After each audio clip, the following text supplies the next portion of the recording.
both here in person and tuning in online. My name is Christiana McLean, and on behalf of the Moreland Spingarn Research Center, I'd like to thank you for joining us for the International Black Writers Festival of 2024. As we embark on the final days of panels, we hope that today's conversation inspires, motivates, and perhaps introduces you to new perspectives. Please take a moment to scan the QR code to my left where you can find the full festival schedule, panelist bios, and a link to our live stream. For more information about future Moreland Spingarn events, such as Ta-Nehisi Coates' book tour event happening at Crampton Auditorium on October 3rd at 7 p.m., visit msrc.howard.edu.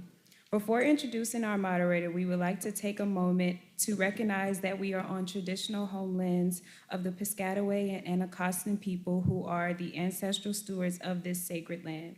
We acknowledge the indigenous peoples on whose lands we reside, as well as communities who reside here as the continued stewards of the lands today.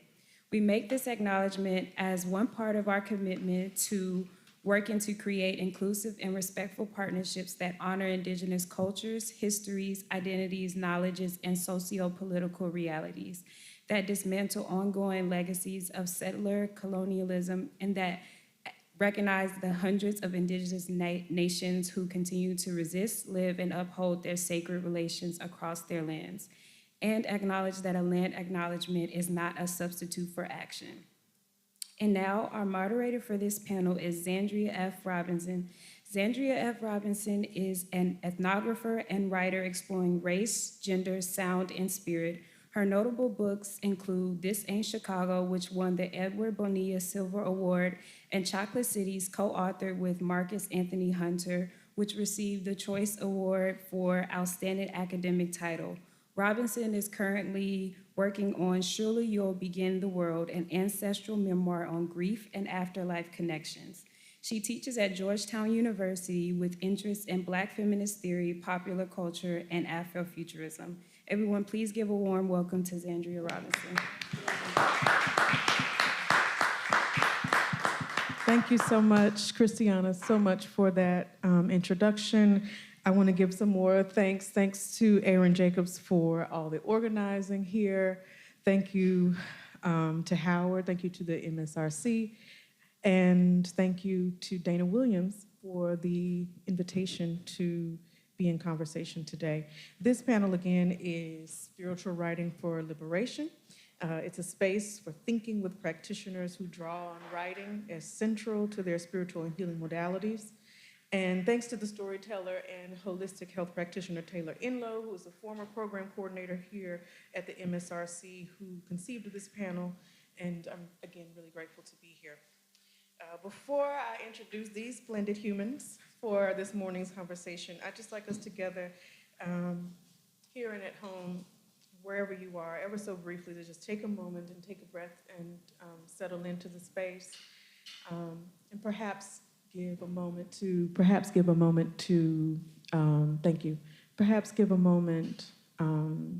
turn your mind towards the idea of liberation. I think we're all sitting with the state execution of Marcellus Williams, Khalifa Williams, and I think if we could just take a moment, and then I'll introduce.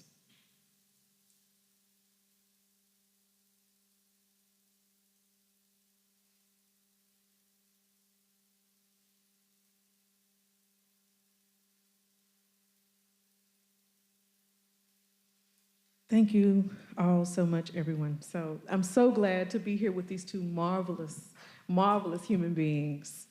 And I'm going to introduce them now. Sister Ehime Ora is a scholar, priestess in the Ifa tradition, an ancestral technologist whose sole mission, soul work, is the promotion of education in African philosophies and spiritual practices, personal alignment, and generational healing. Working in spoken word, visual media, and sculpting, Ehime offers multimodal and accessible pathways for ancestral healing and remembrance. She is the author of the best-selling Ancestors Said, 365 Introspections for Emotional Healing, and the forthcoming book, out at the beginning of November, When the Veil is Still Thin, and available for pre-order now, Spirits Come from Water, an introduction to ancestral veneration and reclaiming African spiritual practices, which is an instructive offering of stories and ancestral memories from her lineage. Please welcome Ehime. I feel so poured into. Thank you so much. Of course. And to Ehime's left, Brother Jaya John is a freedom worker, a poet, storyteller, and founder of Soul Water Rising. His soul mission, soul work, is art that obliterates oppression. He holds a PhD in social psychology from the University of Santa Cruz, and as a former social psych professor here at HU, this is a homecoming for him of sorts. Jaya is a prolific poet of and for the spirit and author of several books, including Daughter, Drink This Water, and out today, y'all, the 2-volume We Birth Freedom at Dawn, a compilation of poetry, stories, essays, prayers, and devotions. Yeah, clap it up, clap it up. Rooted in the spirit world, and you can hear him in conversation with fellow psychologist Dr. Tamar Bryant about that book tonight at Sankofa Books, right, at 7:30? 7:30 tonight. The rain gonna be lit up. Y'all be put back together from being melted. So anyway, come out tonight. Welcome, Jaya. I'm so glad to be here with you all today and to have this conversation in this moment. And I just want to dive right in. I mean, it's true that as people of African descent, we're always dealing with some kind of genocide, state violence, colonial violence. And that's true more broadly for people of color globally. And also the earth is always existing in this sort of challenging moment of war. And so I want to just begin with how you are experiencing this moment right now as spirit workers, as culture workers, and also how is this showing up in your writing at the writing table? Sister. Yes, I would say that maybe it's not just me, but this year especially, I've been feeling called to stillness more and more. I am someone that is constantly trying to go. I mean, we are in a society that is constantly trying to move as quickly as possible. And I'm realizing that in order for me to write, to receive information, I have to be as still as possible. And initially, that was something incredibly difficult and uncertain for me because we're taught that if we're constantly moving, we will be remembered. That if we're still, people will forget us, that we'll miss out on our blessings, that we'll forget things that we're supposed to be doing in our lives. And the stillness came with a space of trust for me. And I've been realizing there's parts of myself that I'm not really able to do anymore in this stillness. Being able to reflect and have that recenteredness for myself has allowed for me to go as deep as I need to in my writings and to be honest with myself and where I'm at. Thank you. Oh, that's beautiful. Yeah. Let me first just give honor above for the grace that allowed us all to be here on this day. You know, I'm thankful, always thankful. We cannot take these moments for granted. I'm blessed and honored to be with my sisters here, Zandria, Ehime, sharing space, sharing this medicine word. I'm blessed to be with each of you. Is Aaron in the room? Aaron? Okay. We're always working. We have to listen. This talk about devoted Aaron Jacobs with Moreland Spring Iron and his team. We got to express our love to all of them, if we will, right now for this festival. And all that it takes to grow a thing like this. And so we're blessed. I want to frame my offering this morning with this truth that we experienced a major death in the family this morning. Our dear Reverend Dr. Cecilia Williams Bryant passed away this morning at 5 a.m. So she's with us as an ancestor on this day. But I didn't want to not share that with you because I am feeling it and then the authenticity of her changing to light. I want you to know that this is a part of our journey as well. So we give our prayers and love for the Bryant family at this time. And Zandria, I love your, let's call it an invitation, not a question, regarding the times we find ourselves in. I can share with you that since we're coming up on like the 1 year demarcation in terms of the horrors of Gaza, Palestine, which of course we know family, are not really about just that region specifically, but the entire earthly project of oppression and dehumanization and supremacy, extraction, exploitation. And so the Congo, we speak of the Sudan, we speak of our brothers and sisters across these Turtle Islands, the Americas, in Africa, and everywhere we are as human souls. Human souls. Those of us who would not care for our brothers and sisters, we shall not call human. And so it is not a birthright, it is an achievement to be human. And so for those of us who are human souls, I am one, and I've been heartbroken, devastated, and grieving over the last year in a particular way, but over my entire lifetime. Because like Ehime, I was born from water, like you are, I was born from water, which means we are meant to weep, to feel, to grieve, to love, to dance and sing. We're meant to be effusive and expressive. And so that is what I've done with this time on earth, is that I've allowed myself to feel. I'm deeply empathic. So I've just let myself feel this 8 billion souls, heartbroken and terrified and hopeful and prayerful. And I've poured that into the writing. Thank God that I have writing and expression as a way to exist with all of these truths and feelings. And so the book that I just birthed is really from the writings over the last year. It's a wailing and a prayer. It's a triumphant barefoot dance in the dirt, but it is reverent. And I'm just sending love to each of you. And I don't want us to pretend that we're here professionally. We are here as souls, and we are here as feeling creatures. And let's honor that and celebrate that together. Bless you. Thank you so much for sharing that. I want to continue on with what you both brought in, which is for you, Ehime, getting to a place of stillness, which I wrestle with myself. Most of the time, my ancestors wrestle me down. I feel like I'm being held down until I stop. They put me in the little Undertaker hold. And I might get up and get to moving again, but I know I have to get back down with the stillness. And then I do think that in stillness is where the wail comes, is where that like water comes over you. And I feel that there's a way that because of capitalism and go, and all of that, we're conditioned to continue to move when we need to wail or do other things like that. So can you tell us, each of you, how it shows up in your practice? When you're at the table, what is the moment? And are you aware of it? I think sometimes things come upon us and we don't know.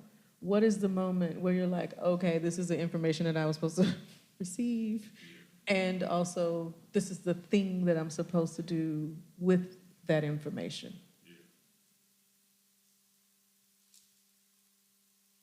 I wanted to just take a moment to process, because that was a really enlightening question. I would say, for me personally, it's being honest with myself.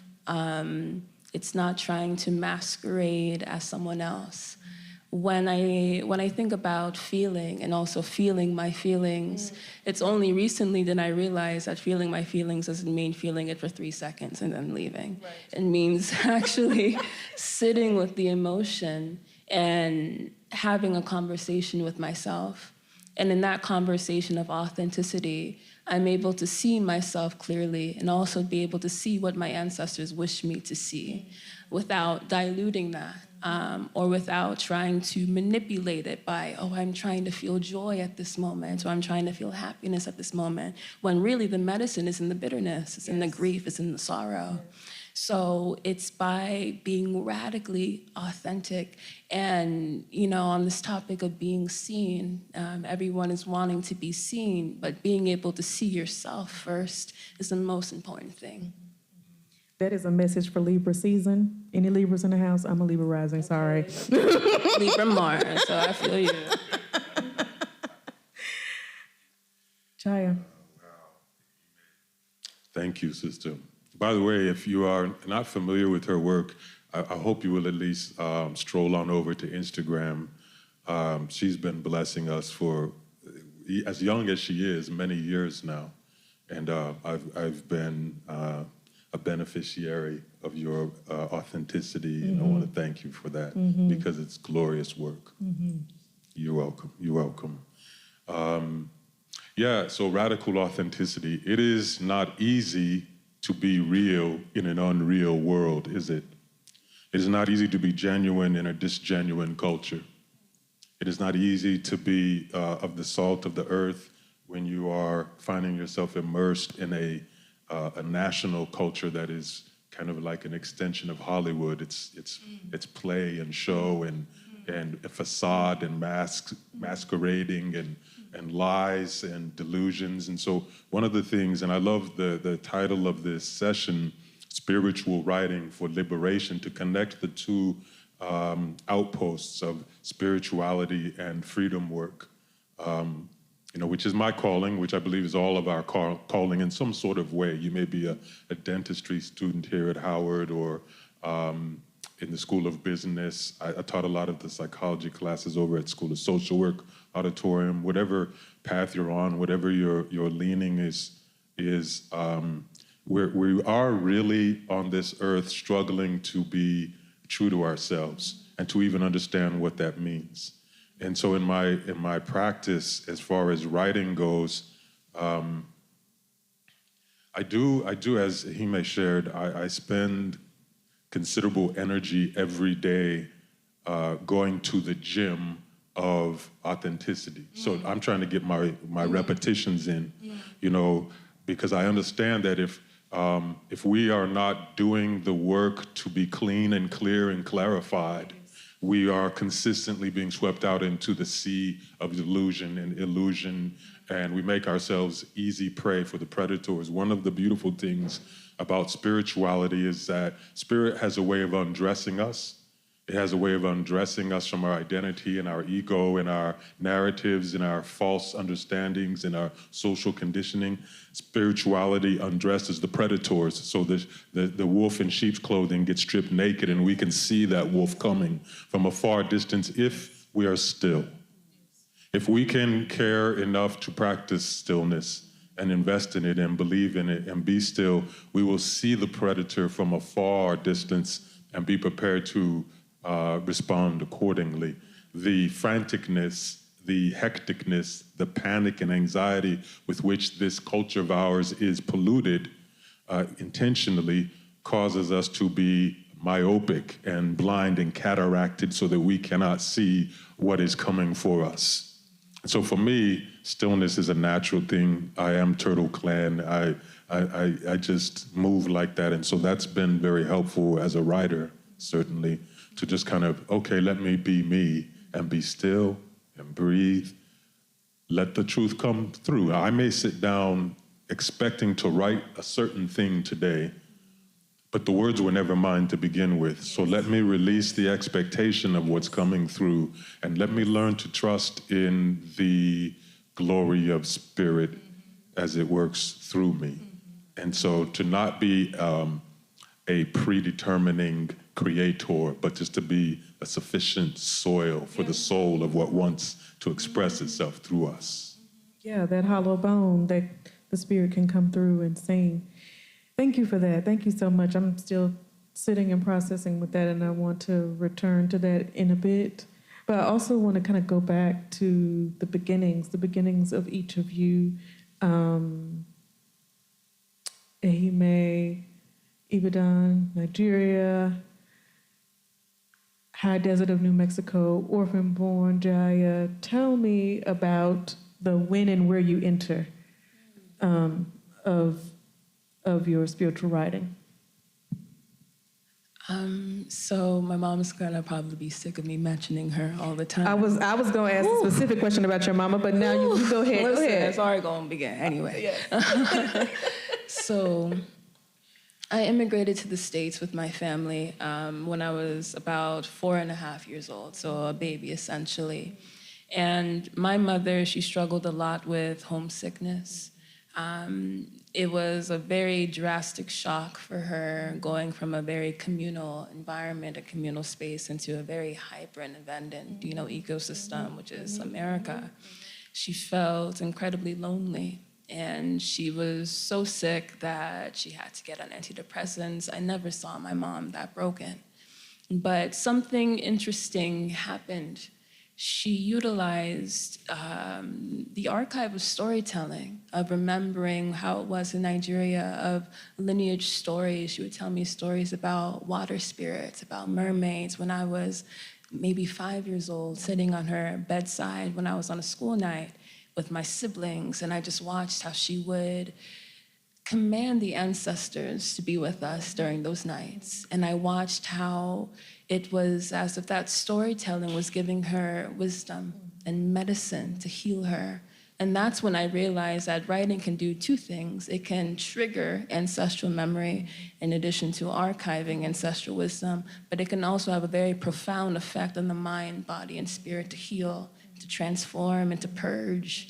So I always give gratitude to my mom for being a steward of ancestral wisdom, for being the first example of what it means to venerate your ancestors. It's not about the altar, it's about remembering. Right. And re-remembering and what that looks like. So I think my mother is a better storyteller than I am. I believe she's a better writer than I am. And even as I examine my writing, I try to go as deep and as honest as how I remember my mother. Thank you so much. Thank you for sharing that. I have more to say about that, but Jaya. Mothers. So it always begins with our mothers, yeah. En español, yo soy de la tierra del encanto de Nuevo México. I was born in the land of enchantment. I was orphan born in the desert of New Mexico from my mother, Mary Elizabeth Woods, or Reverend Mary from Birmingham, Alabama. Birmingham. And my father was from a place in the woods in north central Florida called Bethlehem. And so I come from Bethlehem, and I come from my mother, Mary. I grew up in a lot of love and in a lot of isolation. Isolation in the aspects of race, culture, persona, soul, my nature, my way of being. And the isolation, and as often happens in childhood, it caused pain in the way that I experienced the world, and then I became a practitioner of pain and sorrow. I became very highly educated in self-hatred and self-rejection. I earned all the degrees. And so then it became a journey. Let's say at around the age of 17, I left home, left New Mexico, and began the journey out in the world. And that was the dawn, the sunrise of my healing and coming back to myself, not just this self, but my ancestral self. And so for me, I had no voice when I showed up on campus as a 17-year-old student, and this woman came into the auditorium one night, and she changed everything because she was poetry. She was a small woman, but her spirit was mountainous. It was massive. It was magnificent. Short cropped hair, sister. And she opened up and she said, "I am a woman and you cannot do anything about that." And she said, "I'm a woman and I'm a black woman and you cannot divide that. I'm a black woman and I'm a human being and you cannot touch that."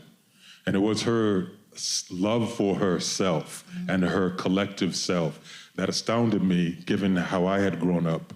And so I broke that night, and the mute child that I had been became poetry too. Her name was Nikki Giovanni, and hopefully many of you are familiar with her, especially you young ones. If not, Google her, please. But so it was a poet and her poetry who saved me, who serrated me, who broke me open and broke me down. This is why I know that what we do creatively, whatever our mode means or instrument, what we do creatively is sacred, it is necessary, It deserves our reverence, and it is world-changing. So yes, I began an orphan, and the circumstance of it blessed me because it forced me to confront my truth. It's hard to be like faking and fronting when you're all alone. When you lose everything and everyone at birth, it's hard to pretend that, oh, we're cool, I'm cool, everything's good. No, it was, let's face this right now. And then let's just keep facing it throughout life, because that's a good thing. That's not a burden. It's not a burden to have to face yourself. Thank you for that.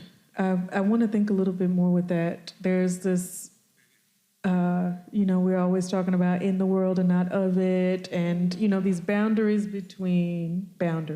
quote unquote, between the sacred and the profane. And I think a lot about this in my own work because there's this sort of Western empiricist mind-body dualism thing over here that separates and bifurcates us from sort of the totality of spirit and in our bodies and in our flesh and in ourselves.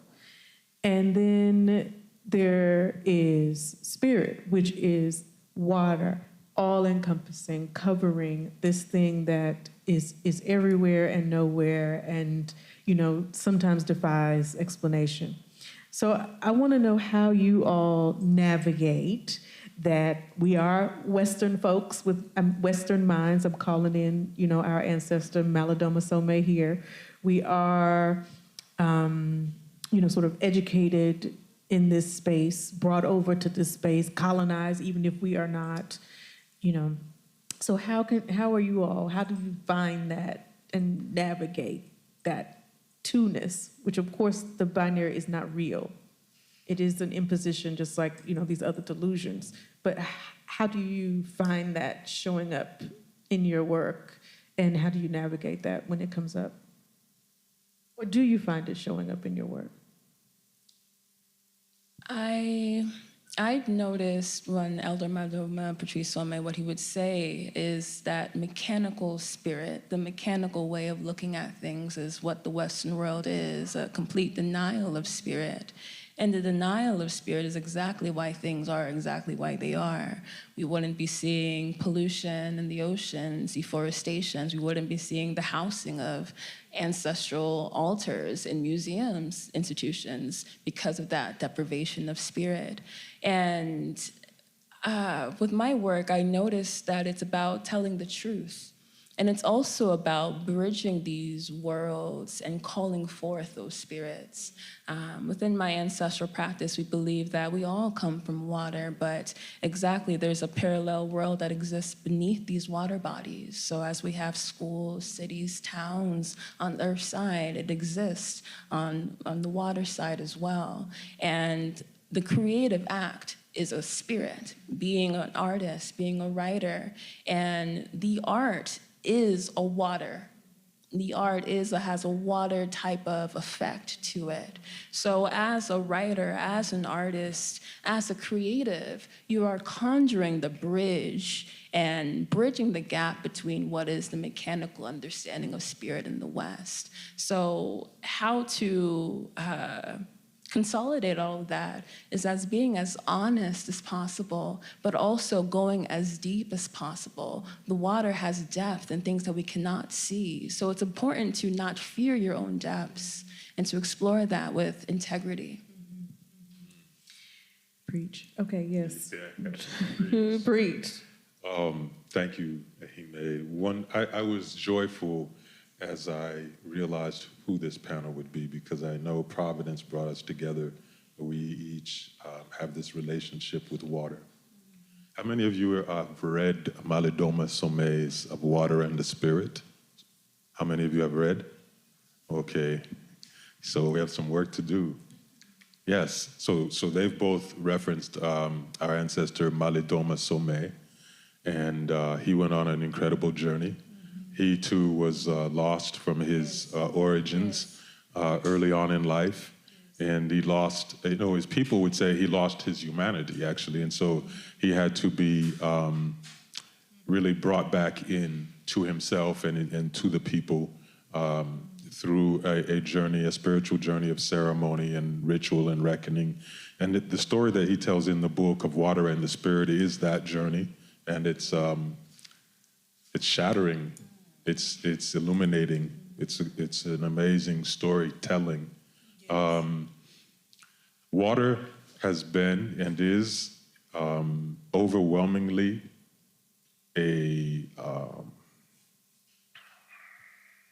it's been everything in my life. I am that. I am that spirit, and it has been with me, close to me. So it shows up in my writing continuously. Sometimes I feel like, okay, you know how you're going through and you're doing your edit of your document, and it'll show you this word. It shows up like how many times. River in there. Yeah, it's like, oh my God, I had no idea. I used the word water 318 times in a 20-page essay. What's going on? So, but sometimes as an artist or writer, or let's say as a spiritual usher, a conduit between worlds, sometimes you have to just not worry about convention. And sometimes repetition is okay, because maybe spirit is chanting. Maybe spirit is saying, I want to say water, water, water, water, water, water, water. And you let it say water, water, water, water, water, water. And this becomes tribal. It becomes drum. It becomes dance. It becomes song. And so one of the ways that I navigate this relationship with spirit world and this mundane world is to stay by those elements that I know call to me, that I know belong to me, that I belong to, that I know I am most myself in the presence of. I grew up in the mountains, I grew up in the trees and sky and the earth, la tierra. I grew up in the water, by the water. For me, especially fresh water, river, stream, creek, tears, lakes. There's a pacification, there's a serenity, a tranquility that comes into me. And so I do spend, even though I live in the LA area, in recent years, I spend as much time in fact, that's why I moved there, so that I could be more immersed in the climate and in the natural world. That helps me retain being spirit, a spiritual condition. And then even if I'm in a space that is material, and even if it is filled with unwell spirit, that's an opportunity to practice purifying the water that I am, the water that we are. So there's no sort of polarity for me. I just let me stay in my practice, let me stay in my condition. And the water shows us, because it can be so many things, solid and gaseous and mist, the ocean. It can hold all of our tears and more. It's the source of our tears, and at the same time, it can cleanse us. It holds us, it preserves us. It can be with us in the cold and in the heat in different forms, and so we dance when we dance because we are this incredible gift, water. Hime, did you want to respond to what he just said? Yes, actually. Because I remember one of your works, I've been a fan of your work for a long time, and I'm paraphrasing, please recite properly, but you wrote something that said, ocean need not seek water. And it echoes in my brain as I explore this path of authenticity, as I explore my innate connection to water. And as I explore just embracing all that what life has to offer, and I just want to thank you so much for writing that. And it feels very much like synchronicity of us being on the panel together, and just how the water is bringing us back. Spiritually, I feel like the elements and the spirits of water are wanting to show themselves more. Not just because of climate change, but because of calling the water people that come from water home, to the art, to the creativity, but also to the spiritual understanding of everything that exists and to exist. It reminds me a lot of what my mother and I would talk about when we look at flooding, or essentially waterways coming up that have been buried to kind of recenter up the Earth's surface. My mother always says that not every water body is the same. different water bodies like swamps, oceans, lakes, streams, they all have different characteristics. They all have different spirits. They all have different energy. My mother says you don't put the spirit of the ocean in the same bottle as the spirit of the lagoon, because they will start fighting each other. So that comes back to that space of authenticity about my water and your water are not the same, but they can still coexist, right? And it's all about the topic of respect and mutual understanding of your own capability and adaptability. That's beautiful. That is Thank you. excellent. And now you have called forth the spirit of Toni Morrison.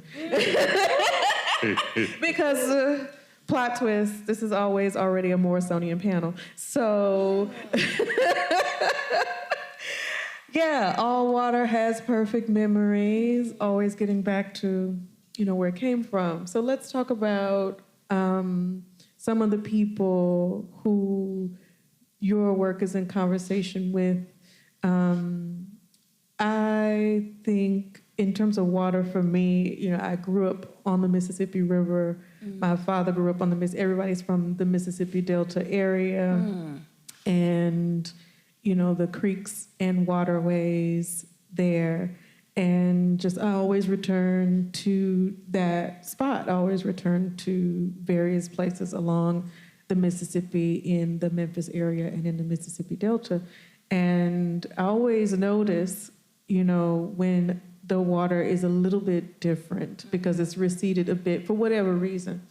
It could be a moon cycle, it could be pollution, it could be drought. And you can stand there and you can always see like where it's going to return to and know that it will be different, but it's going to come back. Like that's the line. This is where the water is going to return to when it comes back. And yeah, I think about this a lot, like people who work with water, like when Jackson, Mississippi was having its water crisis, and so many water workers, water spirits were down there like, please come back. How do you think about like the return of water in your work? Who's showing up? Like I'm going from what you said earlier about just like the art is a water in a way, and we become water. Who's constantly like returning in your work? I know sometimes people think of this as a haunting, but not necessarily a haunting of your work, or if that fits, but who's constantly, what water is constantly returning to you in your work? When I wrote Spirits Come From Water is written in a semi-memoir style of just archiving ancestral stories that my mother have told me about, water spirits, where we come from. So when I always pulled and called from the water, I thought I was channeling on this side of my lineage, my maternal side. But I recently, on Sunday morning, lost my uncle. My father's brother, and he told us on his deathbed that he comes from the water and he would like his ashes sprinkled over the ocean. He never, ever in my life has ever said something like that to me. And that made me realize, especially as an author, you may have already feel and understand that when we are birthing something, it's almost as if our reality shifts. It's like we have channeled something, we have conjured something into our life, and I'm even feeling very excited talking about it because I don't know where I'm channeling from now. It's like I am in this space of witnessing and how things are unfolding, and I have already created the portal for that moment to happen. So it's all about embracing and receiving, honestly. Soaking that up, thank you. That's beautiful. Thank you for sharing that. Yeah. You want to respond to that? What's returning to you always in your work? Well, the book of mine that seems to reverberate most in the world is "Daughter, Drink This Water," which is the verse you quoted. It's from that book, "Daughter, Drink This Water," and so one of the things that returns to me most often in my work, if you want to call it that, is daughters. My daughters, like this. My daughters just show up everywhere in the world. I have my daughter, Jordan, is in flesh form in the world in my life. It's a beautiful gift, but just daughters are always coming forth to me, which beyond just being a gift and a blessing, it's also like a rectification. It keeps me ordered because it keeps me in remembrance that, oh, I am a father. I can't just be any kind of way. I cannot conduct or compose myself however I would like. I am a father. So as I'm writing, and when I say writing, I don't mean the physical act of, back in the day we actually did this, but I'm gonna keep it modern. I'm not talking about that when I say writing. I don't mean to type. I mean what we do inside of our soul, moment to moment, day by day, which becomes the granary from which we bring forth the seed. And then we sow, and then we farm, we caretake, and we raise up, and we harvest, and we feast, and we keep that cycle going. That, for me, is what I refer to as writing. What I'm doing with the soil that is this world and is my life, all the interior activity and beings of pain and sorrow and joy and love and disappointment and fear and all of that, that's all organic ingredient for the work. So my daughters come to me, the sons come to me, the children come to me.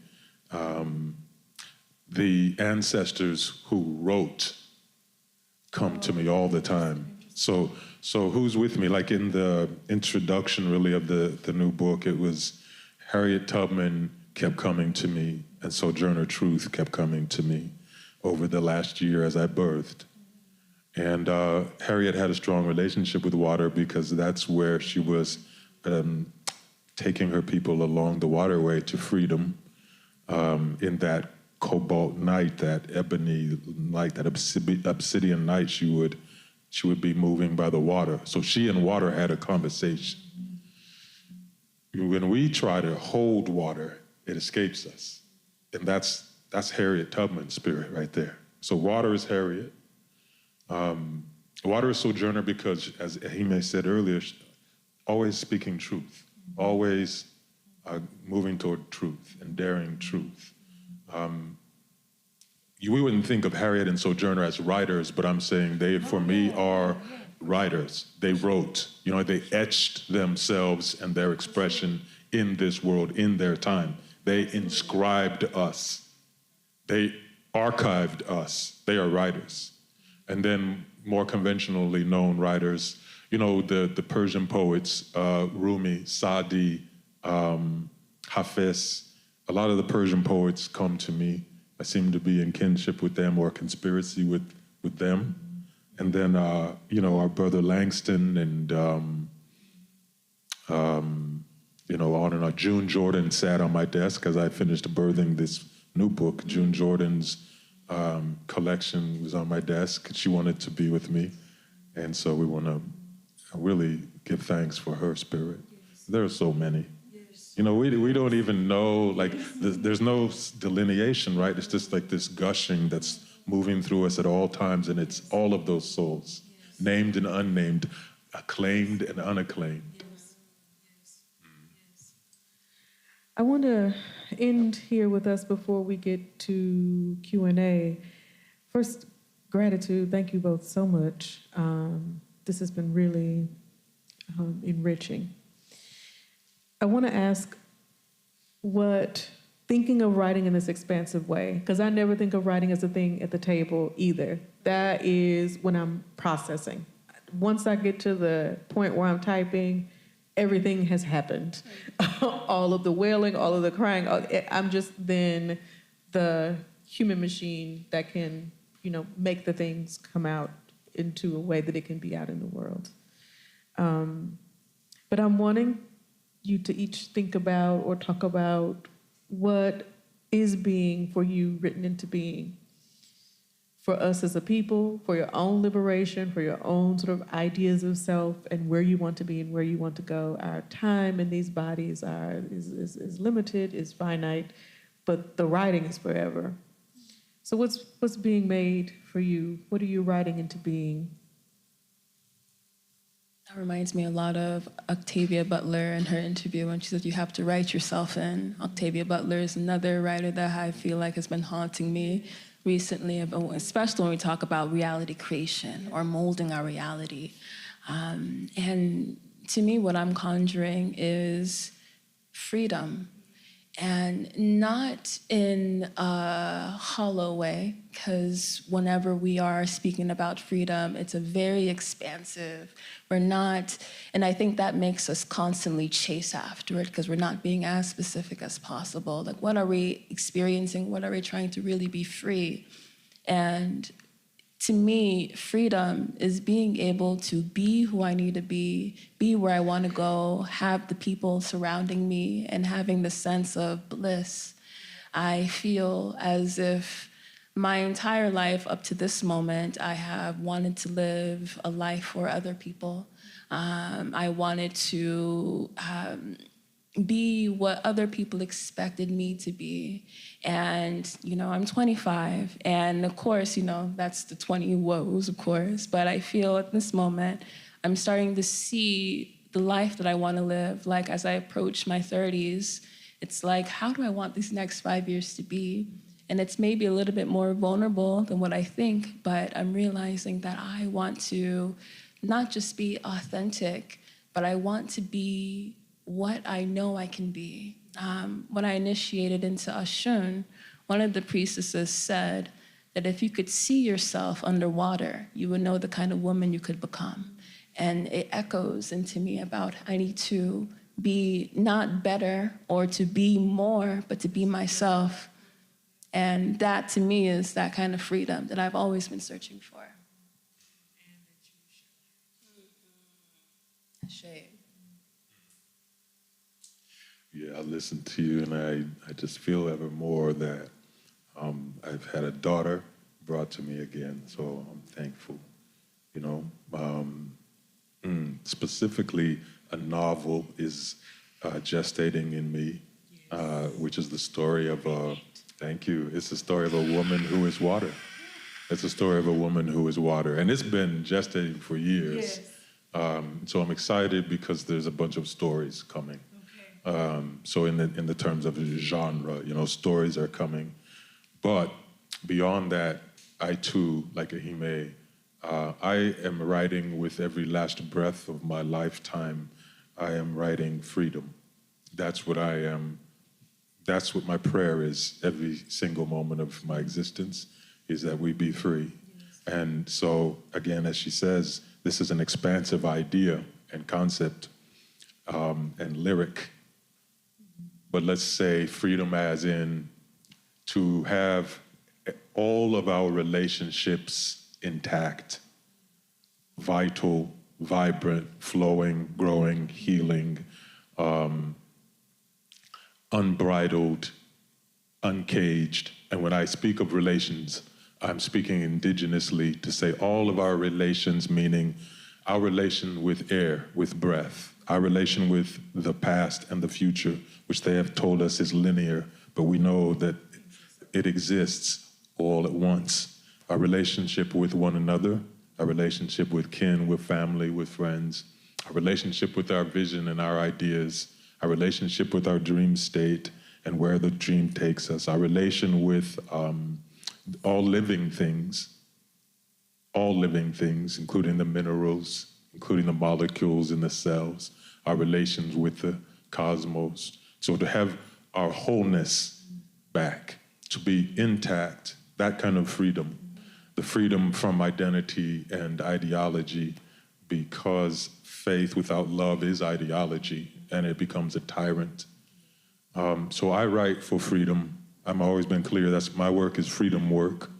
It is a personal freedom as well, beyond the collective, the freedom for an individual to be all that she is, all that she's been called here to be. And I say she because, the first and most devastating oppression that humans have ever practiced is the oppression of the she, of girls and women, of the feminine. And it's cost us dearly. And so freedom for us on a personal level to really experience what we actually are, as opposed to the idea of us. This is what I write for. And as you say, life is fleeting. So I feel, I'm just 1 or 2 years past her on my journey. And so, when she says 25, I just shake my head, because that's, my daughter's 26.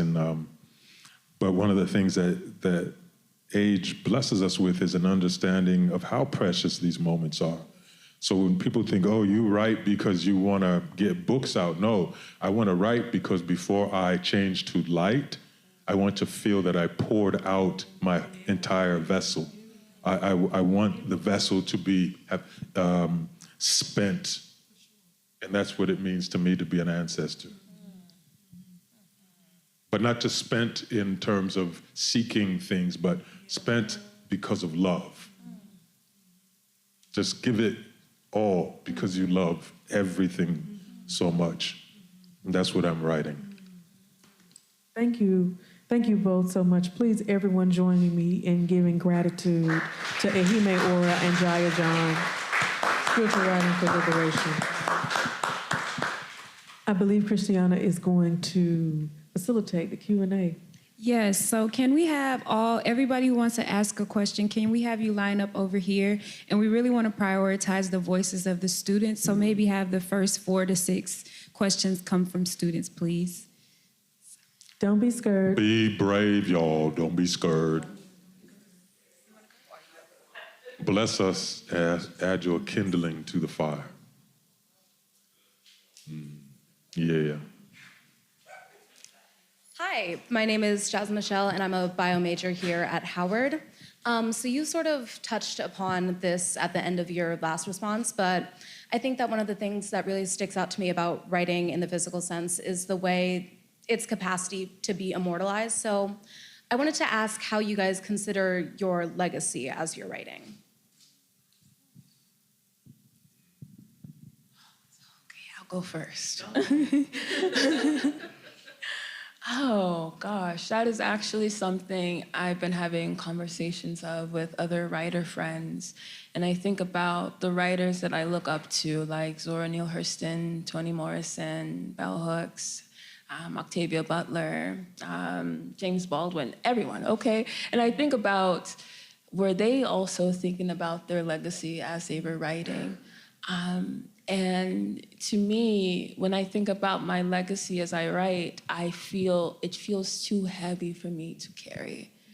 I feel like I shouldn't be the one carrying that. I feel like it's my responsibility to speak the truth in my writing, to tell the truth, and to be honest about it. And my legacy is up to the perception of other people. If I am moving with honesty and integrity in my work, if I am unveiling myself and my truth, I hope that the legacy is a good one. I hope it's touching other people. I hope it's resonating with other people. To me, legacy is about, I hope the words are hitting people's hearts the way that I hope they would. I hope it sits within them. I hope it transformed them as writing has always transformed me. So I guess it's more of a wish for me rather than a actual knowing, if that makes sense. A wish.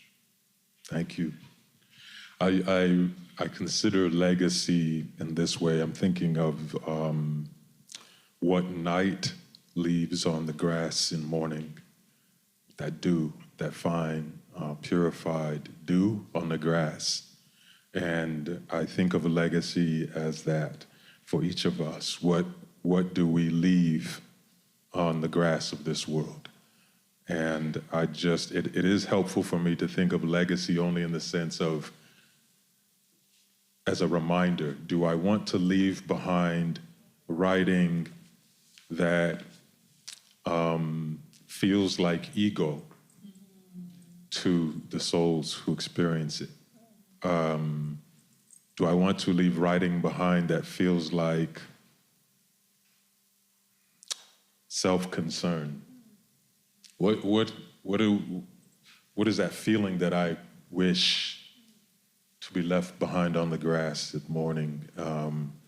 And that for me is the purity of love, of creation, of creator. So it just kind of helps me sort of filter out ego and identity as I write, to just think about, okay, what's going to be left behind?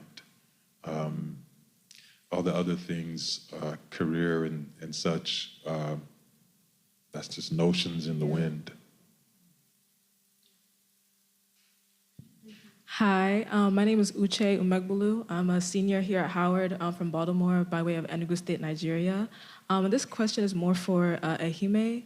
I was wondering if you could speak to the limitations of, conjuring and like being a conduit that uses like English as a medium of expression, because we have our own native languages, and sometimes expression doesn't really translate as well to English. So I was wondering if you could speak to that, and could you speak to how you also combat that and find yourself getting your language to align closely to what you communicate in English.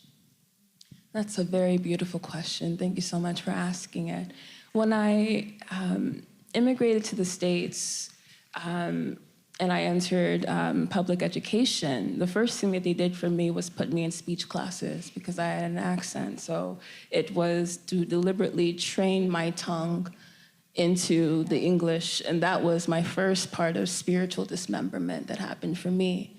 And I would say that it has been a deliberate effort for me to become skilled in my native language, to remember my ancestors and the way that they speak, and also to make writing be for me, to write the way that I want to write, not writing in the way that is, politically correct or what I'm supposed to write as someone who speaks English. And that to me has made English more for a way of channeling in an honest way and not in a grammatically correct way. And I also just make space for understanding that there is a certain level of access that won't be granted to me until I achieve a certain level of fluency in my ancestral languages, which is part of the process and is part of the journey for me.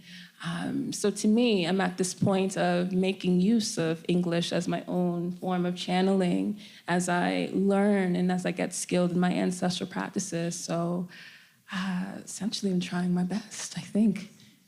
And that's honestly as we can do. And succeeding. Because I think, all of our job is to break this raggedy ass language, and we've done it.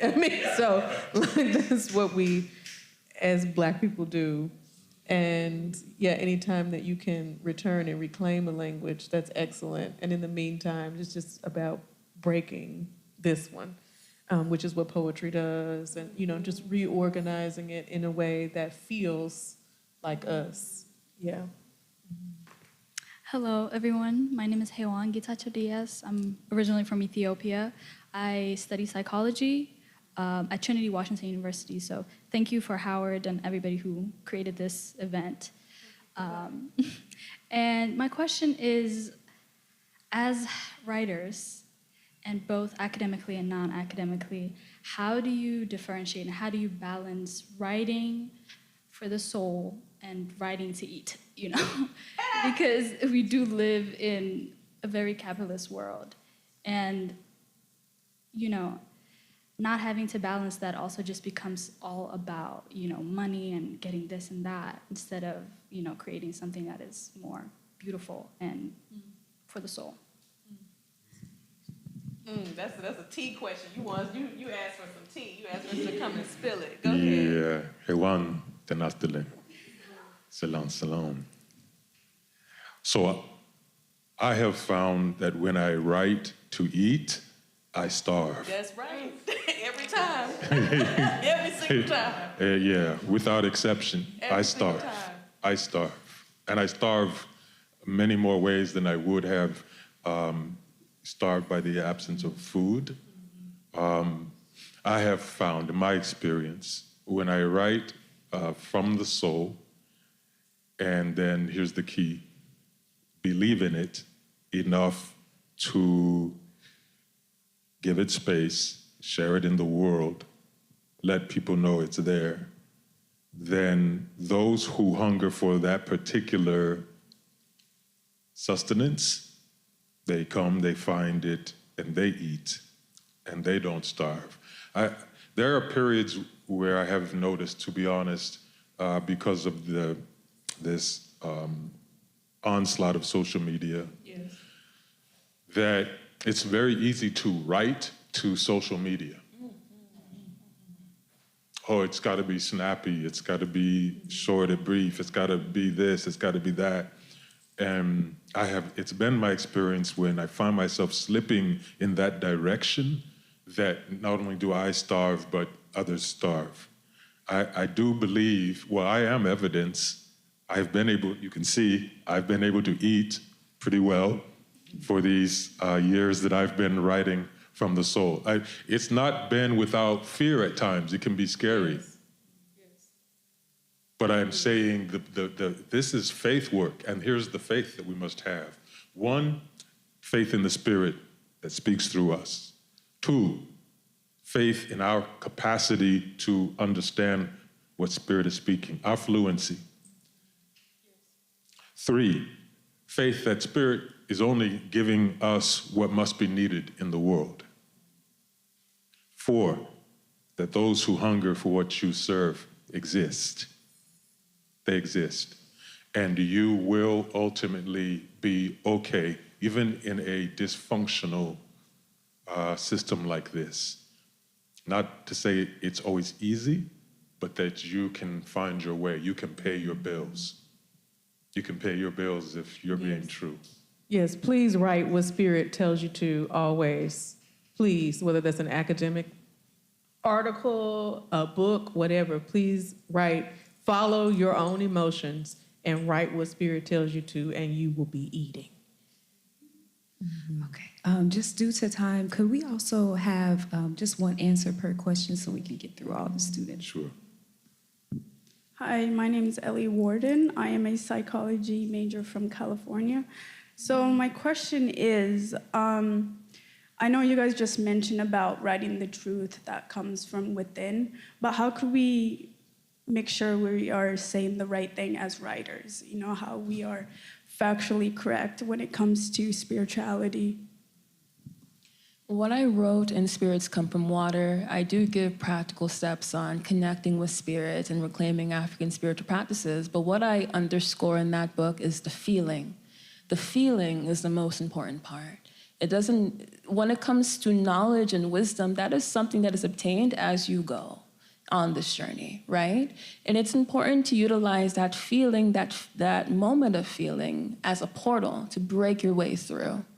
So you must tell the truth and you must feel very well, okay? Thank you. Daughter. Everybody needs to kind of smile. They say some people laugh too much and smile too much. We're not calling names, but smiling is good. I meditate, so, I feel energy. I think of the Arabian Sea, the Bay of Bengal, and the Indian Ocean in Kanyakumari, India, my first visit. The waters churn up together, but when they move apart, they go happily to their own homes. It's a place of water motion. My second trip to India was in December on the 13th, Solar, hello, and I stayed there for 1.5 months. Main intention, Hindu wedding, and I ended up stuck at a place called Hawa Beach in Kerala. I could walk to the beach barefooted. Nobody knew me, and I don't know any Hindi, so if they were cussing me or anything, was no problem. Now I go to, we always have to quote Europeans. Samuel Taylor Coleridge. Water, water everywhere, nor any drop to drink. No, and all the boards did shrink.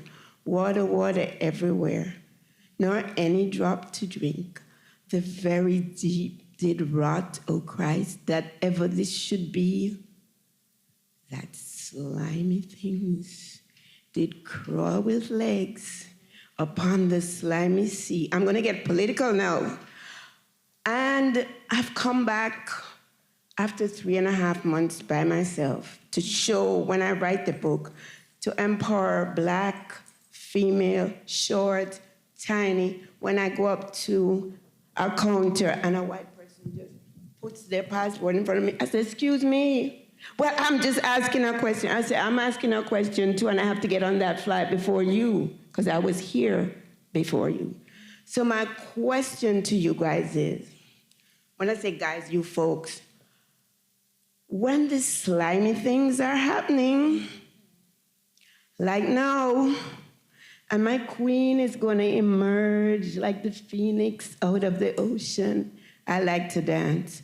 But when the slimy things happen, how do you block them out?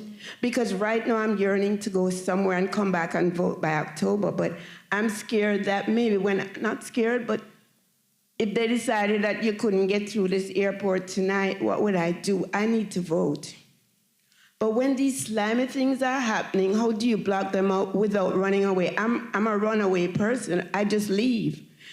And I haven't watched TV but once for a year now, because I just couldn't deal with what was going to come up. And then when I was in there, I watched TV because guess what? I didn't have a clue what was being said. That's the only way I could watch TV, when I don't know what's going on. Like they're dancing, Bollywood dancing. I don't know if they're cussing me, Black people, whoever, but I didn't know. But when I'm here, I can't even watch TV. So how do you block the noise out? I meditate and the noise still comes in my head. Thank you. Thank you.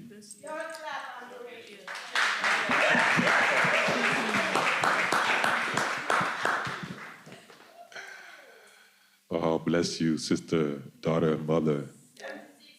Yeah.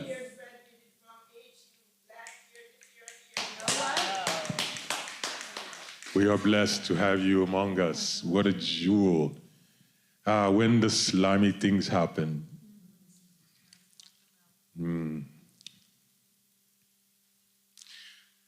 I choose not to block because I want to experience enough of what it is, that I learn something of what it is and what I am.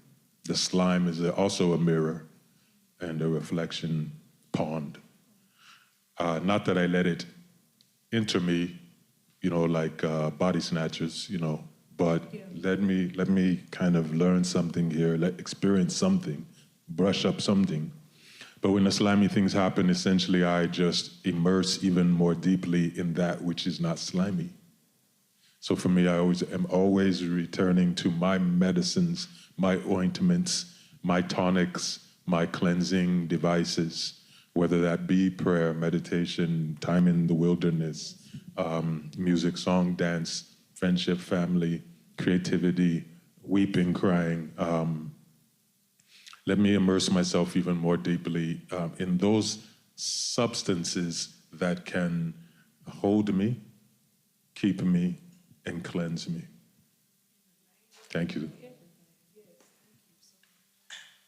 Hello. Good afternoon. Hello. My name is Pearl Eni, and this was the last place I was a student. So me and this beautiful woman I get to follow, she was like, "Are you a student?" Yeah.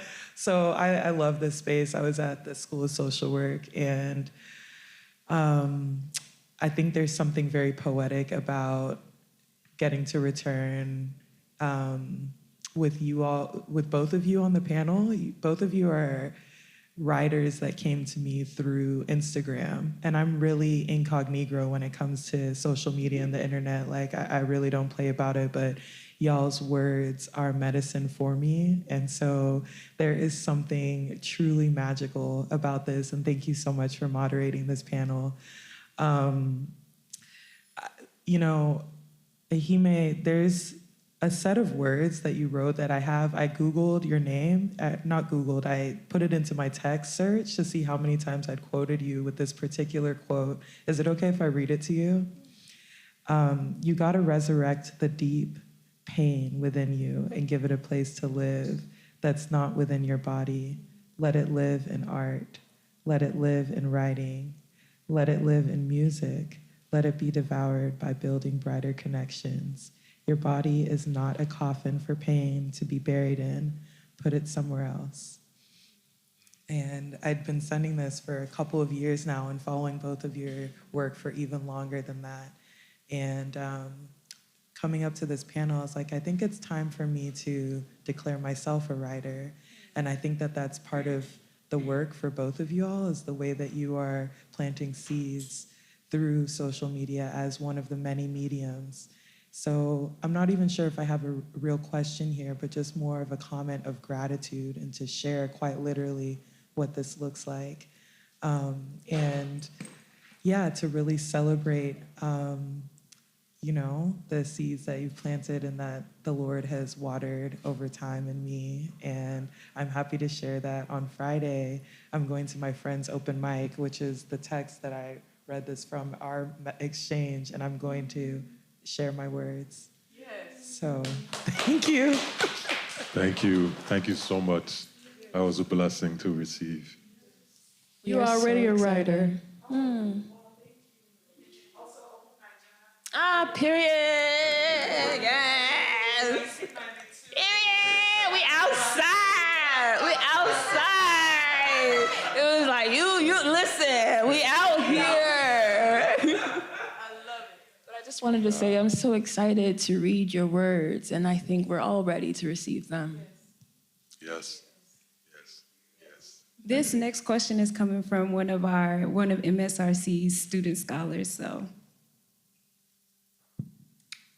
What's up, y'all? Thank y'all for y'all offering this morning. And yeah, my name is Solomon Brooks. I'm a recent graduate here. So I'm not a student anymore, but thank you, thank you for your congratulations. So my question, I'm trying to keep it as brief as possible because I had a tendency to keep on going. But sort of my question is more so like a water question and a sort of being all up in it sort of question. Sort of so much modernity, I guess, is about a certain conception of being like a human being and sort of control amidst that. And it's sort of, yet sort of water still flows. So sort of what I'm trying to get at more so is that even sort of you have a spiritual practice and also sort of we have to exist, I guess, in modernity, enlightenment, colonialism, sort of the many names of the disorder that is sort of going on all around us. How do we sort of use water as sort of quotidian element, a spiritual practice, sort of amongst this idea of control and disorder? Because it's you know, we had the spiritual practice, but you know, you got to get up and go to work every morning. You got to you know, sort of. Do you? I mean, sort of. I mean, you sort of got to exist as a type of human being, sort of a seed to what's around you, while at the same time holding the spiritual practice within you. So I'm sort of thinking about how do you let that sort of not be contradictory? How do you use that to sort of surrender to indeterminism amidst contradictory things going on and the fomenting of those. So yeah, that was my question. Yeah. Thank you, bro. Thank you. I mean, I think, you know, the battle against enlightenment thinking is always ongoing. And I think it's the way that you use the water is to, be all up in it and physically present with it. Literally, if you were here, go sit by the Potomac, go sit by the Anacostia, and just be there in the space. And when you are there for a little bit, the sheer ancientness of that water will let you know, yeah, I don't have to go to work today. Like, I honestly don't have to. Like, this is, like, we're in this sort of prescription, and then maybe you choose what you're gonna take from modernity and leave the rest. And maybe you see, as Brother Jaya said earlier, like, most of this is illusion and delusion. And then how are we going to figure out how we're going to play? How might you play with that space? But also just kind of let it crumble. Let it crumble. Let it crumble. You won't die. You'll still be standing if you let that kind of thinking crumble within you and just be with the water as a space to just take it away, bit by bit. It's an undoing, right? We're all undoing ourselves from this yoke. Thank you. Hello, my name is Ziora Nachidim Majero. I'm from Owerri, Imo State, Nigeria. Again. And I'm a senior sociology student, not here, but at North Carolina Agricultural Technical State University. Yeah. My question is for Ehime specifically. So despite being born here, my first language is Igbo, and you spoke earlier about being trained out of your mother tongue, and you described it as a sort of spiritual dismemberment, and when you said that, it really clicked for me, because that's exactly what it is. My question to you is, what would you say to someone, as someone that's gone through that dismemberment and went through the journey of piecing back together that part of your essence? What advice would you give to an authority figure, like of a child who, is now starting to encounter that same spiritual dismemberment? What can we do to protect our future generations from these attacks on their spirits and their sense of self as, children of African descent? Such a beautiful question. I would say that you must tell them their stories that is more than just suffering, but the stories of victory, the stories of joy, the stories of celebration. The suffering has a place within it, but that is not all that we are. And I would say that it's important to hold on to your culture and to your roots, even when it gets difficult and uncomfortable. Growing up in the States, it's only just, I wouldn't say recently for me, but recently for the global culture of it being okay to be Nigerian. And that wasn't the case when I was growing up. That wasn't the case in high school and middle school when I would bring my food and people would comment on what my food smells like, how it looks like, all that stuff. And even that, it's having the purpose to see beauty in it. And a very important note on family. Keeping in touch with family and having a close relationship to family to remind you of who you are. Because what happened with me was I struggled a lot with not necessarily the homesickness aspect, but the culture shock of going from my household outside, household inside on a constant basis and feeling as if folks wanted me to pick being American. But even as today, who I've grown up mostly in the States, I consider myself to be Nigerian, period. And it's okay to say that. So I think having the audacity of reclaiming your practices, but also seeing the way that you can incorporate that into your lifestyle. So it's not just when you talk to family that you're Nigerian, but it's in all aspects of your life. Thank you. We're going to have the last question asked by a staff member at the Moreland Spingarn. But before we do that, please don't forget to follow us on social media. And then also stick around. We will have another panel at 1 p.m. Thank you. I just want to say thank you. Your personal stories are very powerful.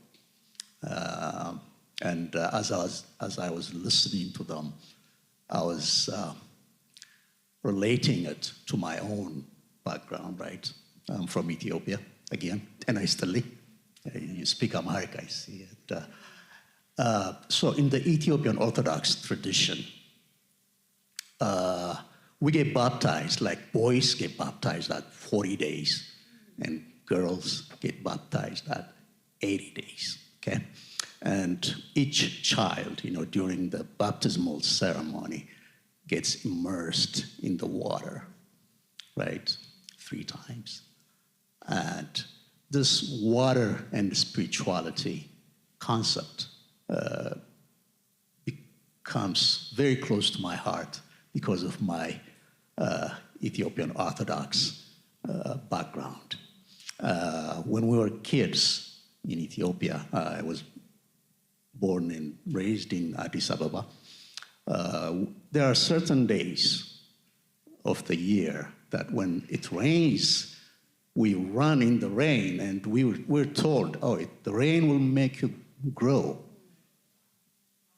We believed it. Yes.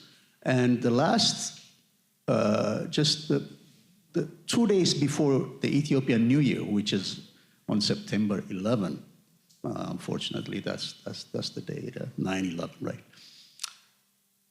The 2 days before the Ethiopian New Year, it's the day of Qudus Rufael, right? And that, Saint Raphael, and that rain, the rain that pours down on that day, and amazingly, it rains on that day.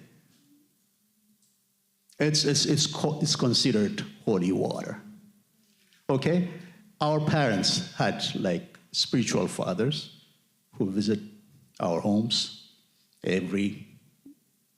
we can say every month, every week.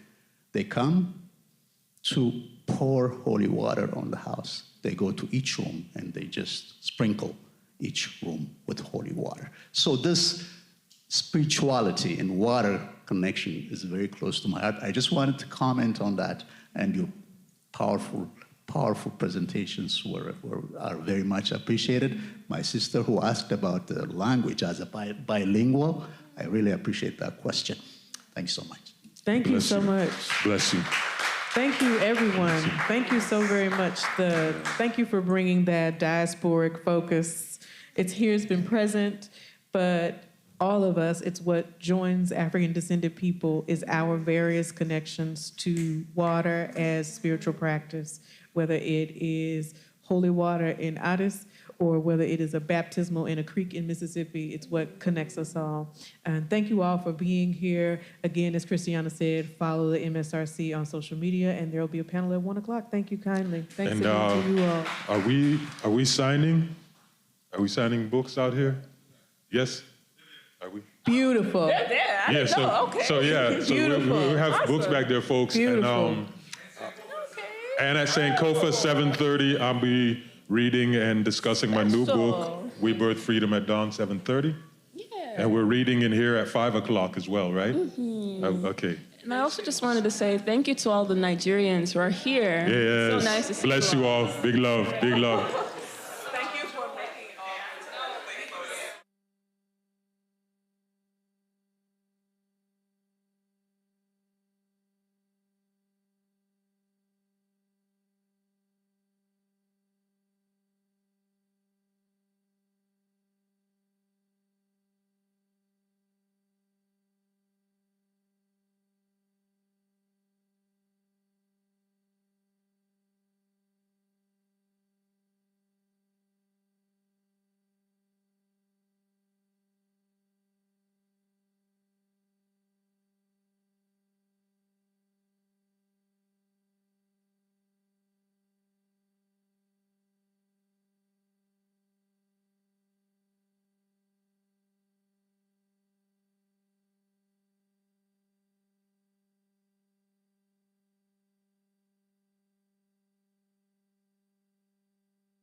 Bison community. My name is Christiana McLean, and I want to give a welcome to all of you joining for the International Black Writers Festival of 2024.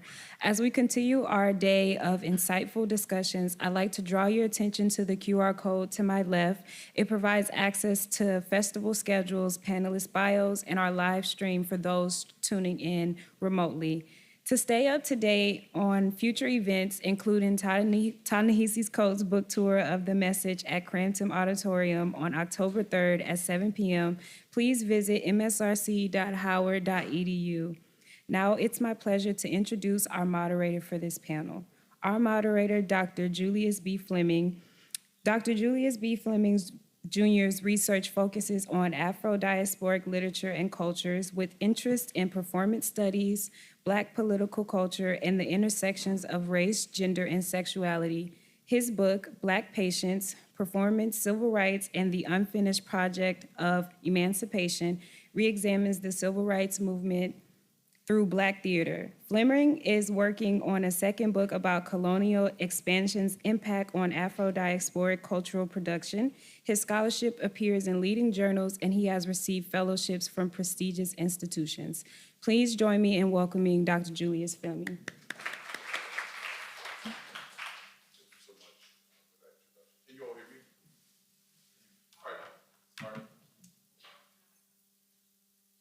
Better? All right. Good afternoon, everyone. Thanks so much for that introduction. As you said, I'm Julius Fleming Jr. I'm an associate professor of English at WashU in St. Louis, and I have the privilege of moderating today's panel, Black Life as Subject, Scholars on Approaches to Writing Critical Biographies. And just a bit about how we use our time today. We'll have each panelist talk for a bit about the work that they've done in writing critical biographies. I asked them for 7 to 10 minutes, but I know Professor Boyce Davies, you have to leave, so feel free to make it shorter. So we'll hear from each panelist, and then I'll ask a couple of questions to the panelists to open up for conversation, and then we'll open it up to a broader Q&A for the audience. And so what links all of our panelists is that they do work in critical biography, which of course you see from the title of this panel, but I think it's also important to know that they do work on Black women and critical biography. So I also hope that that can be a part of the conversation that we have today. So with that said, I'll turn over to Professor Boyce Davies. Hi, that was easy and quick. Thank you. Right. I want to again compliment the organizers and all the participants who make this happen repeatedly. This is the 3rd or 4th year, right? Right.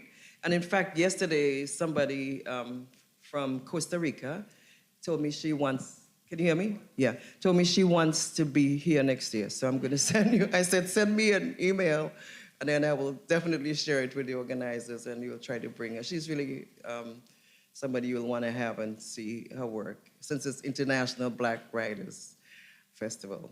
So I don't know, I kind of hesitate at calling this a collective biography, and this is a panel on collective biographies, because this would be the closest thing, I suppose, that Claudia Jones left of Karl Marx, that people call me now when I do talks or introduce Claudia Jones biographer, and that was not how I saw myself, which is because I always thought, to do a biography, it has to be something like what David Lemmering Lewis did on Du Bois, some massive 2-volume tome or something. So I see this more as engaging the life, and this is the topic of this discussion in any case, the life of people who should be more known and should be read and understood. And I'm so pleased then to have been part of this process. So it kind of developed organically. It didn't develop like, I am going to sit and write a biography of Claudia Jones. I did not even know, and I have to admit that, how powerful a figure she was until I really started doing the work. And I was like, oh my God. So what is the most shocking thing, and for all of you who want to do any of this kind of work, is that we have many figures like her who should be more recognized and whose stories need to be told by us. And we should feel comfortable in seeking them out, or if you have just a remote bit of knowledge of that person, then definitely go forward with it, because mine developed step by step. So it was 1985, and many of you were not born yet, right? If you're students who were born after the World Trade Center blew up. I always mark that as a generation that doesn't know anything that happened before that. But I was in London as a professor at Oxford University for a summer program on African literatures or something. And I went to meet Carolyn Cooper, whose name you should know. Carolyn Cooper is a Jamaican popular culture critic and amazing intellectual and advocate for Jamaican language. So I went to see her in her apartment in Birmingham, where she was a visiting prof, Birmingham University. And while there, a young man named Buzz Johnson brought a little book, and it said, I think of my mother, and it was Notes on the Life and Times of Claudia Jones. And he said to me, all of you who are calling yourself feminists, how come you don't know this woman and whatever? So I bought a copy of it from him, and I took it back to my office. I was teaching then at State University of New York, Binghamton. And from time to time, whenever I would teach Caribbean women writers or Caribbean literature, I would select a piece of it and include it in my syllabus or teaching, so students would know about her. But relatedly, I had edited a collection called Out of the Kumbla, Caribbean Women and Literature. And one of the things I said in that introduction was that we know a lot about the male intellectual Caribbean equivalents. You know, we know the CLR, at least you should, right? The CLR Jameses, the Eric Williams. Relatedly, there's a conference on capitalism and slavery going on now. We know them, but who are the women who are the equivalent activists, intellectual thinkers, and scholars? So there was an open question that I had in that introductory volume. And bringing it back then to the Claudia Jones knowledge, I was asked to be part of a seminar on Black feminisms at University of Madison, Wisconsin. And the other people who were part of that seminar were Bell Hooks, Deborah McDowell, and many of the names of Black feminist intellectuals that you would know about. And I kept thinking, well, if I am going to be presenting, I can't repeat what they're going to talk about in terms of Black women in the US. So I need to talk about somebody from the Caribbean. So I decided then to go and do more research on Claudia Jones. Could not find anything. Guess what was in the Schomburg? One clipping about her deportation and a biographical entry by Robin D.G. Kelly. I think, and maybe one from John McClendon. That was it. That was all that was in the Schomburg. So from that point, I had been on a mission to sort of find out who was this person. And each time I would go to London to be part of the faculty for Binghamton's study abroad program, I would do a little bit more research on her, interview people and so on. And eventually somebody told me, well, if you want to find her, she's buried next to Karl Marx in Highgate Cemetery. So if you know Highgate, it's like up a steep hill, and you should go, you all should go there. It's worth the pilgrimage. I went by bus through the Northern Line, I went on the train, I went on the bus, and then eventually go up. And I went on a tour of Highgate because I figured if I went on the tour, I'd eventually find her. Of course, the tour they took you on takes you to the people from the 15th century, 11th century, and so on. So eventually I was wandering around in the cemetery, and I asked the tour guide, but where would be Karl Marx? And he said, oh, no, it's on the new side of Highgate, across the street, and if you walk down the path, you will see. And I did that, and guess what? I encountered this huge bust of Karl Marx, about 11 feet tall. Every day, people are there with flowers, candles, red roses, all kinds of things. And to the left of Marx is the flat stone with the name Claudia Jones and who she was, born in Trinidad and Tobago when she died, and that she was a valiant fighter for her people's freedom. So just imagine then how I was taken by the fact that here was a Black woman who was buried left of Karl Marx. So it actually was walking back, and the title of the book, Left of Karl Marx, actually comes from that encounter with standing in front of Marx's bust and realizing that there's a Black woman who is unknown, people don't even know who she was, who was buried left of Karl Marx. And in fact, the famous theorist Sylvia Wynter, I was explaining this, what I'm telling you now, to some students. And when I mentioned this, Sylvia Wynter said, well, that's your title. So she's the one who actually validated the fact that the book is left of Karl Marx. Sylvia Wynter is another major figure you should know about if you don't. Definitely take classes with us in the Department of English and you'll know a little bit more about her. So I'm saying all of this to say that for me, and I'm hoping it is more clarified in different ways for others. These are processes that we work through and we work back with information, small bits of information that you end up filling out by finding more and more information about that person. The biggest archive, because this was a person who was in the Communist Party USA, she was the second group of communists tried and convicted for being communists in the United States during the famous Red Scare, and sentenced to prison, actually, in Alderson, West Virginia for communist ideas. And I want you to understand that, because whenever there's a narrative in the United States about challenging anybody who is remotely articulating any kind of black subject position, they always throw out communists. In fact, they just did it with Kamala, right? Or she's a Marxist, her father is a Marxist, or she's a Marxist, and so on. They did it with King. You don't have to be Marxist. You just have to be anybody remotely talking about black rights, and you get red scared out with that. In the United States naturalization questioning structure, if any of you have been through it, the last two questions are exactly those questions they asked during the Red Scare. Have you ever been a member of the Communist Party? That's in there. I'm saying to you then that the general narrative about how the United States subject is constructed as somebody who has to be repudiating communism all the time. So this is why this narrative replays itself repeatedly and repeatedly in different ways. MLK was considered communist. Anybody who was doing any kind of activism back in that time was considered communist. But what happened to the people who were actually in the Communist Party as she was? They were tried, they were sentenced, they were deported. So she was eventually deported to London and spent the rest of her life there. I don't know how much more time I have for talking about this, but essentially what has happened since the publication of this book, which came out since 2007, is that it has had its own trajectory. And I went to Nairobi last year, or earlier this year, and discovered it's a bestseller in Nairobi now. So I'm like, how did that happen? So I gave a talk at a bookshop called Chichi Bookshop in Nairobi, and the place was filled to capacity with people wanting to know more about her.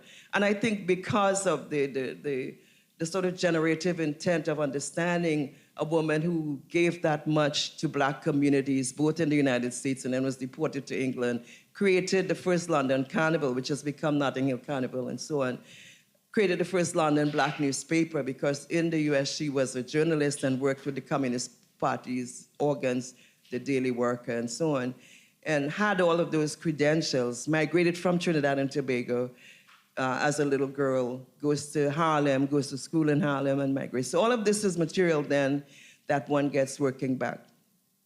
Finally, the biggest archive, so that you know, for doing any of the work on any of these figures is the FBI. There you go, we'll talk about that. So the FBI files eventually, and it's like, I say the FBI is like a mad librarian. If you've seen the files, and now you can get it. They're like a mad librarian. Because in the files there's a lot of nonsense, sometimes just like she gave a talk at the International Black Writers Festival. Keep in mind, they keep files on many people. Some of you may have files that you don't even know about. I'm telling you, I always wonder. So essentially, the FBI files, when I got it, it was something like 700 pages. It's before the time where you could get it online. So I had to write a letter to the FOIPA committee, and they actually asked me to pay for the photocopying, 7 cents a page. So I sent them whatever is the equivalent for 700 pages, send them a check for that. And eventually one day I got these 2 huge volumes of material at my house. And in there is all this material about Claudia Jones, what she did, where she went, how they find out who she was, because she used a different name as a camouflage for doing her activism. Her original name is Claudia Cumberbatch, and she was born in Trinidad and Tobago. So she used Jones as the deflection name, so that it took them a long while to figure out it was the same person. So she herself, was part of the process of trying to camouflage who she was, but at the same time be active and do the kind of work that she needed to do. Some of the first entries in the FBI files said what? Subject is working mainly on the issues of black women in the United States. Now, how does that become radical and all of that? Now it's taken for granted that we can do this work, but back in that period, it was considered very radical to be talking about Black women as a category that was intellectually and politically aware and so on. In the end, however, she dies very young in London. She is, a young woman. She dies Christmas Eve, and only because she was supposed to go to a party and never showed up. So the next day, they were looking for her, and she died in her sleep in her bed in London. Up until then, though, she spent a life of a great deal of community activism, organizing around Black rights. In fact, the Notting Hill riots in London was the trigger for her organizing the carnival, which would now become the Notting Hill Carnival. That there's been a lot of articles now published in different places, including one in Vogue, about the communists who started the first London carnivals. But her narrative and her shorthand description of it in the first carnival brochure was that a people's art is the genesis of their freedom. And that may be a good way to start, that a people's art is the genesis of their freedom. And she had to actually spend quite a bit of time negotiating with her communist comrades in London about that, because then they thought doing carnival and fun and art was too frivolous. But she had to really make the point that really this is how people articulate who they are and how they bring themselves into a kind of recognition that makes them recognizable in the world. And I'll stop there.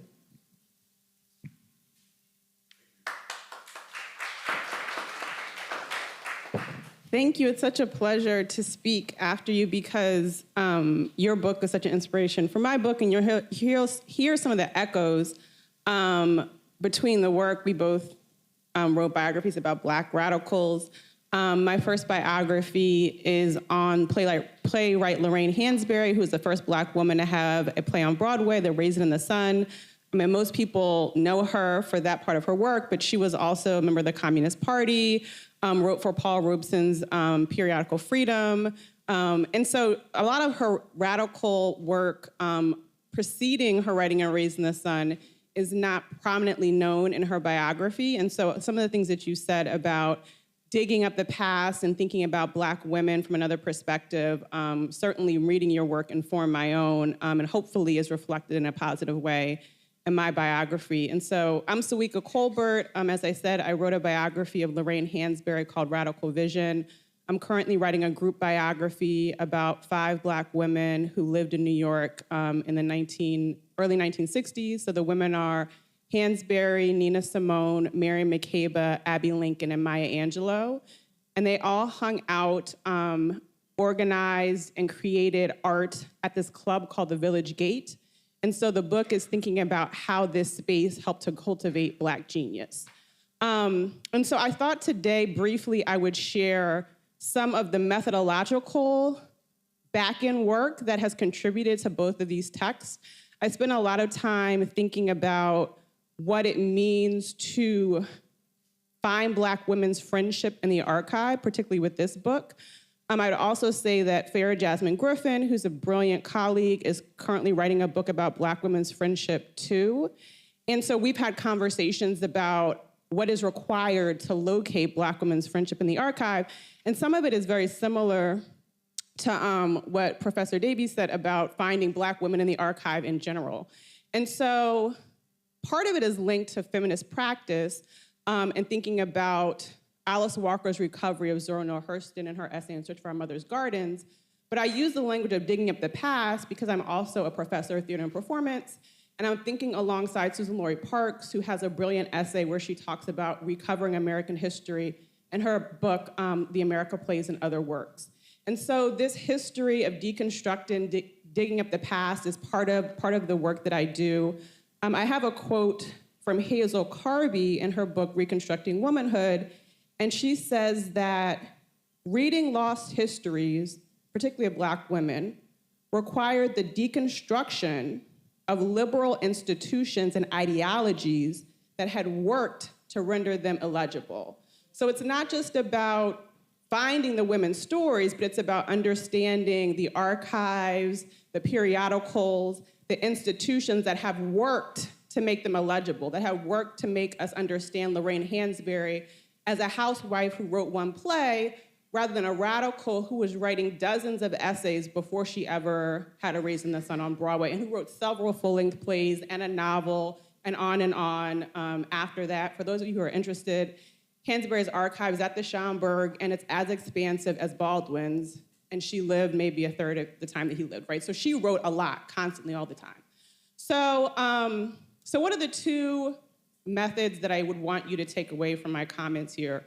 So one is I've turned to the conversation that I'm saying the women in my book are having within their art as a mechanism to locate their friendship. That's one method that I've been using in this book. And the other actually is thinking more expansively about the archive. So both what Professor Boyce Davies said about looking at FBI files, but also realizing that the protocols of what was important and useful in the 1950s and 60s means that often the women themselves were not even as aware of the importance of their friendships to history as some of the people in their circle.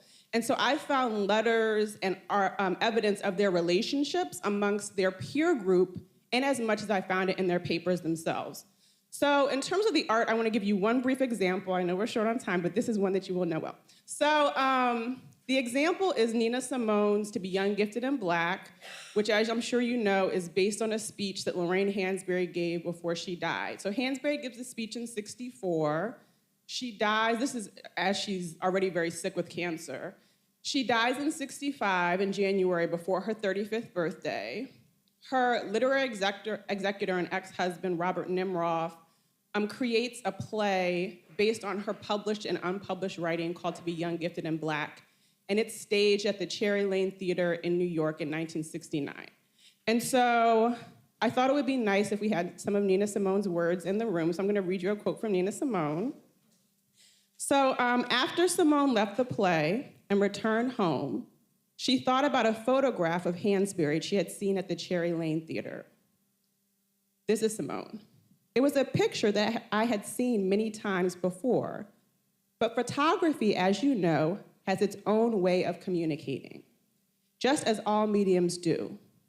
And all I can tell you is that picture caught hold of me, and in her eyes, this will sound very strange, but not to people who are really hip, she kept trying to tell me something. The image transported Simone to an intimate place away from the theater crowded with a swarm and buzz of other people.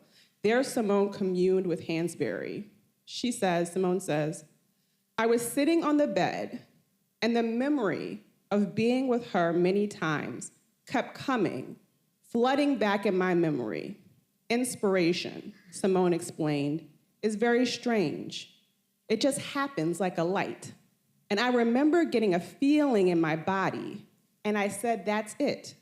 To be young, gifted, and Black, that's all. And sat down at the piano at that moment and made up a tune, and it just flowed out of me. And so in looking at the women's art, I don't find the normal facts that might animate a biography, like where someone was on this day, what their conversation was, the ways that you might narrate a life in a traditional way. But what I have found is how they were able to do those things, right? How they were able to live as artists and how they informed one another is expressed via the art that they made. And so part of the work of discovering Black women's lives in the archive is thinking about not only the facts of what happened, but then also how they happened and how we might read against the grain of institutions to locate them. And so in any narrative, you're always thinking about plot, character, and setting.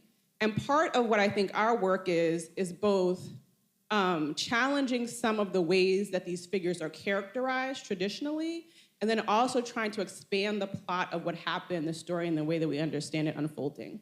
So thank you. I think I'm third, right? So good afternoon, everyone. My name is Khalid Long, and I am a professor in the Department of Theater Arts. I'm also an Associate Dean of Research and Creative Endeavors for the Chadwick A. Boseman College of Fine Arts. And it's great to see you all. So I'm gonna jump right in, and I'm gonna say to my two professors here that both of your studies actually influence and continues to influence my work. So my book is on, and I brought the manuscript with me. It's with the editor now because it's with the editor. She's doing some great work now. It's with the series under Iowa University Press with their Theater and Culture series. And so I have a printout here. And also Dr. Fleming, so this started with my dissertation some years back, and Dr. Fleming was actually on my committee. And I left the project alone, and Dr. Fleming actually said, no, you need to return to this. And I was like, well, no. He says, you need to return to this. And so I did. I will say this, I was able to get 4 essays out of it. And I was like, I'm just done with it. And so one day he said, no, you need to meet with me. And so we met for coffee. He says, bring it. And we went through it page by page. And so, moving forward, I'm assuming scheduled for next year sometime, But all that to say, so this project, my book is on Glenda Dickerson, who was a pioneer in Black feminist theater and performance. I will note that Glenda Dickerson was also an alum of Howard University, the theater program. She was also a pioneer in the development of the Black arts movement, particularly in Washington, D.C. So for example, she was a key figure in the D.C. Workshop for Careers in the Arts, which then transitioned into Duke Ellington School for the Arts, and she was their first principal, right? And so she's a pioneer. In addition to that, she was the second Black woman to direct on Broadway, 1980, with the production Reggae, a musical revelation. And I want to make note to sort of like where is she situated. The first Black woman to direct on Broadway was Vinette Carroll. There's an argument, there's a scholar, Kathy Perkins, who makes this argument that there was someone prior to that, but scholars are still trying to figure that out. And so until that is substantiated, I'm going to say that Glenda Dickerson was number 2. And the third one was actually a student of Dickerson, and that was Debbie Allen, who also is an alum of Howard University. And so what I'm naming, though, is that, think about that, 3 Black women, and of course, I think we can say that there's a 4th, maybe even a 5th with the recent production of For Color Girls and so forth, right? But what I'm naming is that you think about Broadway, you think about commercial theater, but you think of the fact that only 3 to 4 Black women have ever directed on Broadway. And Glenda Dickerson is in that genealogy. So in this project, it's really about, it is a recovery and recuperation project in many ways. And for me, it was about recognizing not just simply someone who is important, but acknowledging the work she has played and the role she has played in the development of contemporary Black theater, Black feminist theater, American theater. I did print some stuff out, but I'm not going to read it. I'm going to read one part here, and that is this. In recuperating Glenda Dickerson and reviving her works, I am reminded of a question posed by editors Jana Brown and Tavia Nyong'o in the introduction to the special edition of Women and Performance, a journal of feminist theory, entitled Recall and Response, Black Women Performers and the Mapping of Memory. Brown and Nyong'o asks, can we remember people and performances without trying to reconstruct whole, stable figures?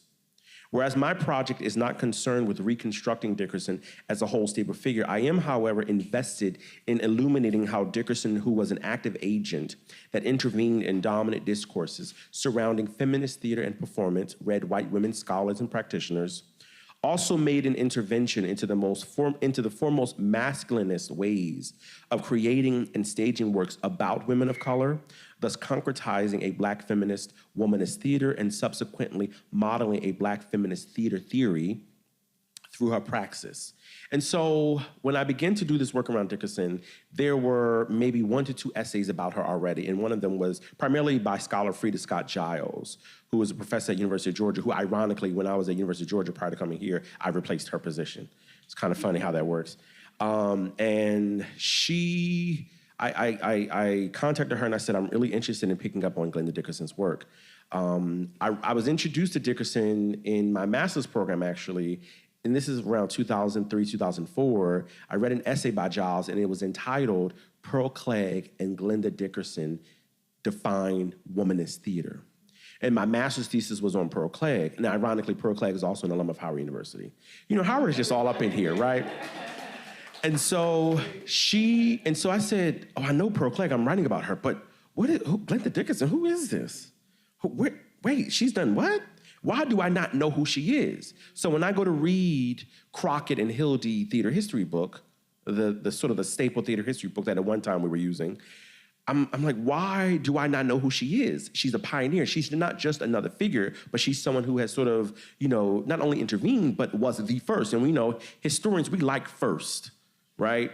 And I continued on, and when I got to my PhD program, I was looking for a project for in my PhD program, University of Maryland, they were clear, you're not supposed to come in with an intended project. You're supposed to just delve deep into the courses and your coursework, and then that project will come later. But when you come in already with a project, you oftentimes, and I tell students this now, especially when I was a graduate advisor for several of my PhD students, you will sort of knock yourself out of the box to open up your work and your research and expand yourself as a scholar and an intellectual by coming in and saying, these are my questions, this is my topic. Delve into the class first, right? And so that's what I did. And when it was time to propose a project, my mentor, Dr. Paul Bryan Jackson, said, you know what the project is? And I said, what is it? He said, it's Glenda. You need to write about her because she had just died. And I said, well, I don't know. So I contacted her daughter, and I said, there's just not a lot about her. Similarly, right? There's just not a lot about her, and I didn't know where to start.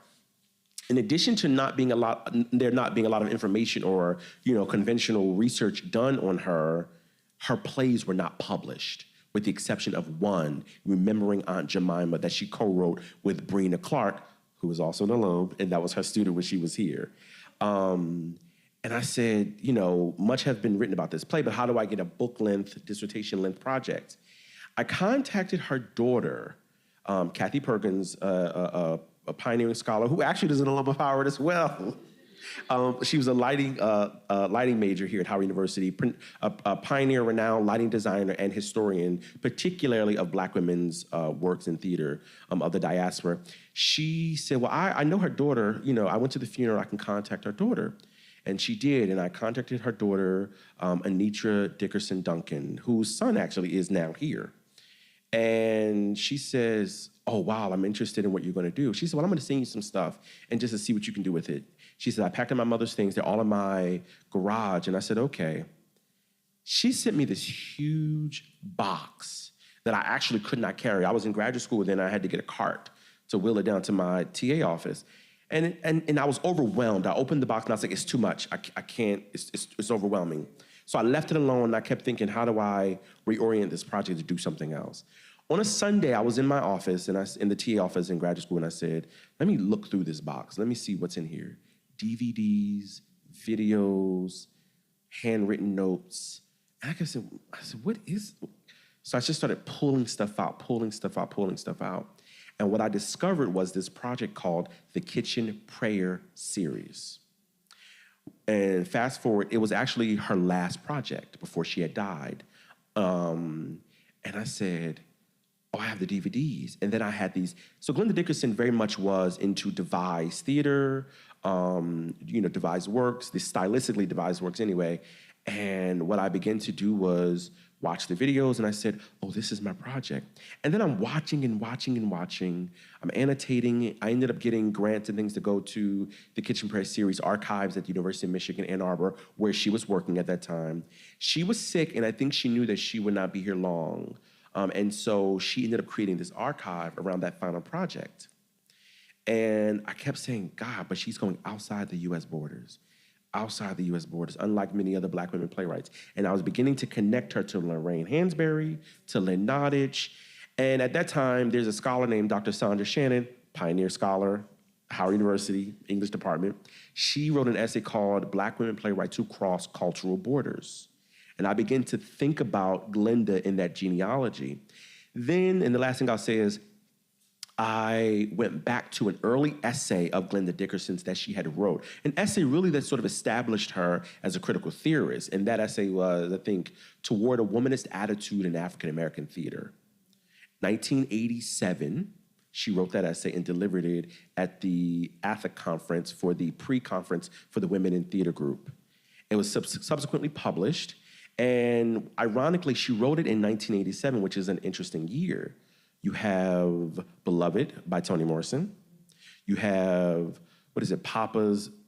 Mama's Baby, Papa's Maybe, that came out that year.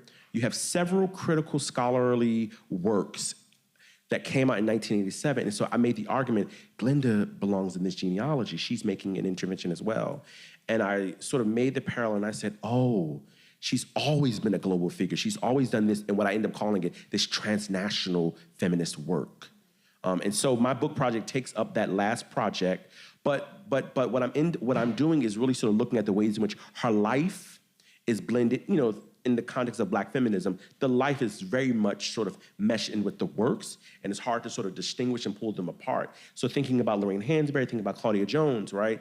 That, you know, it is hard to distinguish the artistic work from the critical life, because ultimately her works was about activism, social activism, and making space for Black women and essentially women around the world through what I consider to be this critical transnational feminist praxis. And I'll leave it there.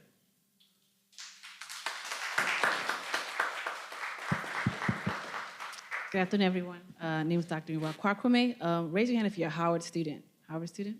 Okay, thank you. And if you're online Howard student, raise your hand too, or alum as well. My project started as a Howard professor teaching a course at Howard University, and I came across a document that had a list of all these Black women archives in Moreland, right? And I kind of looked through that list, and I asked myself, you know, what can we do with this class and this list? Question for you. What is the safest space on campus besides the A building? The safest space, if you can think about it. It's protected, there's security, the Caribbean tree. I don't know. So founders, the library, right? These archives that have all of our stories, our pictures, our history, and it's protected. And the question I want students to think about is, what is behind this protection, right? What is in these, well, I guess for right now, it was in the basement, or what's logged, or what's in boxes on this campus that you as students should know about, right? Because when we think about what we're either involved in right here with the conference, or whether you're in a dorm on campus with someone's name on it, how many times do we ask the questions, where do these names come from? Who started these conferences? You know, if you think about higher education and how it started, how do we now have a campus that's full of women, right? And the name that came up through that list was Lucy Dick Slow. Right, so me and my students took that name, and I said, I want to know, you know, what's on campus about her. You know, where's her collection? And Moreland Spring Bar being great and great staff. One day I'm sitting there, then they come out with the cart and they roll it out like they do all the time. They come out the cart. Okay, so I like to teach and move. They roll out the cart, and I was like, okay, there's like 5 boxes. They was like, no, they have more boxes. I was like, more boxes? And they roll out more boxes. And I thought about how many more women's stories are still in the basement that boxes have not been unopened. Right? And for students here at Howard, here's the opportunity to kind of go and look for a box, right? One day you'll be the person that maybe one of us will be talking about, that Howard student. The question is, what was so special about you while you were here, right? What did you write? What did you do? What did you advocate for? Where did you protest? Where's that picture, right? So Lisa Slow becomes one of those names that I allow my students to kind of jump in the archives to read about. And we read her letters, look at her pictures. We go online and see what's about her. At that time, there was a dorm named after her. So students who lived in that dorm, the question is, why is her name on that dorm? Right, so the process of thinking about, if I'm here in this space, who contributed to that decision, right? What work went into Howard being Howard, right? Who sacrificed for me to be in this air-conditioned room, right? And Lucy Dick Slow is one of the individuals. She's the first Indian woman at Howard University. And I was, for myself as a faculty member, I was thinking about, as a dean, what does that mean, right? And what does it mean to be a dean of women? What does it mean to be an administrator at Howard University at that time, right? So the students and I, we went through every letter, scanned, took pictures, talked about the letters. Moreland staff was very helpful in kind of having us curate, and I'm thankful for them who continue to protect more archives and also take in more archives. But being at Howard is a special place. And just having students and faculty kind of begin to think about and reflect on what has been poured into the yard, right? What sacrifice has been laid on the buildings, right? And Lucy Dick Slow was one of the individuals who laid the foundation for the quad, right? To have a space such as that, right? But what drew me into continuing to look through her archives and publish her text of her letters was what she wrote, and knowing how much time she spent just fighting people being able to do what she wanted to do, right? The idea of being a woman, being on college campus, studying what you want to study, doing what you want to do, those are things that Lucy wants to do herself, but she struggled to do that, right? And the second thing is also she struggled to get paid to do that too, right? As a woman in DC, you do all the work, but you get no credit, right? And also you do so much with so much less, right? So the fact that she was very instrumental in organizing women across the U.S. as far as making sure that campuses were open to receiving Black women and girls on their campuses. She organized many organizations. She was a part of, she published letters, she did research, she was a teacher. She played sports, basketball, tennis.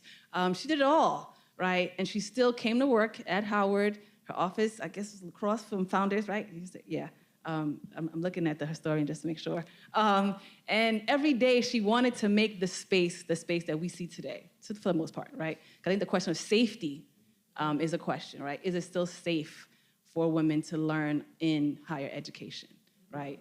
And I think that's the question that for me, in creating the text, the question is, why would you open up someone's old letters and put in a book today? The question I have for students is the same questions that she had, do we still have the same questions today? And I think we do, right? There are some spaces that are still not safe. Women are still not equally paid. Women are still not valued. Women are still not given the space to study what they want to study. So that's why we kind of open these archives for us to not forget the questions that were raised before that we can still answer and begin to kind of complete the work that they started. So I'll stop there as far as my work.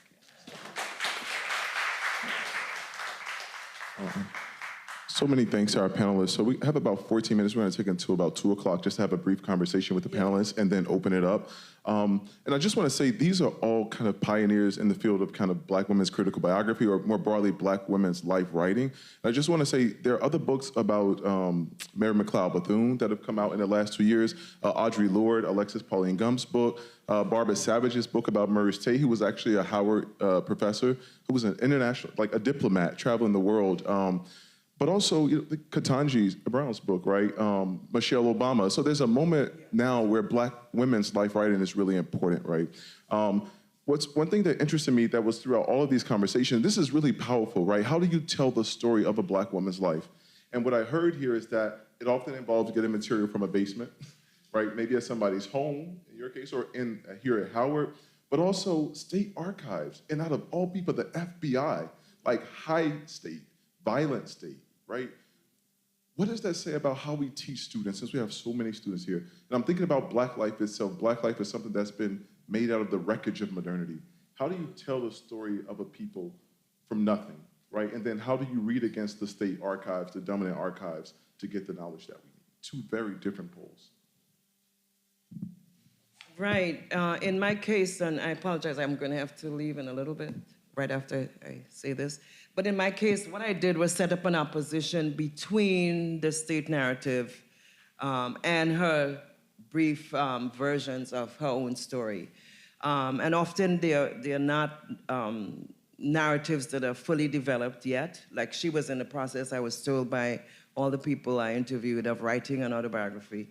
And my assumption too is that always there'll be more material that one finds later. So this, people should be still coming after me doing further work on her, because I'm sure there's additional material that I haven't found. Because generally when I was doing the research, people would hand me things. People would be crying like, I'm so glad somebody's doing this. So like, this is a card that she sent me and so on. And often people have these things in their homes, but they don't know the value of them. That's the other thing that I think our work is able to pull out. But you have to create, the FBI files is giving you often inaccurate information, often skewed to whatever they want to write about, often sometimes redacted, a lot of names are redacted and so on, and often meant to sort of create a narrative. The other thing I found out with her FBI files, I assumed that once she was deported in 1955 and went to London, I assumed in my head that was it, that there wouldn't be nothing else. No. The FBI tracks you every freaking all over the world. So they had stuff up to her end. So when she died, the last entry was that she died on this date. I'm like, wow. So essentially, the agents pursued her in many different locations, and they do that kind of thing. So creating a narrative, for me, based on what they said and what she said, was part of the way that, to me, the story is told in a much more expansive way.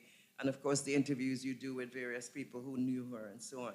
And then finding that material. And I'm like you, finding that box, oh my God. When I finally found her archives in London, the person whose house it was in had 2 boxes, and when I walked in, she had opened them to show me what she had. And much of that material is now in the Schomburg. And I was like you, I bought she wanted it to go somewhere, but didn't know what do I do with this. And I thought it should go back to Harlem because she was deported from the US. So I bought 2 huge suitcases and brought it with me to the United States, really terrified. But I was telling Ben last night that I had an assistant when I was in Northwestern who scanned everything in the file. So hopefully what I'll try to do in negotiation with them is make it available so that people can have that material.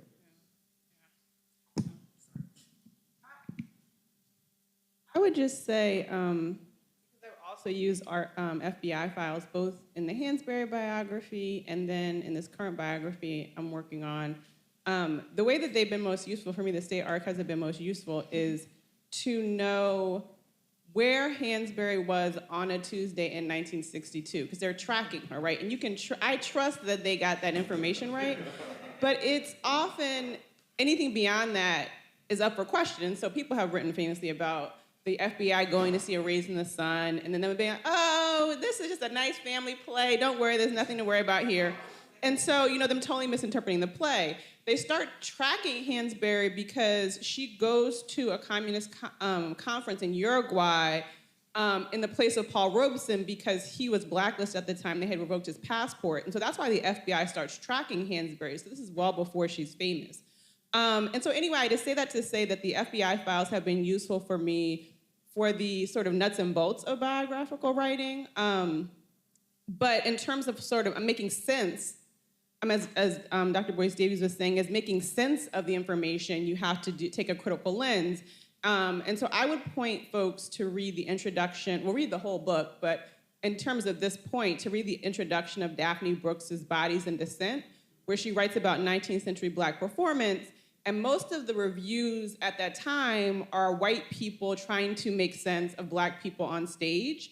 And so Brooks gives us a method to use those reviews, use that evidence, while also understanding the point of view of the people who are doing the looking, right? And so to me, this is very similar to the FBI watching these figures. The one other thing I'll say just anecdotally, because I think it's funny, is after the Hansberry book, every figure that I write about, I'm like, do they have an FBI file? I need to know. And so I told my research assistant of all the 5 women I'm writing about to try to find their FBI files. And so at the end of the fall semester last year, she came to me and said, I have something for you. I'm like, what is it? And she hands me an envelope with a CD of Mary McCabe's FBI file. And it was such a bizarre, first of all, I didn't know that McCabe had an FBI file. Second of all, the fact that our federal government is still sharing information on CDs is wild to me. And third of all, my student was completely confused because she didn't even know what this was. So I say all that to say, sometimes you have to dig under rocks and look in unknown places to find the evidence.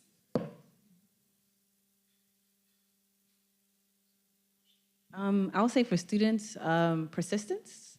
If you think about maybe all the text messages you sent yourself and your friends all day, just in one day, think about how someone else had that same communication in their life. So if there isn't something in a library or archive, it's somewhere, right? Because as human beings, we communicate, we do work, so there are pictures, documents somewhere. So being persistent, I would say that. And when you actually get the files, Dr. Greg Carr has this framework where we kind of look at texts where we ask, who are we speaking about? Where they come from?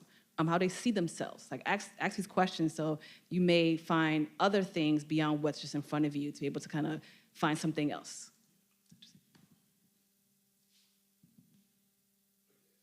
Yeah, so I'll just ask one more question and we'll open it up. And this is just, sorry. Okay, thank you. Can you all hear me? Great. I'll ask one more question. And, thinking about someone like Lorraine Hansberry or, even these two figures who aren't as well known, like Lorraine is like a raisin in the sun. Brilliance, the essays, all the other things. But then you're in the archive and you come across like the juicy stuff. Like, so you discover like these, not only like drafts of plays and things like that, but people wrote about and recorded in journals like who they were sleeping with, who they had beefs with, all that kind of stuff. So my question is about like a question of care. The question of care in writing Black life. How did you decide what to share with the public, what to withhold? And you're still very much in the process, I think, right now. How do you deal with that sort of thorny methodological question?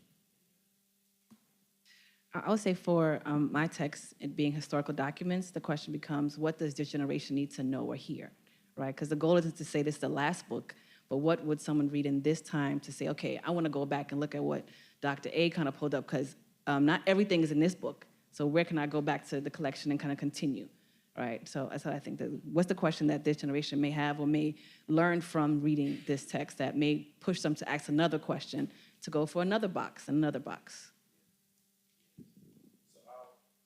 Jumping on this one. So I conducted about 20 interviews for this project. And it was funny because about a year ago I said, all right, enough interviews, because that can be something else. You can always return back to the project and have a second, another book, another essay or something.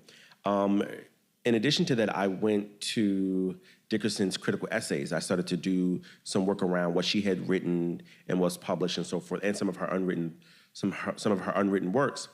Unpublished works. Her written but unpublished works. And there was a lot of salacious stuff.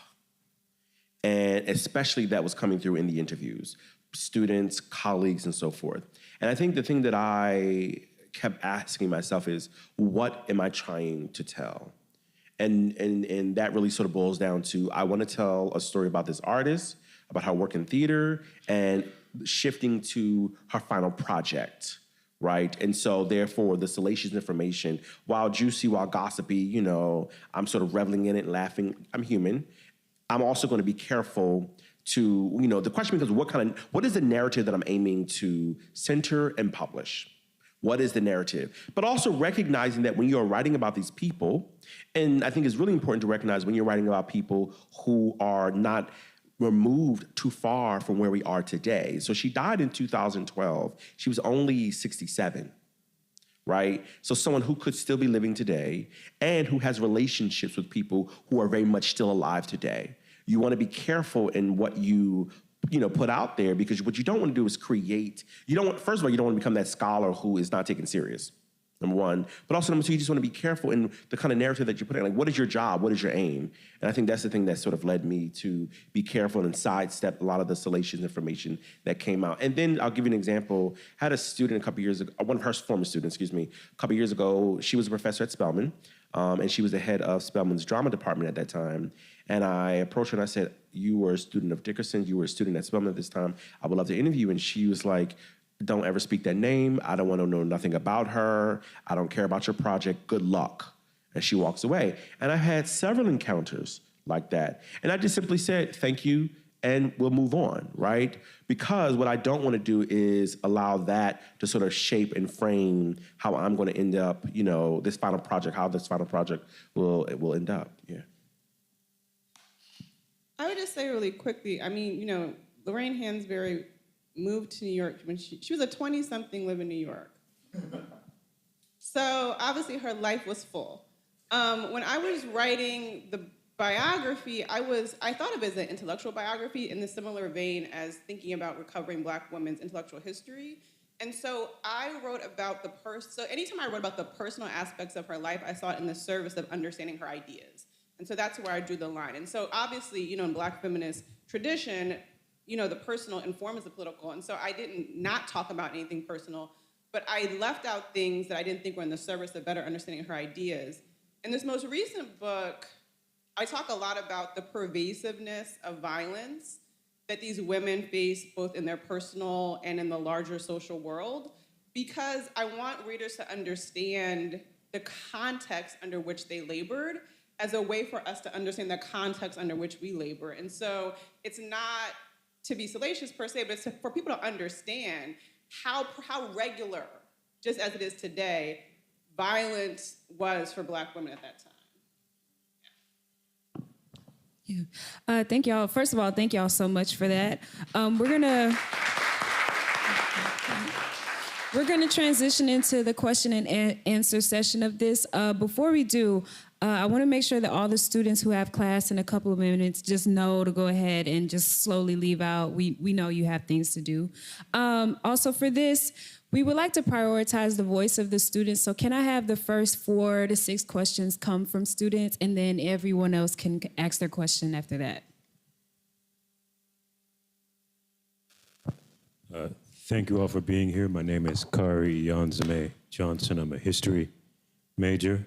What you do is very powerful. In many ways, you act as mediums, right, for these individuals who have long since made transitions, bringing that understanding into the present for all of us. But in the work of, creating biographies, do you often, are there times you find your lives overlap with the lives of those who you're, working on? And my follow-up to that would be, when you are doing the work of biographies, how does it affect or change your perspective of the subjects or the individuals? Thank you.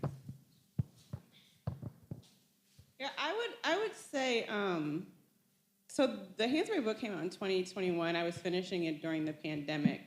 And I constantly reflect on what a gift it was to have spent the year before, the 2 years before in her papers, because I realized during the pandemic that she and the women I'm writing about now were giving us, and this is echoing Alexis Pauline Gumbs, but we're giving us practices for survival, right? So how to live through crises that are constantly plaguing our world. So Hansberry gives a speech during the Cuban Missile Crisis about the student activists who are in jail, in the jail no bail for SNCC. So it's in the middle of this, so there's all these crises that are happening in her world. They're on the brink of devastation by the Cuban Missile Crisis. The civil rights movement is very hot. And she is trying to negotiate all these catastrophes that are happening. And so for me, in the book, I describe it as practices of freedom. But what has helped resonate with my day-to-day life is thinking about how Black women writers and Black writers more generally combat the slow death of patriarchy and anti-Blackness through everyday practices that are building the foundation for our freedom. And so understanding that as a daily practice and not a destination that is articulated in their writing and their art and their work as a gift for us to discover later on, because Hansberry knew her generation could not fully apprehend her, but she left for us her papers so that we as a future generation could take in her fullness, has been inspiring to me in my day-to-day work. So what's interesting is that I think about Glenda Dickinson's life as someone who came through theater in the 1960s and continued to do it until she died in 2012. Ironically, I start my introduction off with a story about how she saw A Raisin in the Sun. Her parents had taken her to see a production of it, right? Early in Ohio in the early 60s. Late 50s, excuse me. She was early 60s, because it came out in 59, early 60s, prior to her going to Howard University, coming to Howard University for college. And then her father recognized how she was so enamored by the production. He brings her a newspaper article about Ellen Stewart, who was the founder of La Mama, which is still up today in New York, and another pioneer Black woman in theater, but I'm careful not to say Black woman or feminist, because she did not utilize those terms, and she was clear, she stayed away from those terms in terms of Ellen Stewart, but she created this kind of intercultural theater enterprise, right? Her father brought her that essay, and she goes, it was in this moment I said, wow, 2 Black women can do this kind of work. This is what I want to do. She gets to Howard, and the rest is history that I'm writing, right?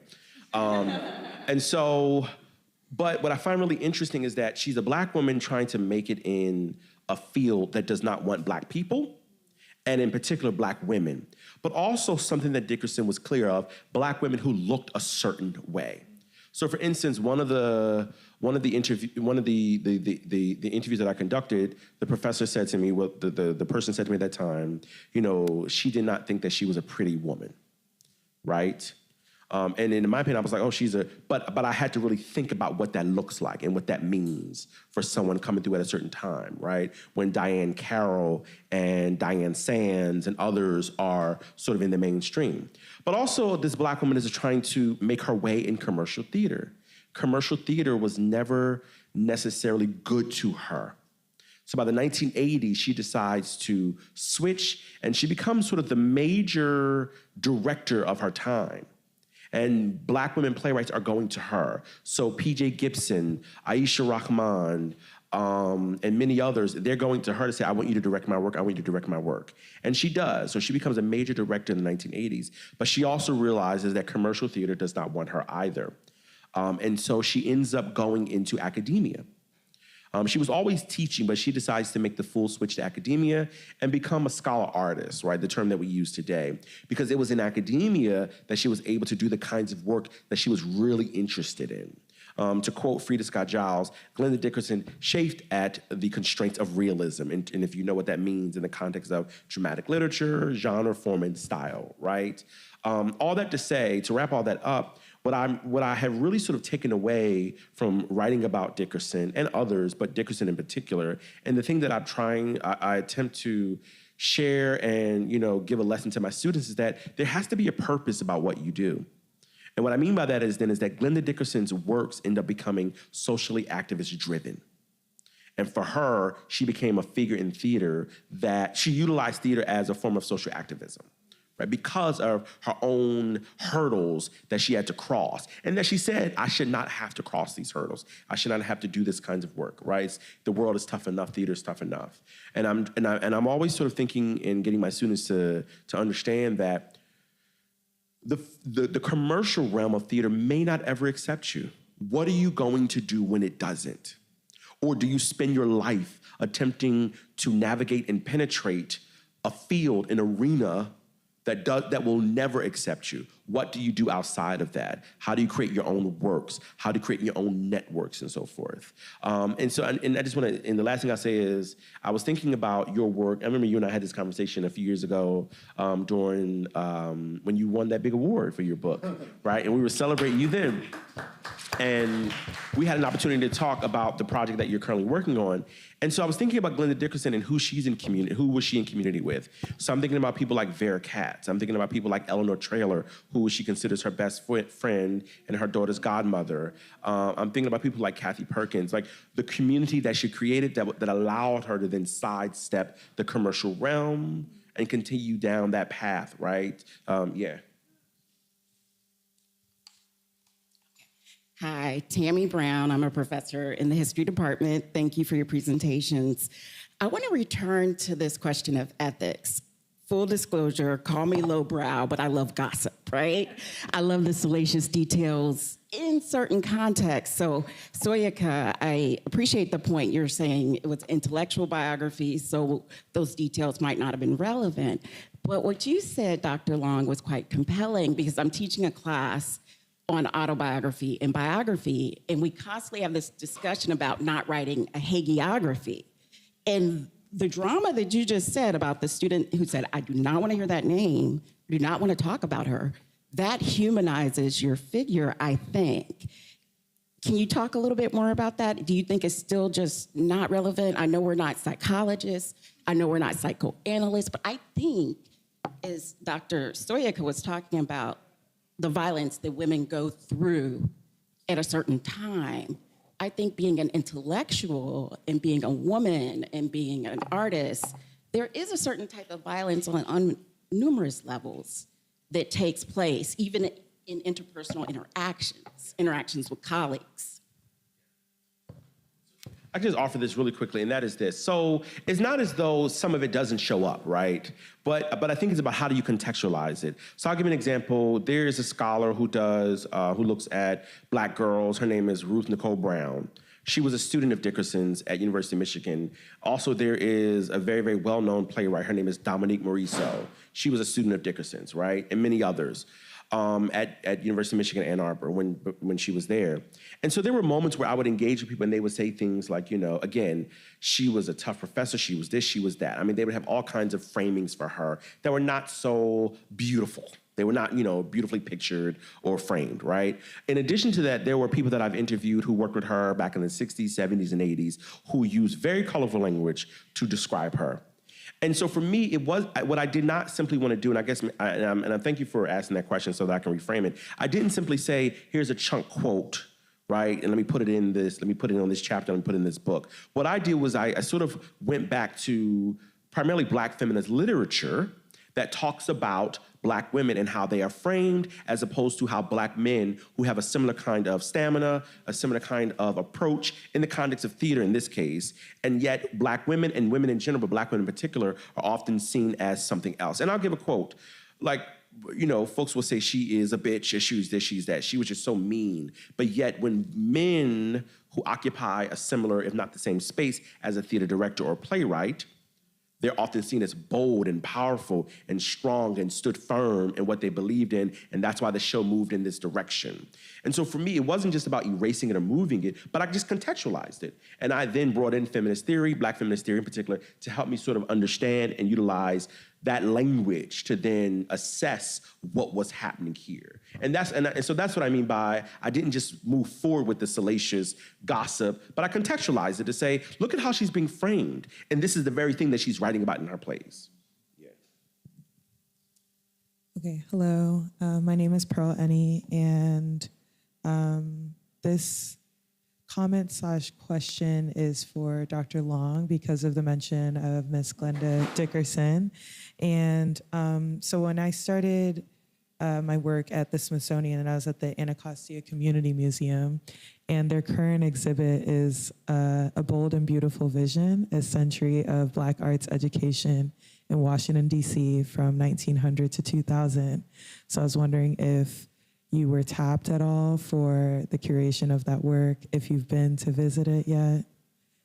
No, okay, so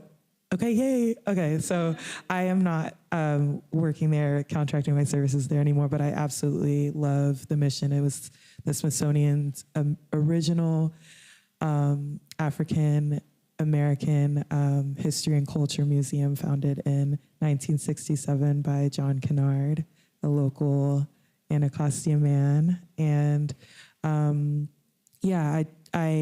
appreciate everyone on the panel's just work because, without panels like this or museum spaces like Anacostia, it's really hard to hear these stories. And I'm just thankful for the dedication. And I think a question would be, across the board, whoever wants to answer, when you are reading these stories and learning about the violence that these women had to endure during their times and just other things, sitting with their stories, I think of like actors, actresses, when you have to embody a character, when you are embodying these folks that you are writing about, how does that transform you as a person? Well, I would say that in reading about the violence, particularly in the book I'm currently writing, it makes me grateful that certain modes of interaction are not accepted in the same way because of third wave feminism in part, right? And because women like Toni Morrison, who a brilliant Dana Williams is writing a biography of, y'all can all read it next fall. But because of Audre Lorde, Toni Morrison, June Jordan, because they helped to expose and help us to clarify this pervasive violence that the women that I'm writing about were living through, right? And so, and it's also interesting to me, Abby Lincoln is married to the famous drummer Max Roach. Miriam Makeba was married to the famous trumpeter Hugh Masekela, as well as Stokely Carmichael. And so both of them had very famous partners who also wrote about themselves, who wrote life writing, which then included the women, which is why I'm reading their books, right, in part. And it's fascinating how matter-of-factly they describe the violence they enact. And it's not to suggest that they're not remorseful, but the manner in which they're describing the events is so matter of fact that it reinforced for me how quotidian it was. This is just what it was, right? And so for me, I'm grateful in reading that. It's both startling and also clarifying of the work that writing can do in transforming culture in the world, the paths that have been cleared for us and the space that we must continue to occupy, and thinking about how we can push further to transform the world and make it a safer place. But there's this story that I tell in the book. Maya Angelou and Abby Lincoln were really good friends. And there's this story where Max Roach invites Maya Angelou over to his house to do a reading of Jean Genet's The Blacks, which Maya Angelou and Abby Lincoln originally were in the play. And Maya reads the play, and at the end, she was like, oh, I don't get it, basically, I don't get it. And Max Roach just goes off on her and is yelling and screaming and telling her, why she should get it. And the musicians who are there talk about how they start making noise to try to diffuse this moment of tension. And Abby Lincoln is just watching all of this happen, right? And so after Max stops yelling, Abby comes to the door and says, okay, Maya, see you later. And it's really this heartbreaking moment for me because in my 21st century point of view, I would want my girlfriend to tell her man to stop yelling at me, right? But because, again, this is the world in which they all live. Like, none of the musicians say anything. No one intervenes. It makes me mindful of the importance of the work that's happened since then and then grateful for it.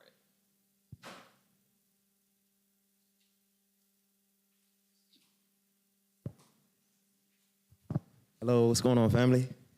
All right, so my name's Lou. I'm a DC native. I've been invited to the panel today. I've been invited to the panel today by a friend. So I'm really enjoying the discussion, your insights. And I had a question concerning how you engage the limits of the archive. So I have it here. How do you handle or fill gaps or ambiguities in historical records when crafting narratives for historical or critical biographies?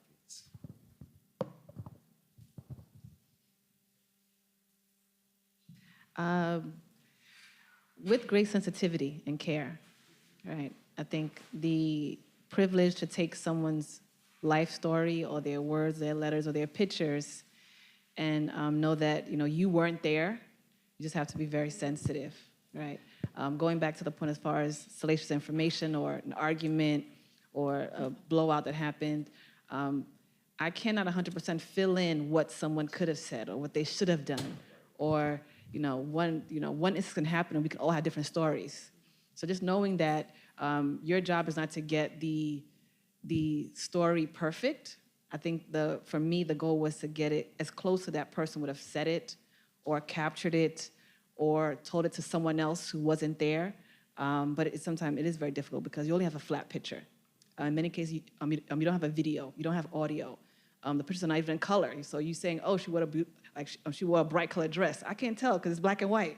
So you just have to be sensitive and know that in having the archive, it is a gift, right? That someone sat down, wrote something down, and it was saved. And you're the person that has the space and time, because time is a gift to read it again and tell someone else. So the worst thing you can do is, like telephone, like tell a bad, like kind of transport a bad message, right? So time is needed with the archive. Don't spend 10 minutes, 10 months. I took 3 years with my students, right? And we went back and forth, like, is this spelled correctly? Is this, do we kind of read this the right way? Did she say this?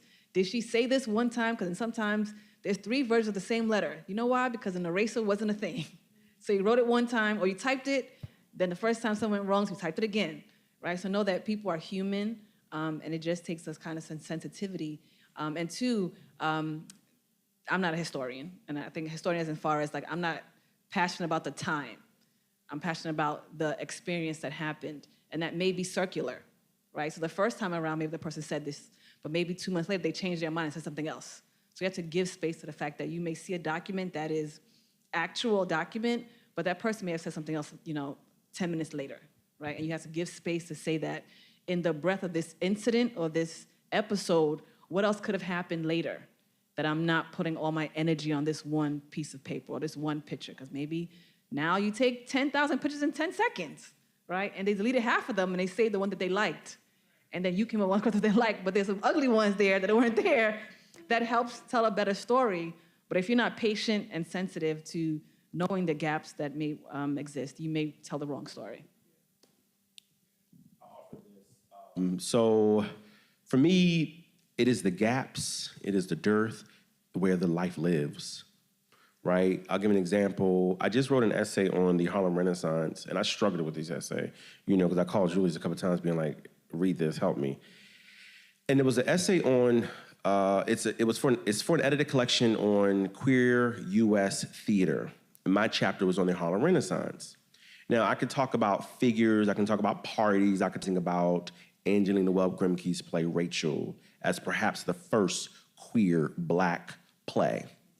Because if we think about queerness, theorizing about queerness, not just simply in terms of same gender loving relationships and transgressive sexual practices, but as something that subverts the norm, how does her play, Rachel, subvert gender normalization and activities and so forth in the context of not having a child, in the context of refuting marriage and so forth, right? I'm using that as an example back to the works.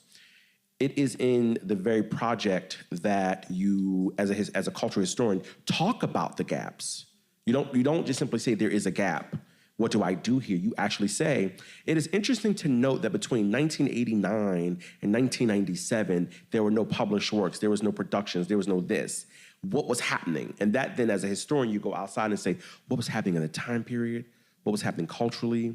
I got 3 interviews that said she was sick. Like, something's happening here. And you really just sort of contextualize that. I'll give you an example. The reason I actually got to my project and talking about her final performances is because they are the only things that are recorded. Her other plays are not published. They don't exist because of how she was working.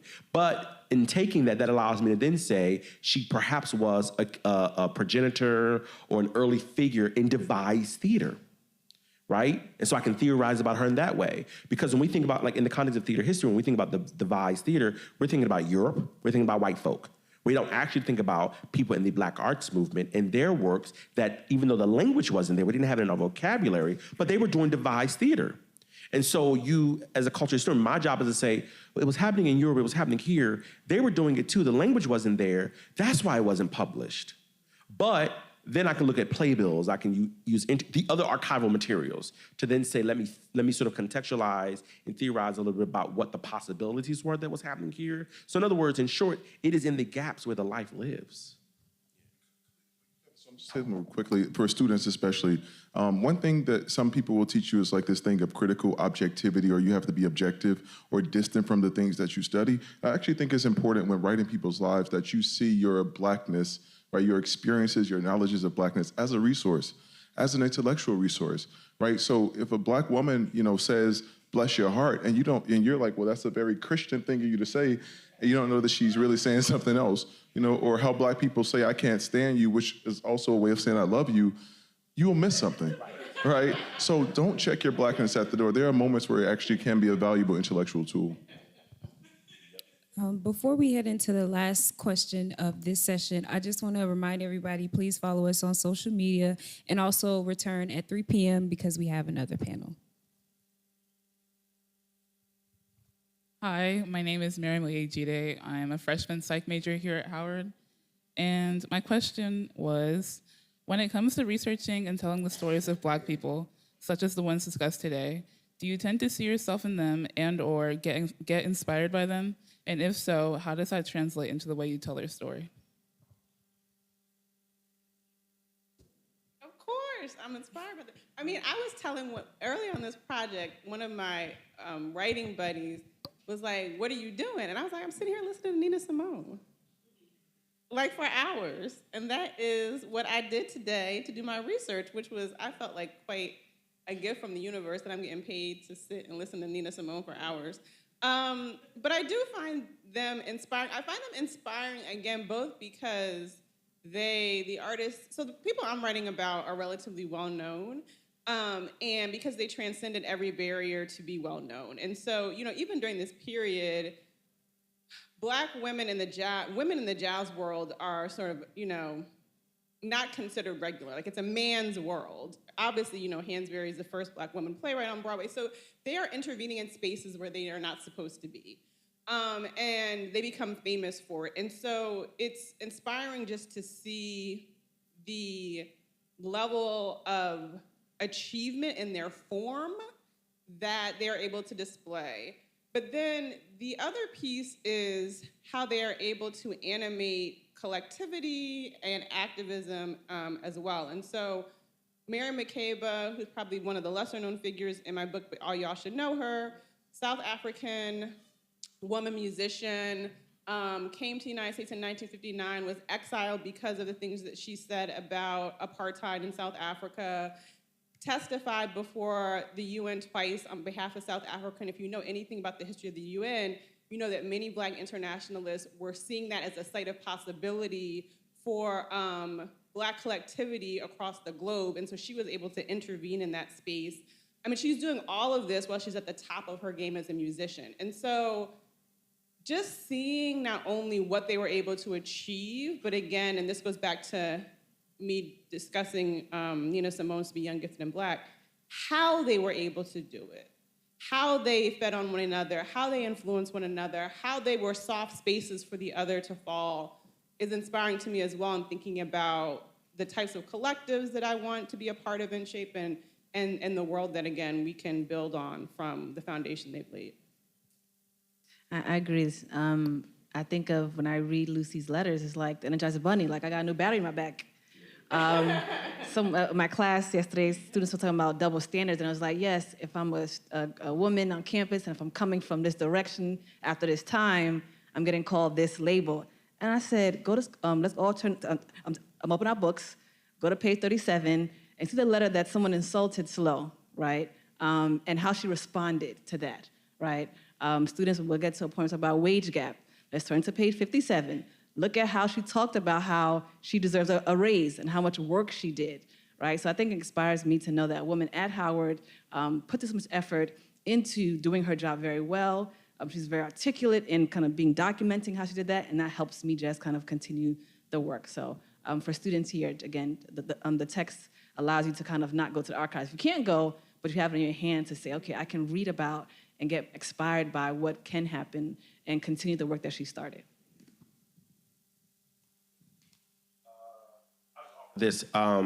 So I see myself as an interventionist, right? As someone who is attempting to penetrate through the norm, right? Whether that is as an academic, whether that's as an administrator, whether that's as a professional. And I think my work in studying Glenda Dickerson's life and works over the last couple of years probably played a role in that. I'll give you a story, and I'll close it with this. In the late 1980s or early 1990s, she was at a conference. It was an ATHA conference, and I'm saying ATHA because it's a conference that we attend.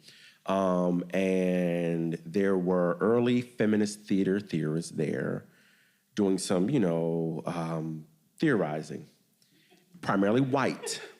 And Glenda, she's there. And she lifts her dress up and she says, y'all think y'all know theory? This is theory. She was that type of figure. And, the other women in the room began to cry and sob. And by the end of that, she had them all in a circle, holding hands, singing, Will the Circle Be Unbroken?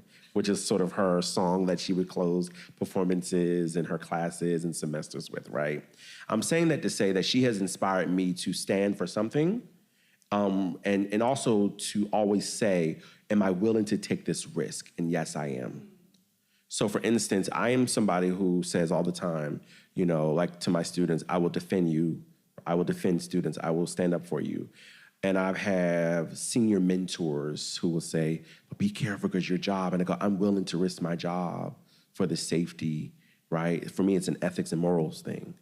Right? So what are you willing to risk? And I think about Glenda as someone who risked a perhaps commercially successful career for what she deeply believed in because it was significantly tied to her identity as a Black woman in the US.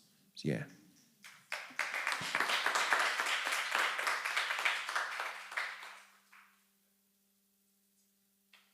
Okay, well, thank you all so much for coming out to this very enriching and rewarding panel. Just please join me giving our panelists one more round of applause.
Good afternoon, Bison community. My name is Christiana McLean, and I want to welcome you to the International Black Writers Festival of 2024.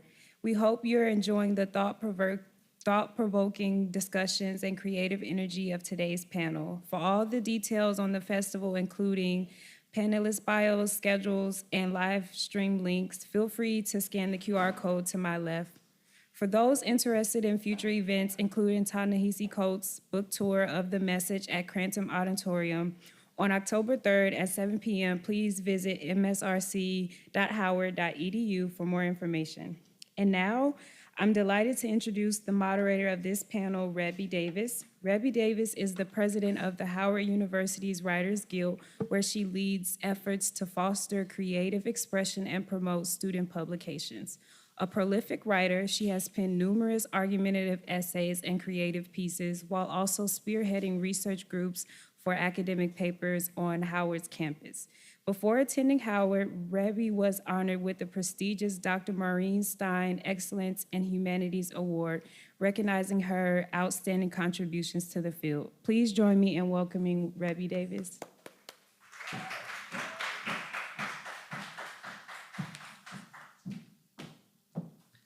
Thank you all so much for being here. I want to introduce you guys to our panelists, but before that, I wanted to tell you a little bit about what our panel will be about.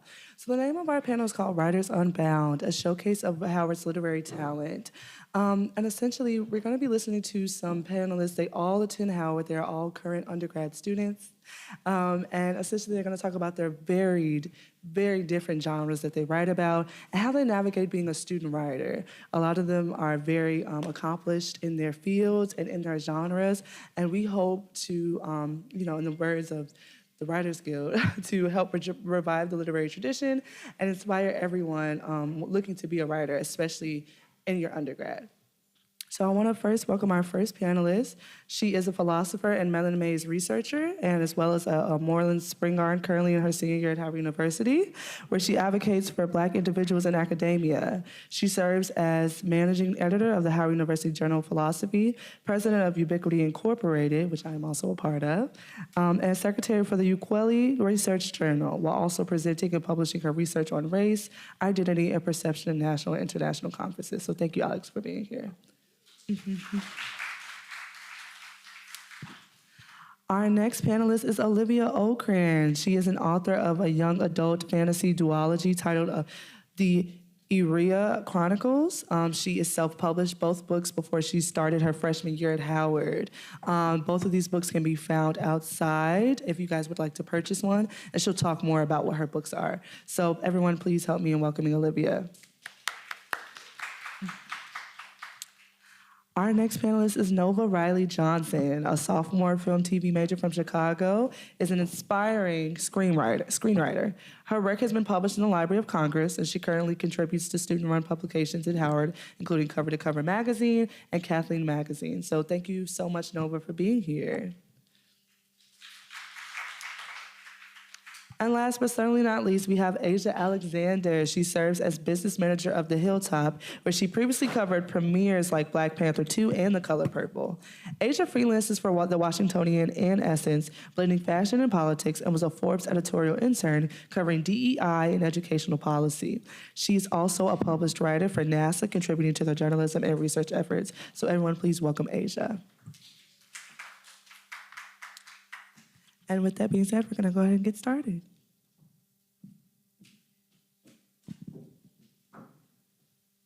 Okay, oh yeah, that's nice. Okay, yeah, so thank you guys so much for being here. I know you guys heard the formal introductions, but like I said, we are Howard students, so we're going to give our Bison intros, and I'll go first. My name is Rebby Davis. I am an honors English major, philosophy minor from the great city of Chicago, and I'm also a graduating senior. I think the first one we should go with is Alex, and we can just kind of go in order. Okay, hello everyone. My name is, I talk loud though. Oh, okay. Hello everyone, my name is Alexandra Zapiro. I'm an honors senior philosophy major, African American Studies minor from Greenwich, Connecticut. As Rebby said, I'm a Mellon Mays Fellow, a Moreland Spingarn Research Center scholar, Stanford University Black Academic Lab researcher, Anna Julia Cooper, scholar at the Blacks and Classics Museum in Alexandria, Virginia. Sorry, I can keep going on, I guess. Yeah, I'll just stop there. I do a lot of research, but I'm excited to be here. Thank you for having me. Thank you, Moreland, for having me here. It's a pleasure to represent some of the student body writing and literature here. Hello. Okay, there we go. Hi, I'm Olivia Okren. I am a sophomore English major, secondary education minor from Cary, North Carolina. And I just wanted to say I am so grateful to be on this panel. This is my first panel, so exciting things. Hi, everyone. Thank you for coming. My name is Nova Riley Johnson. I'm a sophomore film and TV major from Chicago, Illinois. As Rebby said, contribute to a couple of publications on campus. I would describe myself as a forever poet, former journalist, and aspiring screenwriter. I also participate in HU Poets as a spoken word artist once a week on Fridays, and I'm really happy to be here. Hey, y'all. My name is Asia Alexander. I'm a graduating senior journalism major, political science minor, and I'm from Tallahassee, Florida, period. And I'm a journalist. I cover a lot of politics with the intersection of culture. I've written for Essence, I've written for Forbes, and many other publications, and I'm just really excited to be here. Thank you. Thank you. Okay, so I'm going to try to open things up a bit and try to catch a glimpse into you guys' passions and art styles for writing. As we in the Writers Guild say, reviving the literary tradition is key. Oh, sorry. Can everyone here share what genres you write and some of your contributions to the literary world? I will say, as far as film goes, I love television comedy sitcoms. They're just my favorite thing to watch, so they're also the thing that I like to write. I think that with comedy, there's a special opportunity you have to share a lot of truth about things that aren't necessarily funny, but when you can wrap it up in something lighter or a better joke, then people are willing to listen more. So it's definitely a genre that I appreciate. As far as my personal writing goes in my free time, I really love poetry, and I would say I feel like spoken word is also another opportunity that you can be the opposite of comedy, but really intense and kind of share your message with people, but it's right in their face, and you have the opportunity to have these broad tones or specific words that really just hit people when you want to say what you want to say.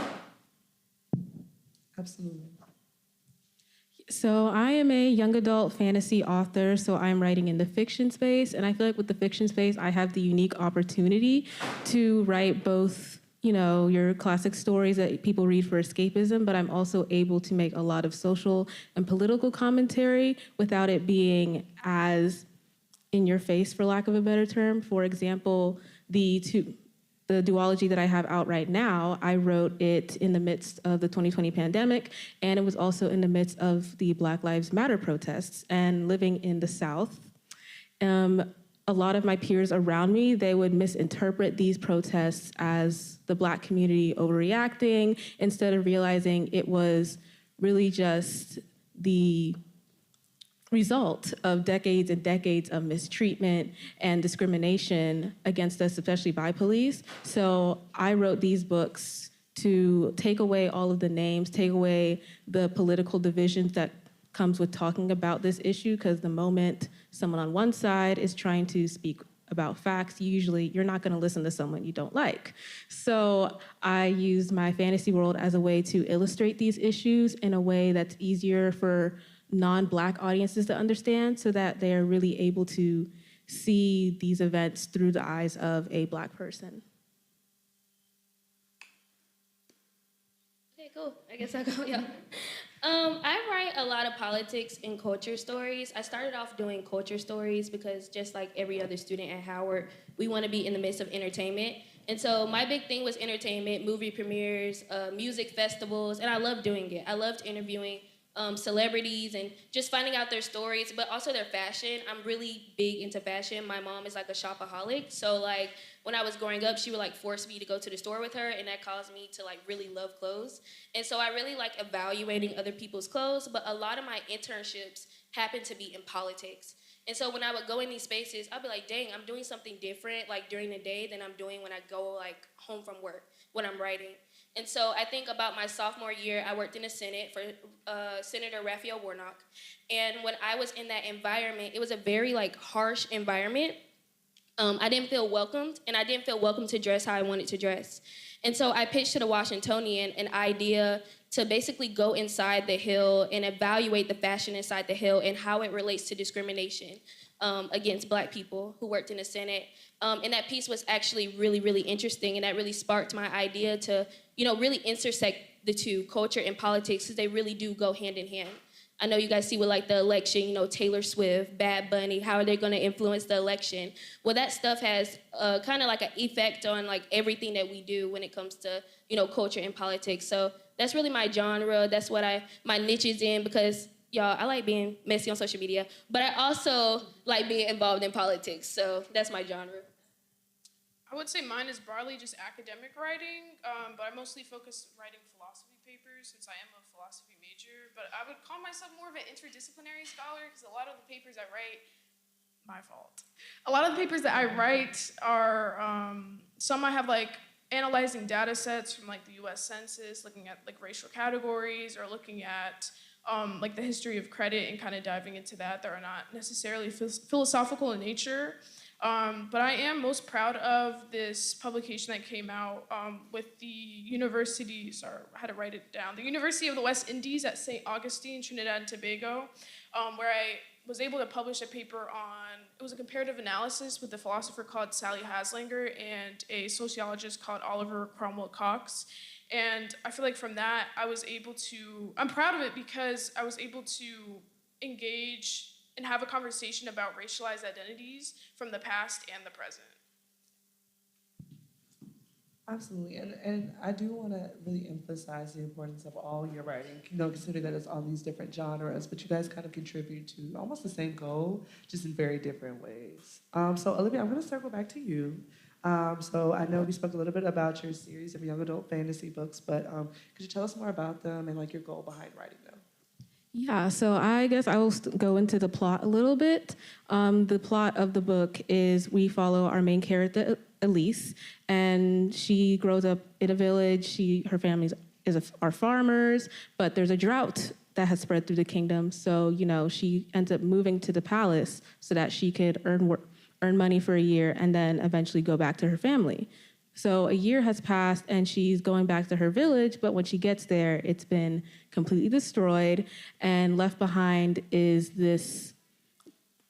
evidence of this one extremist group that has been trying to take over the kingdom, and she decides to devote the rest of her life, or until she can complete this goal, to getting revenge on these people and stopping them from hurting more families like they did her. So like I had said, this was really my way of interpreting the Black Lives Matter movement, because I wanted to specifically talk about the difference in the way that people will treat white protesters and the threats of a white extremist group like the KKK, the Proud Boys, versus Black protesters and them treating the Black Lives Matter movement as if they were the Proud Boys, as if they were going through the country and just destroying things for the sake of destroying them.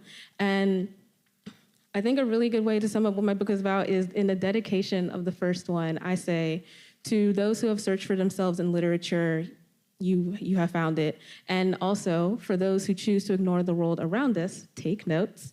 There was a little cheeky smile emoji in there, but I took it out. So, yeah. Thank you so much for sharing that, Olivia. I am going to change the topic a little bit to you, Alex, so we can talk a little bit more about your research project. So can you tell us more about some that you've presented, or some papers or topics that you've published that concern themselves with some of the similar topics we've talked about so far?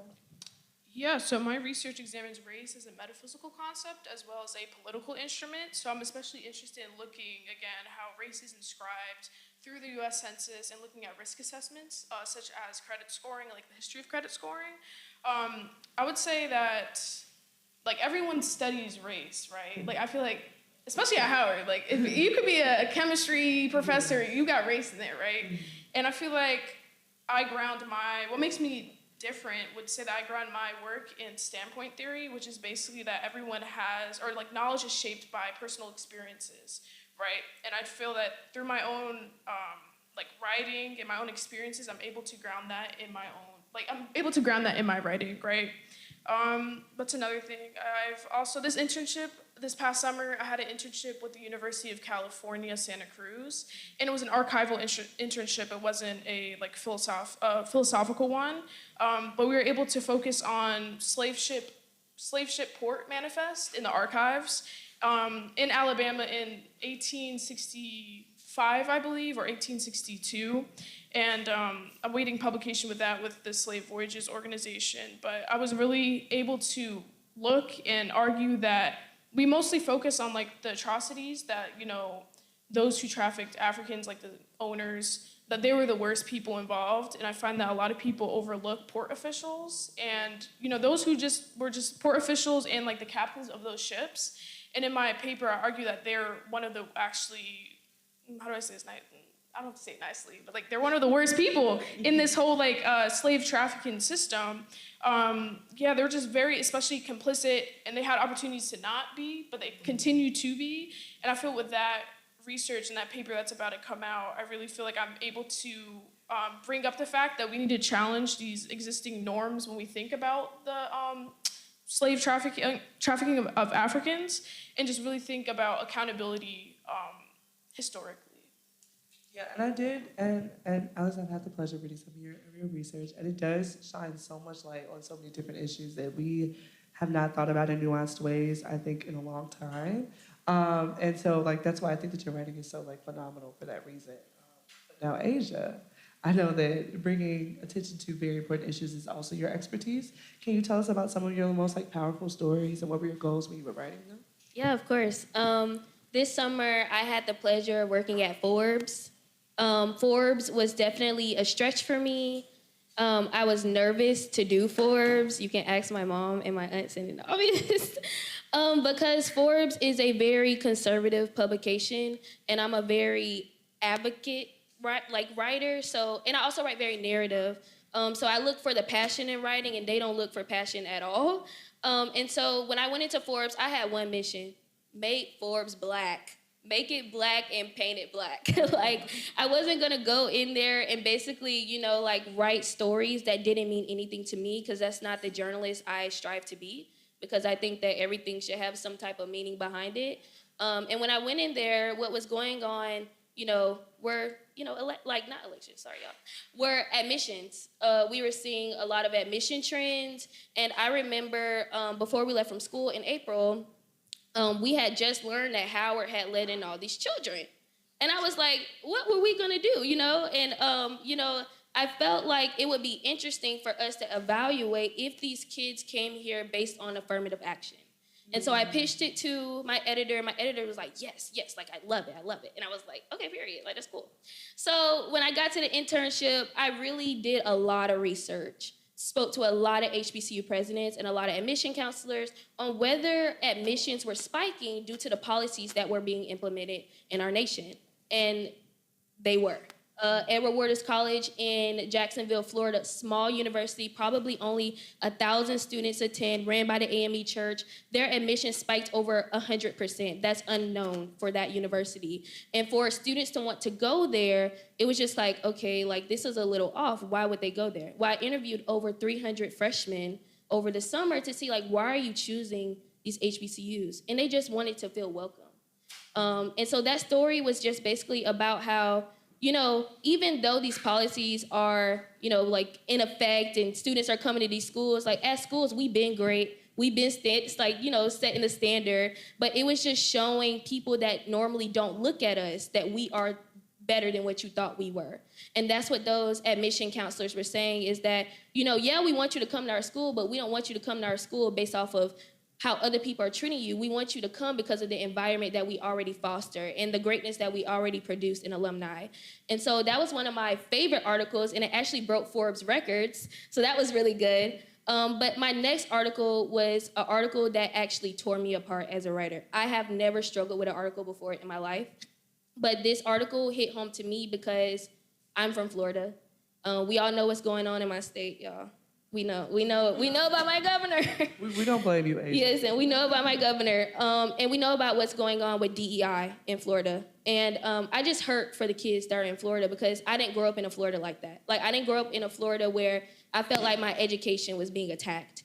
And so I felt as a writer, it was my obligation to write about that because those kids weren't being heard about. It was just something that showed up on CNN and then like went away.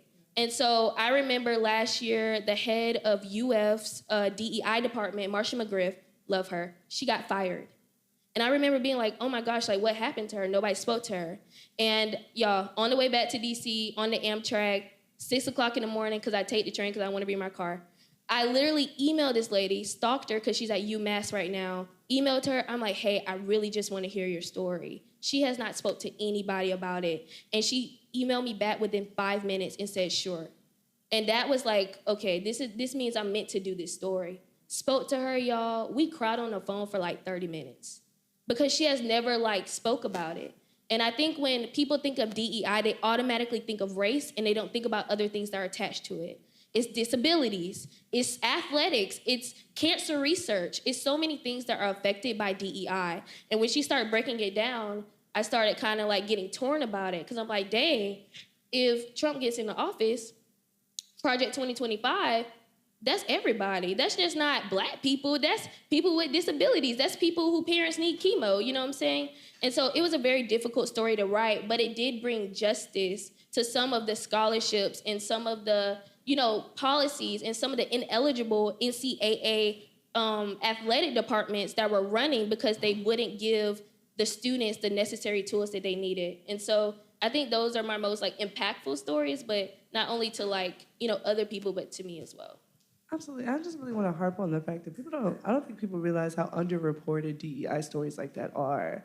I had recently met a gentleman who told me that under a certain administration, I'm not going to say which, his DEI department of his school got completely shut down, and the woman that was over it was walked out in handcuffs the day that they shut it down. So, for doing her job, essentially. And I don't think that people understand or even know how, like I said, underreported those are. So that's why it just makes your work so much more needed, Asia. So I think everyone here, I can speak of everyone, just appreciate your journalistic integrity.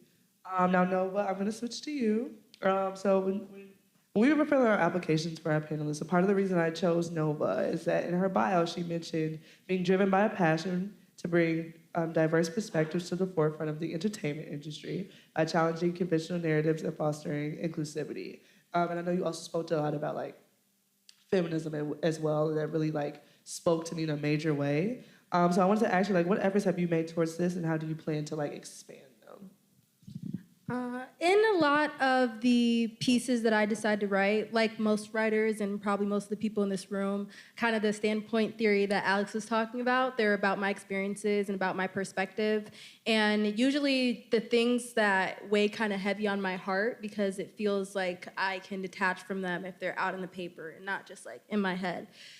So some of the past issues that I felt like have always bothered me about how I view myself or my identity and all of the things that people want to tell you about what your identity is supposed to be and what it's supposed to look like and how you're supposed to act, and y'all know who that is. That, I would say, is the main root of a lot of the pieces that I work on. In my scripts, I'm developing a pilot series now that I've really made it a priority to include as many diverse characters as possible. Growing up, I went to the #1 most diverse high school in Illinois, and I've always been surrounded by people of different cultures from all over the world. Most of my friends' parents are immigrants who speak a little bit of English, not too much, first generation, a bunch of things like that. And I think growing up in that environment gave me a strong appreciation for other cultures, not just even in ethnicity, but just the different family structures and people's way of life that I find is so interesting for one, but just so important because you don't know how to empathize with somebody when you don't know where they're coming from or what their story looks like. So having an awareness of all the different ways that people can grow up is really important when you want to have that compassion for others, and compassion is such a beautiful thing. So when it comes to my scripts, I really try to include as many diverse stories as possible, not even just in race and ethnicity, but also people with disabilities, people who grew up with a certain type of parent structure or a certain type of sibling structure, just different situations that can form the way that you interact with the world, because I feel the more representation we have on screen of different walks of life, the more that people will have that empathy for everyday interactions of whoever they happen to be meeting. Absolutely. And I really do appreciate the differences you and Asia make with diversity being more than just race, like true, like absolute diversity, like outside of that. So I'm going to change the tune a little bit. I'm going to skip around. I wanted to ask you guys, because there are a lot of aspiring writers not only here, but watching. And I wanted to ask, what are some of the challenges you faced as Black authors breaking into the publishing world, especially with some of your like varied genres? And like, what advice would you give to aspiring writers trying to navigate those same spaces? I would say a really big challenge has been trying to balance wanting to write for the market versus writing the story that you actually want to tell, especially being a Black writer who has made it my mission to always have Black protagonists. A lot of the most popular Black stories you're gonna see on the shelves, just to give an example, one of the most popular ones right now, Legendborn. A lot of it is just Black suffering put on the page, not to dismiss Tracy Dion, I love her. But a lot of the Black books you're seeing on the market is just a lot of racial violence. It is, even in the fantasy space, if there's Black people in a fantastical world, they're still gonna be suffering from racial violence and racial trauma. So when a lot of Black writers are starting out, they're thinking, oh, this is what I have to write. I have to put my pain on the page in order for people to want to write this, but that is not true at all.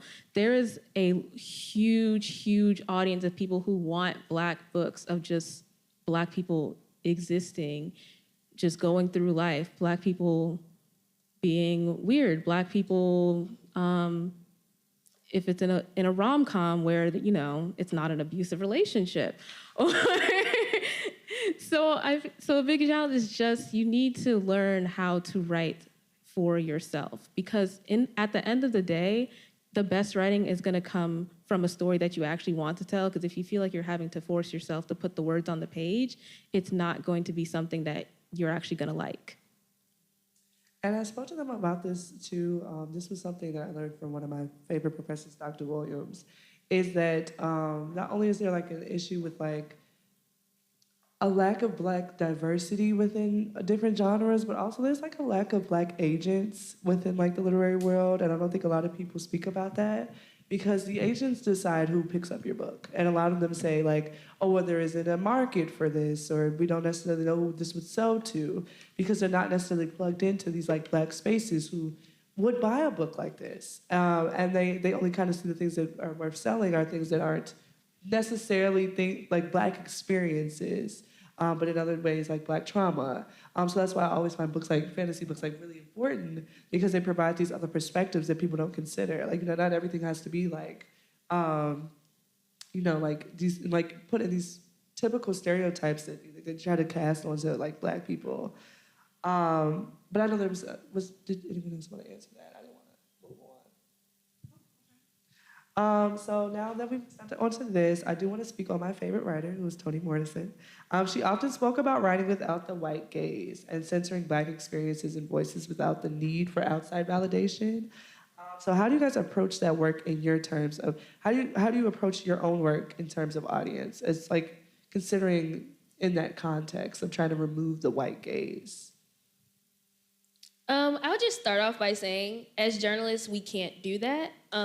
So to be ethical, I cannot take off the white gaze. But in everything that I do, I try to center Black stories, Black individuals. But I also think it would be a disgrace. Oh, sorry. Oh, got it. Okay, cool. I also think it would be a disgrace for me as a journalist not to include other perspectives. And I faced this summer working at Forbes because, like I said before, it was very conservative. And a lot of the stories that I was trying to create, they were trying to nudge at me because they felt like, sometimes they would be too Black or say. And at first I would kind of like fight against them. I'd be like, what are you talking about? Like, are you trying to like test my Blackness right now? Like, that's how it would be. But at the same time, I kind of understood what they were saying as a journalist, because sometimes as our people, like, we can kind of be biased about what we want to tell. And so it's always good as journalists to kind of create a well-rounded story by involving other communities. And it's always my goal to make everybody want to read my stories. I don't want just Black people to read my stories. I want everybody to read my stories, okay? So. And it's especially important if you're talking about issues that Black people already know about, but white people need to read up about. So it's definitely important that you try to reach out to different audiences, even if you're talking about, even if it's a Black topic. Exactly, education. My whole purpose of writing is to inform you. If you're not learning anything, if you're not getting anything from my articles, then like, what am I doing as a writer?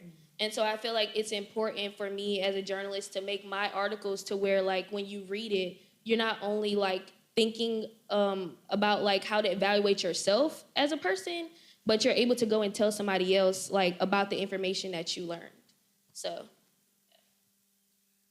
I'll go next. It kind of made me laugh when you said the white gaze, because I think people think of like Western philosophy, like that is the white gaze, like that is for white people.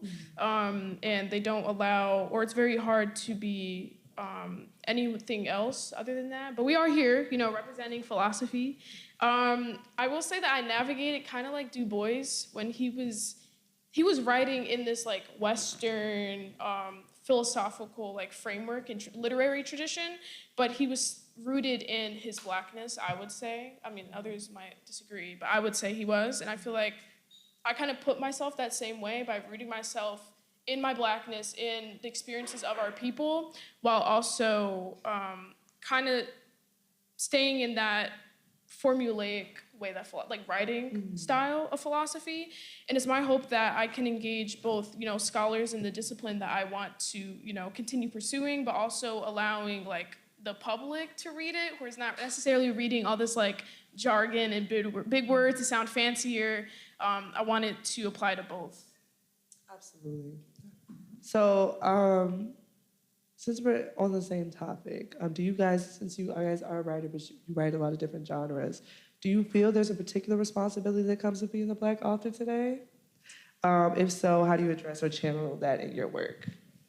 They're smiling because at first I said I didn't want to ask this because it's a little loaded, but they really wanted it. So go ahead, guys. I do have a specific answer about this question. I feel like as Black women, we definitely have this innate obligation that the world communicates to us very early on, that it's our job to take care of others and put others' needs first, especially when it comes to our community. And a lot of the time that can mean formulating your writing and formulating your perspective and whatever message you're sharing to make sure that it's helping the whole. And then even if it's not just the Black community, it's all communities, and making sure that you're helping the whole and not keeping yourself in mind as who you're supposed to be serving. Like if you have a specific message that this might not be for everyone, this is kind of just for me, but it's really important to get yourself out of that mindset and unlearn some of the things that you feel like are your responsibility.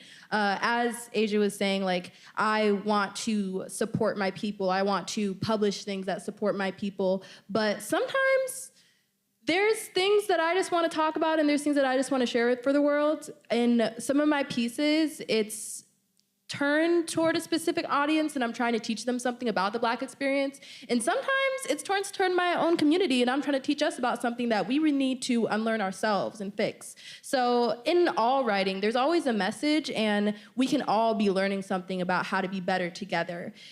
With that, it doesn't mean that I'm always going to be communicating the same message of this is who's great and this is who's not. But if something needs to be said, then it's going to be said. So I am always going to advocate for my community, but that's not going to hinder any ideas of when I want to share a specific type of message. And I think that's what makes it authentic, like especially to like you as the writer. Alex, I know you. are itching to answer this? I was gonna wait to be the last person to answer this, but I guess I'll go, because how do I say this nicely to myself? When I first heard this question, I started going on like a rant about, like moral compasses, how my moral compass is not the same as everyone else's, so we shouldn't hold everyone to that. I still do agree with myself, but I feel that the only responsibility that Black writers have is to themselves. I think just living as a Black person and trying to write there's already challenges with being Black. So I feel like with me, everything I do is Black. Like anything I touch is Black. Any assignment at school I touch, I'm gonna make it about what I want to make it, right? But I would never want to hold that same, I guess, parameters I'd hold myself to someone else, right? Like if someone just wanted to write about like some like Black, not Black, like star, I know my mind is just on, Black people, but if someone wanted, write about like fantasy or like, I don't know, like dogs and cats, I don't know, like stuff like that, I just feel like saying that that's your responsibility as a Black person to not write about that, I don't know, that doesn't seem right to me. But again, I do want to make it clear, like everything I do is for Black people, is for, you guys, it's that sounds crazy, but it's for Black people, it's for my community. So I'll just end it there before I keep writing. I definitely feel like I'm in the same boat as Alex. While fantasy books, a lot of people argue that, they're just for escapism. They're not supposed to really be about anything. Yes, that's true. And yes, my first 2 books were political and social commentary, but I don't feel like I have the responsibility to make every single one of my books a political and social commentary about the state of the world, because I'm tired. Sometimes I just want to write. Like right now I'm working on a fun little portal fantasy. Sometimes I just want to write about a little Black girl going through portals to discover a whole new world. I do not think that as a Black writer, I'm meant to just stay in one box and do one thing for the rest of my life, because that is not sustainable. And because there are so many different Black writers that are in the world right now, and we all write about so many different things because we all have different experiences in life, so we all have different perspectives on things. So I think, honestly, our only responsibility is to write to the things that we experience, which is probably why a lot of writers, they travel all over the world to gain more experiences. Absolutely. I just want to say quick before you answer that. And I 100% agree with that, and that it kind of almost, the idea of that almost is trying to hold you guys accountable for something that's not your responsibility almost. I think that that's more so for people who are in positions of power that should be concerning themselves more so with that. Not to say that you guys shouldn't, but to make it a responsibility kind of seems like something you guys didn't necessarily sign up for. Asia, if you wanted to add. Yeah, I kind of disagree on my end, because like you said, it's for people with positions of power. Where as a journalist, I feel like we have so much power because we're writing things that influences people's ideas and decisions about the way that they do everyday life.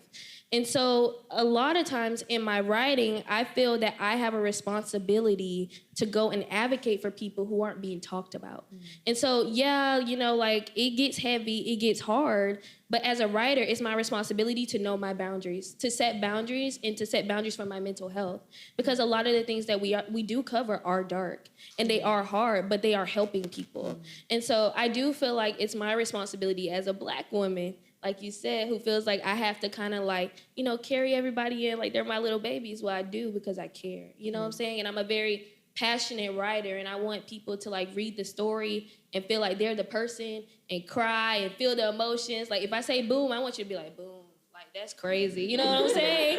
So I feel like it's my responsibility. So I kind of differ, but we are all in different genres. Yeah, I was going to say, I think that might apply to journalism more than it would fantasy or screenplay in a way. I'm not sure about research. That might apply to you too, Alex, honestly, but it's okay. Okay, so I'm going to try to switch it a little bit so you guys can try to give some advice to people who are looking to write. Can you share a piece of feedback or criticism that truly impacted your writing career? Ooh, I have a good one. This question honestly makes me laugh thinking back on it, because it was just a really weird situation. So when I was starting out writing, a lot of the information I was getting about the industry, about how to go about writing a book, how to go about publishing a book, I was getting this information from professionals on social media, mainly TikTok. And there was this one lady, I don't even remember who she is now. I had commented something on one of her videos asking how I would go about publishing, as a minor, because I published my first book when I was 17. So obviously it's a little different than if I was an adult.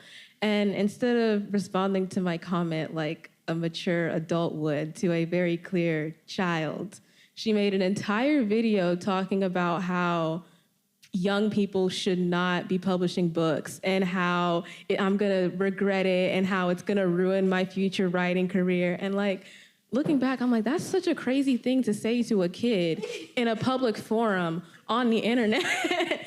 And after sitting on it for a while, it just made me realize there's always going to be people that are telling me I can't do this, especially being this young, telling me I am too young to do this and that I don't have anything to say. But young people have a lot to say, especially because we are the ones that are going to have to live through this world longer than the people in power. So if we have something to say, the older generations need to listen. So we do not need to be censored just because, oh, you're young, oh, you probably don't have that much writing experience. Well, I published 2 books before I started college anyway. Clock it. Let's give it up for that, because that's crazy. What's that I do name? have an answer for that. Oh, yeah. Go ahead, Nova. I don't want to phrase this. I feel like it wasn't too long ago that I was talking with one of my friends, and sometimes with poetry, it is just a personal outlet and not everything. Most things that I start with, I don't plan on sharing. It's just like, in this moment, I want to put this down. And I was talking with a friend, and I had written this one longer piece, and I really loved it. I was really proud of myself, so I was like, ooh, I want to get somebody else's eyes on this. And I showed it to her, and she was like, wow, this is really, really good. Like, what are you going to do with this? And I was like, well, it's kind of just for me, because it was about some very personal, traumatic things that had happened in my own life. And it wasn't too long ago either that they had first occurred. So when it comes to those things that are like close to my chest or like close to my heart, I don't want to exactly share it, because I'm not sure that I want my whole story out to the world, And I was telling her like, oh, I don't really want to, and especially when there's negative things and when there's sad things, it seems like, oh, who wants to talk about that? Mm-hmm. Like, who wants to be a downer and say, oh, this happened, and everybody's staring like, oh, are you good? Like, I don't know, that doesn't seem like a conversation I want to start in every room. And she was telling me that, like, the parts of your story that you are maybe uncomfortable with or you feel like aren't gonna be a good time for whoever's in the room, there's a lot of people in the world who are struggling with the same struggles you have and you don't know about it. There's so many people in the world who can relate to whatever specific terrible moment you can think of in your past, and you don't realize because it's not said out loud. It's not a common conversation that everybody wants to have with one another. But she was just telling me, like, these are the type of things that you should be putting out and that you should be sharing with a room full of strangers, because you don't know who else might be dealing with that and who might just want to know, like, hey, I'm not the only person who has to go through this. So I guess that would just be a message about even the things that you don't want to write about, probably write about it, and then probably publish it too. Okay, so we're going to move to our last question before we open it up to Q&As. What do you want writers to take away from your work? And is there a specific message you hope to impart on the next generation of writers? For me, I guess other than like what's written on the page, I feel like I want people to see me as a Black woman who's in philosophy as like, kind of like, you can do it too, you know? Especially since I do think, you know, my discipline it's very hard to get into. Obviously not at Howard, you know, because all the faculty, the majority is Black, right? So, and they really do care on mentoring if you express interest in philosophy. But What was I gonna? Can you say the question? I don't want to. Yeah, no problem. Yeah. Is there a specific message you hope to right. impart on the next generation of writers? I want to impart that, just do it, just write. I feel like myself, I get stuck in my head a lot with my writing, or I just you see this journal right here. I have 5 of these journals. I have Post-it notes, just with ideas, right? And sometimes I don't flesh it out, but I just say, just write, and don't be afraid, and just. If you are afraid, just fake it till you make it, honestly. I feel like that's my whole Howard life is fake it till you make it for real. The reason why I'm on the stage, not because I faked everything, but I definitely do fake the confidence sometimes. And just be kind to yourself. And I feel like you can see that in my writing. I guess a little bit of the grace and seeing that my ideas are evolving and developing as I kind of matriculate through this career. Sorry, Howard loves that word. I love that word, but yeah. I just want to say, I want my work to be remembered as a reminder that not only is there that everyone should be able to find themselves in literature, but that every writer should be able to find a place for themselves in literature. A lot of people write because they don't think someone's going to want to read it. And like you were saying earlier, sometimes you're going to write something that you think is only applicable to you, but someone out there needs your story. So for any new writers, I just want you to know there's going to be an audience for you. You just have to find it, and that audience is looking just as hard for you as a writer too. One of my favorite books, The Hate You Give, comes from a quote from Tupac, or Thug Life, the hate you give little infants, F's everyone. And a lot of my writing concerns colorism and beauty standards, specifically for young Black girls, because that is where my experiences lie. And I hope that more of my work gets shared and reaches the right people. For one, those who are not young Black girls, to know how to treat us and to know to have empathy and to know all of the microaggressions or little comments and stereotypes and just projections that you don't even realize you have against a certain community is dangerous for them. Not only just hurting them, but dangerous for them, and really puts us in situations where we're not seen as people, we're not seen as adults, or not seen as children, not seen as women to be taken care of. And it's a large priority of mine to just project how much we need to protect Black women. But I hope that any young Black girls hearing my work just recognize how beautiful they are, and how much power they have in their voice and what they have to say. I feel like the world is just constantly communicating to us that we are not important and we are not wanted and we don't have a chance to speak on the things that we want to speak on, but they're truly just scared of your power, and they're scared of everything that you can accomplish. And the Black community as a whole, they're scared of what we can do. So they want to keep trying to convince you that you're not capable of much, and it's because you're capable of taking over the world. So I just hope that people get that from my writing. Thank you so much for that. Beautiful, by the way. I felt that. I think that I really struggled with this question when Rebby told us what it was. And I think the best way to put out how I would want my work to be remembered is just by a testament of my faith. I think that everything that I write is dark, but it ends up being hope at the end. It ends up being a journey of faith. And I think it reflects my faith as a writer. I think what a lot of people don't know about me is I did not want to be a journalist. This is God-given. Did not want to be a journalist. Came here to be a civil rights attorney because I just wanted to advocate for everybody. And Ben Crump was my neighbor back at home. So I was I'm gonna do what he doing. I want to do what he did for Trayvon White and stuff. Came here, y'all poli-sci students, props off to y'all. Because I was yeah, that's not my thing. But got really depressed freshman year and needed an outlet. And writing became my outlet. And so when people read my work, I just wanted to really touch their souls and to see that if people like me, if people like the characters in my story, if policymakers can do what they did and I can do what I can do, then you can do what you can do. And I think that, writers who are coming up and writing, the first thing that I tell them is discipline.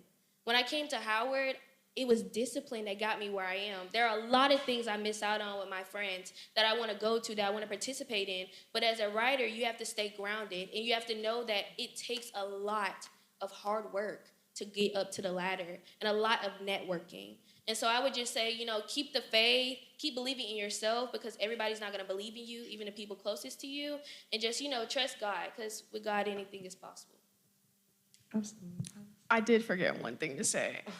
Since we are at Howard, right? Like the Black literary tradition at Howard is alive, and I hope that I'm one of, I don't want to say the greats, because that's insane right now to say, but in the future, I hope I am one that can be a part of that literary tradition. Also, like the Black radical tradition at Howard is also alive, but this is a literary festival, so I won't go on that.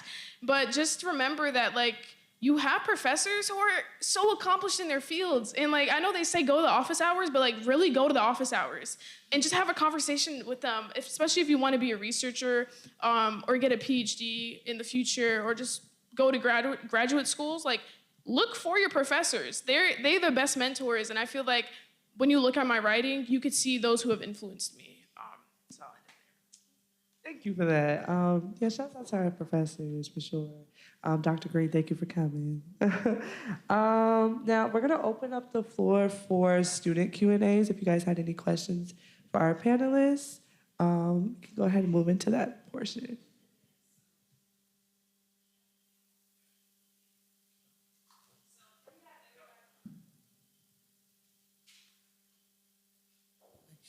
There it is. Okay, can we have everybody who wants to ask the questions to line up on this side for us, please? And we want to prioritize student voices. So can I have the first 4 to 6 questions to come from students? Just go ahead and line up over here. And also, just give a round of applause for the panelists.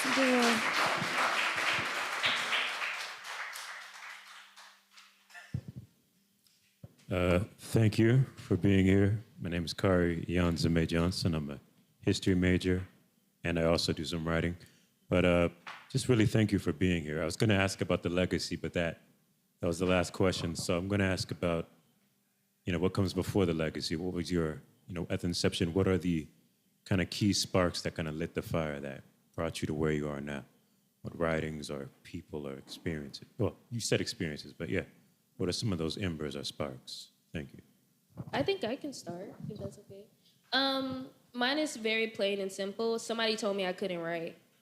I love competition, and and I was writing for the Hilltop for like 2 years. I was a sophomore. I wanted to apply for the Washington Post internship. Was I ready? Looking back now, probably not. But I was this ambitious kid who wanted to apply. And when I went to go get a recommendation from a professor, he told me I was not good enough. He told me that writing my recommendation would hurt him. And as a student, I was in distraught. And my mom was in the car. I was crying. I was like, dang, I'm gonna quit writing. And so for a while, I really steered away from doing like a lot of editorial internships, because I was like, dang, I'm not good at this thing, but I'm gonna keep practicing so I can get better. I'm gonna keep studying other writers so I can get better. So I never stopped writing, but it did halt my journey a little bit. And then like this past summer, I just happened to take a chance. I think that's the biggest thing about life, is taking chances. And so I took a chance. I applied for Forbes. I got it. And when I got it, y'all, I cried. Because I was like, oh yeah, and I got Forbes. So I emailed a professor. I'm like, hey, guess who's gonna be like the head intern at Forbes this year? You wanna see a story I wrote? Every story that was published, I sent to this professor, and I'm like, I'm better now. I'm good now because I'm that girl. So don't ever play with me. I'm better now.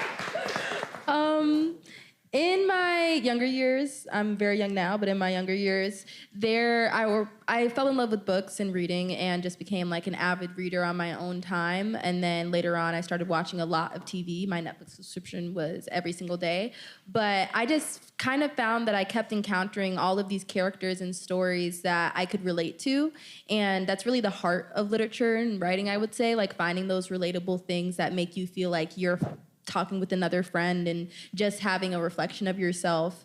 And I think, as it's been said before, to be loved is to be seen. And there were so many times that authors gave me the opportunity to be seen and feel loved by the stories that they were putting out in the world. So I just automatically got the impression of like, I want to be able to give that same feeling to others and make that type of impact. I would say for me, like I didn't start seriously writing until quarantine, but I had my little drive of poetry on the computer that only worked when you plugged it into the wall. But I've been an avid reader for a long time, and I just look back and I remember walking into the library or walking into the book fair, and I didn't see a single book with a Black girl on the cover. If there was a Black girl in the story, it was like your stereotypical Disney Channel Black best friend type character. And when I started writing, I realized I was like, oh, there's this gap in publishing. I can fill this gap. There's no one can say, oh, you're not allowed to fill this gap, because I didn't have the credentials. I may not have had the training in writing, but I decided, like Asia was saying, to just take a chance and try. And I'm kind of happy where I ended up. With me, your answers are gonna be better than mine. I think the question was why, like how I got here, basically, kind of. Okay. I don't know, like no one stopped me. Like people just let me like talk and write, and no one really stopped me. I feel like the reason why I guess I'm more inclined to philosophy is I don't know. I feel like I've always been curious and always questioning everything, and everyone be like, oh, that's just how it is, and it's like, nah, it's not how it is. Even the simplest things of like, does a straw have one hole or two holes? Like, I don't know, that stuff is like interest me as a kid, right? And I feel like I was able to really just thrive here and just growing up, like no one really stopped me. Of course it was like, oh, what is philosophy? Isn't that dead? I was like, if you read, dead philosophers, then yeah, they're dead, but it's thriving, right? I'll just All right. Hi, everyone. My name is Sydney Collins. I'm a sophomore strategic communications major, and I'm from Southern Maryland. I'm not technically a writer. I do more speaking. I'm also the founder and CEO and host of my own international podcast. I do a little more storytelling than I do writing. However, firstly, I just wanted to point to the fact that you guys are so incredible. Like, I hope everyone here knows, and I hope that you guys know that you are literally the future, and I want to be you when I grow up, even though we're the same age. So you guys are just incredible, and I'm just deeply inspired by the work that you guys have done in just the time that you've been here. So I kind of have two questions. One of them kind of stems off of what he was saying. Who are the writers specifically that inspired you to get into writing, if there were any at all, or do you feel like you're the first of your kind for your generation? And my second question is, what are the goals that you have for the future? Like, what are your plans for post-Forbes? Like, what other fantasy stories do you want to write? And I see myself in a lot of your genres: education, philosophy, fantasy, and everything of that nature. So again, just very inspired by you guys, and just who inspired you to start writing specifically as writers, and what do you see for yourself in the future? Can I first say that was one of my moderated questions that we didn't have time for, so I'm so glad you asked that. First of all, thank you so much. That is so sweet of you and very, very kind. In the film world, the first woman that actually the first person that had ever made me be like, wow, I need to try that, is Tina Fey. When I was younger, my mom introduced me to 30 Rock, which is an old TV show, and it's a comedy. And watching the way that she alone in real life was the first female head writer of SNL, and kind of the woman who proved that women could be funny, because it shouldn't have had to be proved in the first place. But she broke a lot of those glass ceilings in the world of females in comedy. And in later shows, I've watched everything that she's ever done. It's always just been very impressive the way that she can communicate these feminist ideas and allegories underneath these hugely absurd stories and plot lines and characters. And you're sitting there and you're laughing so much that you don't realize the whole lesson that she just taught you while you're sitting there, and you think back on it, and it's something that settles in and that you take with you. And it made me want to be able to have the impact of giving people knowledge that they were going to take with them and not just leave behind after they turn off the TV, you know? So as far as the future goes, I won't speak too much on it because I don't want to jinx myself, but I would like to be a head writer of my own show one day. Oh, I can go next. For the writer's question, past writers like Franz Fanon, Elaine Locke, and if you don't know who that person is and you're in COAS, shame on you. He's literally the name of the building. He's the founder of the philosophy department here. Who else? Like Anna Julia Cooper, Phyllis Wheatley, kind of like the Black classics, I would say. Oh, I was about to say, present is, I keep honing in on this fact, Howard faculty, the philosophy department here, and the African American Studies department, Dr. Brandon Hogan, Dr. John Stigall, Dr. Michael Ralph, sorry, I said that wrong. These are people who have, their writings directly have inspired me to kind of go down the path, as well as kind of just see what it's like to be a philosopher, a professional philosopher, and where I want to be. Part of the reason why I look towards them is because they're exactly where I want to be. I want to be a professor. I want to be a researcher. I want to come back to Howard. If Howard had a philosophy PhD program still, I'd probably do it because I just want to stay here and I want to teach philosophy to Black students who are interested in it. I don't want to have to kind of explain, Blackness in like an ABC way. I feel like teaching to Black students, we already got that. So it's like, what else? And yeah, I just want to be a inspiration, right, to students. I just want to stay here, really.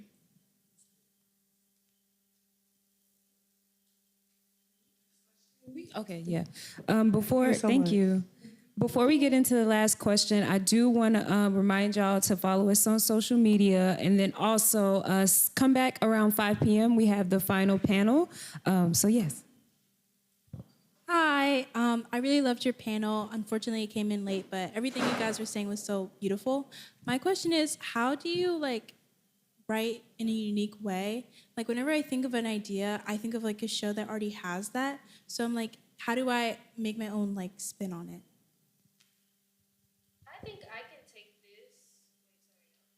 Okay, I think I can take this because a lot of the times in journalism, everybody's kind of writing about the same thing that's in the news cycle, but it's all about finding the different niche to that thing. One example would be coverage on Kamala Harris. She's huge right now. Everybody's talking about her. Really, in a newsroom, they don't want to talk about nothing else because she is just popping. Howard alone, shout out her. And I was tasked by Essence Magazine to come up with a different way of writing. I always think that as an individual, you have a perspective that nobody else has, girl. You know what I'm saying? If you're thinking those things and you're like, oh, well, somebody else has already written this thing, I'm pretty sure there's something different that they have not thought about that you're thinking about. And one thing that they weren't thinking about was the comparison of Kamala Harris to Michelle Obama. And basically like how when Obama was in administration, she faced so much crap about the way that she dressed, about the way that she looked, her hair, her perception. And Kamala Harris, when she gets in office, I pray to God she does, when she gets in office, she's gonna face the same things. But what are gonna be the differences? What are gonna be the similarities? So like I came up with that niche because it's important to me. So I think that, whatever you're interested in, whatever you're doing, whatever your niche is, whatever you're paying attention to, 9 times out of 10, another writer doesn't have that special quality, so they're not thinking about it the same way. So I would say, find that niche, find what makes you kind of unique, and you do that just by being observative of your surroundings. So yeah.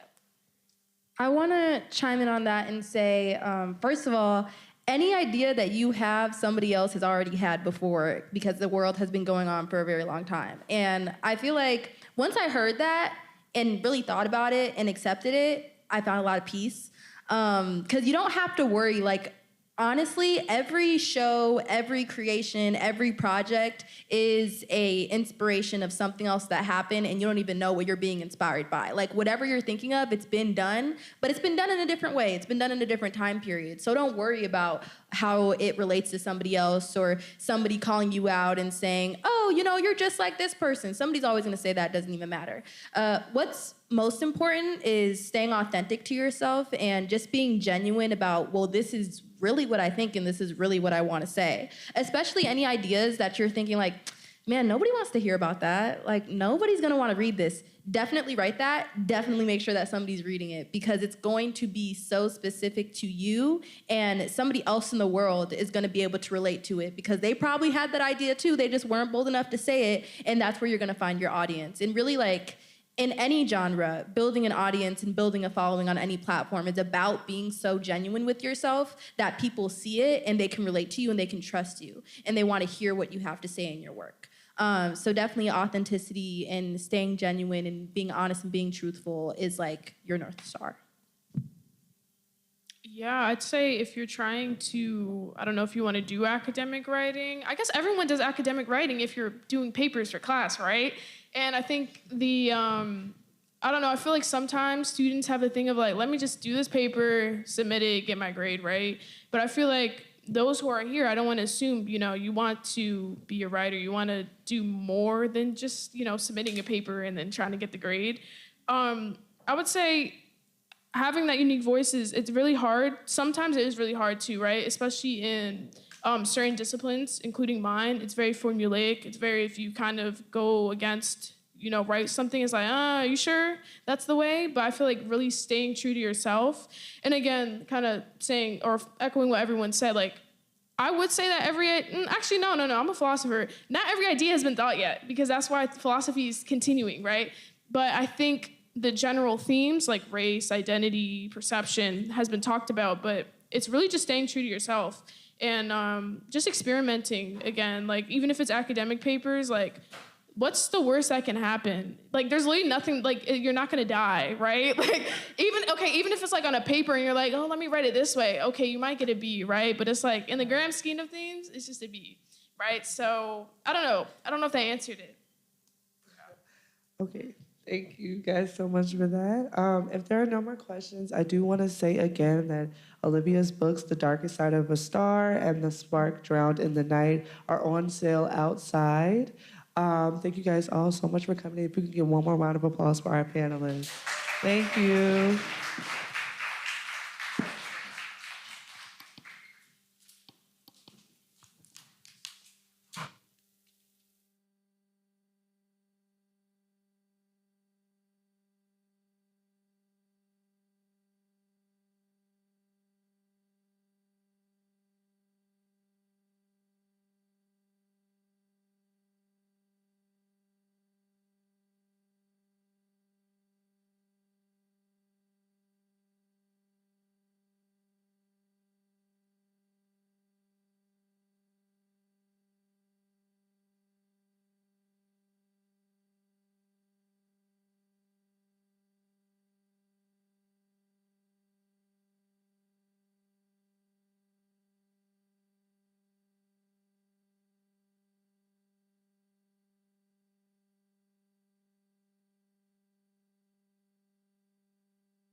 evening, Bison community, both here in person and joining us online.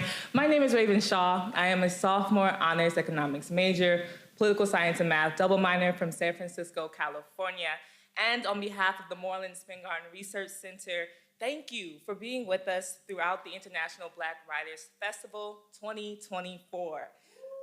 Yes. We are thrilled to close out this remarkable event with an evening of powerful readings and dramatic recitations.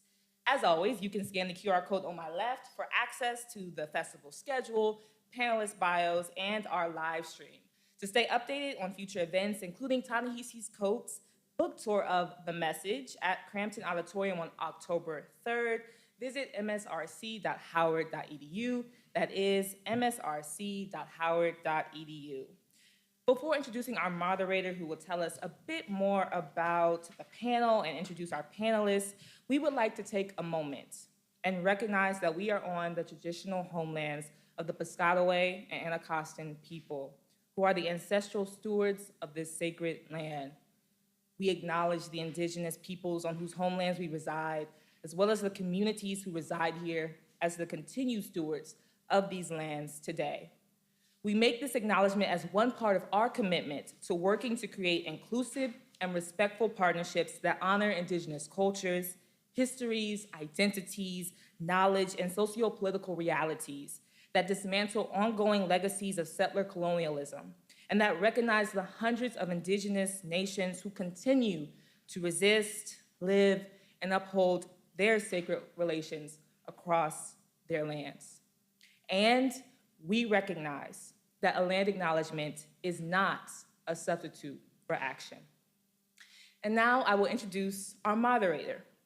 Eric Ruffin is a Howard University professor of theater arts, director, teacher, and has helmed regional productions at Mosaic, Lyric Rep, Young Playwrights, Kennedy Center, Mann Center, the French Embassy, U.S. Supreme Court, Theater Alliance, Studio, Crossroads, African Continuum, Imagination Stage, Luna Stage, and George Street Playhouse. For both Howard University and Rutgers University, he has directed numerous main stage productions. Ruffin is a former Drama League Fellow, Folger Shakespeare Fellow, Princess Grace Awardee for dance, and NYTW Usual Suspect. His direction of Langston Hughes' Black Nativity was recognized with 3 Helen Hayes Awards, including Best Musical. He's currently a commissioned artist for studio theater and serves on the Woolly Mammoth Theater's Board of Directors. Everyone, please put your hands together for Eric Ruffin.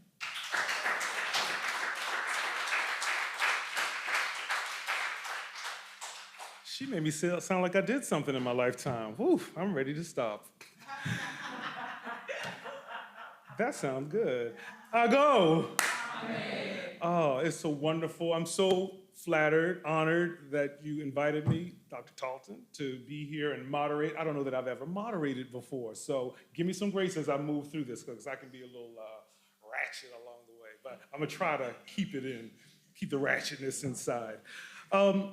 So when asked to moderate this evening, he said, how would you like to frame the evening? I said, well, I think there's something to absolutely be said about Black writers who are writing for Black audiences. I'll give you a little anecdote.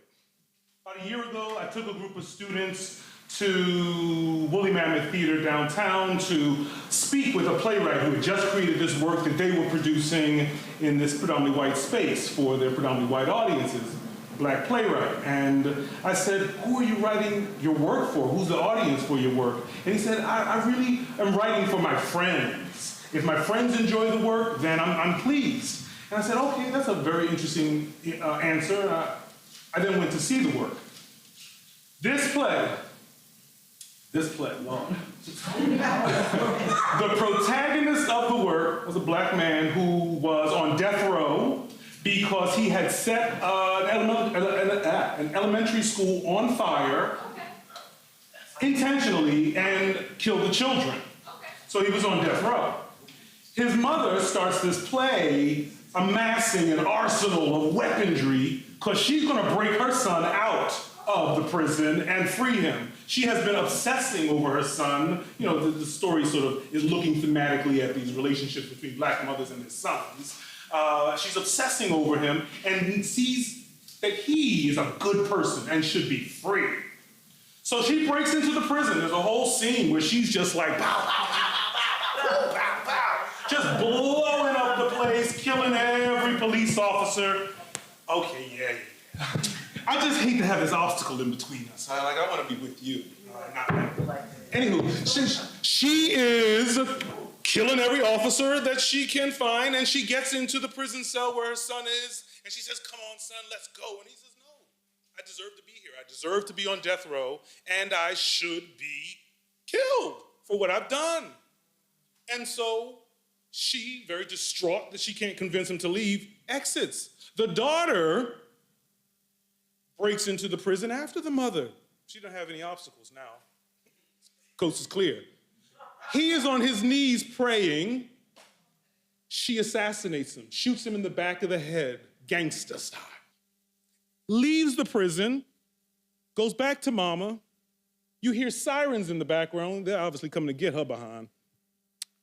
And mother and daughter have this final Thelma and Louise moment where they kind of reconciled all the challenges that they've had in her youth.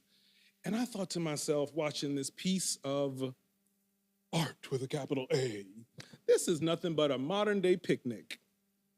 They got these folks gathered to watch black bodies be destroyed on stage, black families be destroyed on stage.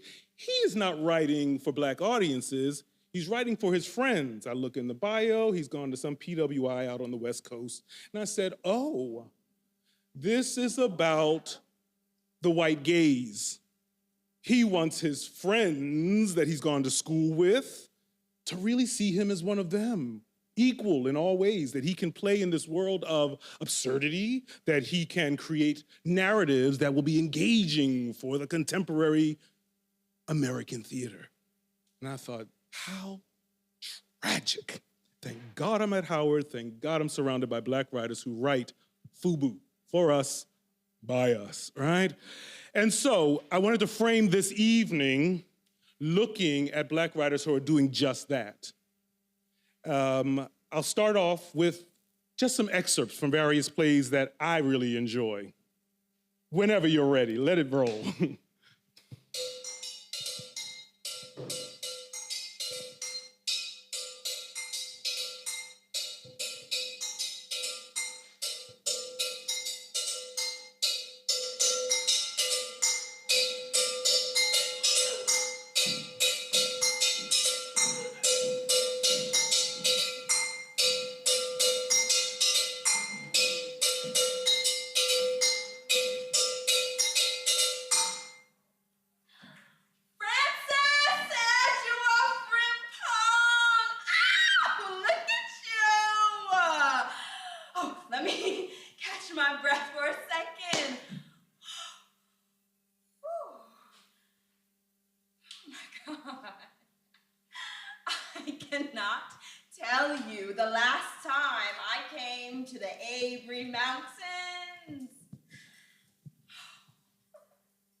So you must be wondering what I'm doing here? Darling, I am one of the recruiters for the Miss Ghana pageant. I am so excited. I feel very committed to finding this year's winning girl. Oh, and you know, if the girl I recruit becomes Miss Ghana 1986, I'm gonna get a big promotion. And you know what that means?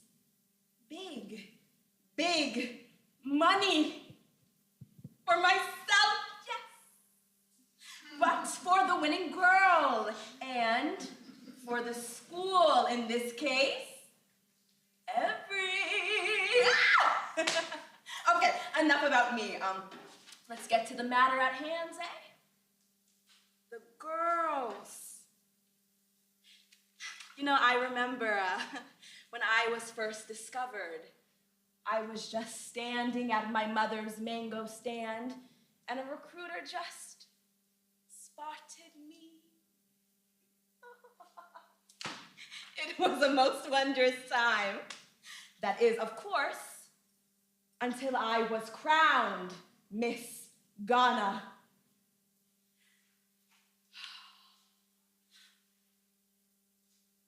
I really hope to give some young, lucky lady that same chance.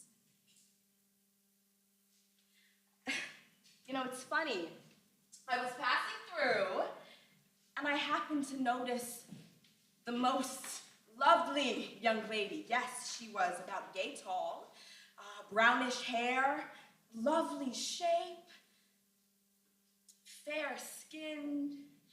Listen, she is a girl who can actually compete against the likes of beauty queens from Brazil, Colombia, France, Spain. She can compete. And you know, the MGU judges are fond of girls who have a more universal look, commercial look. All I'm saying is that we are looking for a girl who falls on the other end of the African skin spectrum. Think about it. Big promotion, big money. One step closer to owning the Miss Ghana crown, something a woman has never done. Don't you believe in women's equality? Don't doubt my efforts, okay? The MGU platform is a highly respected one.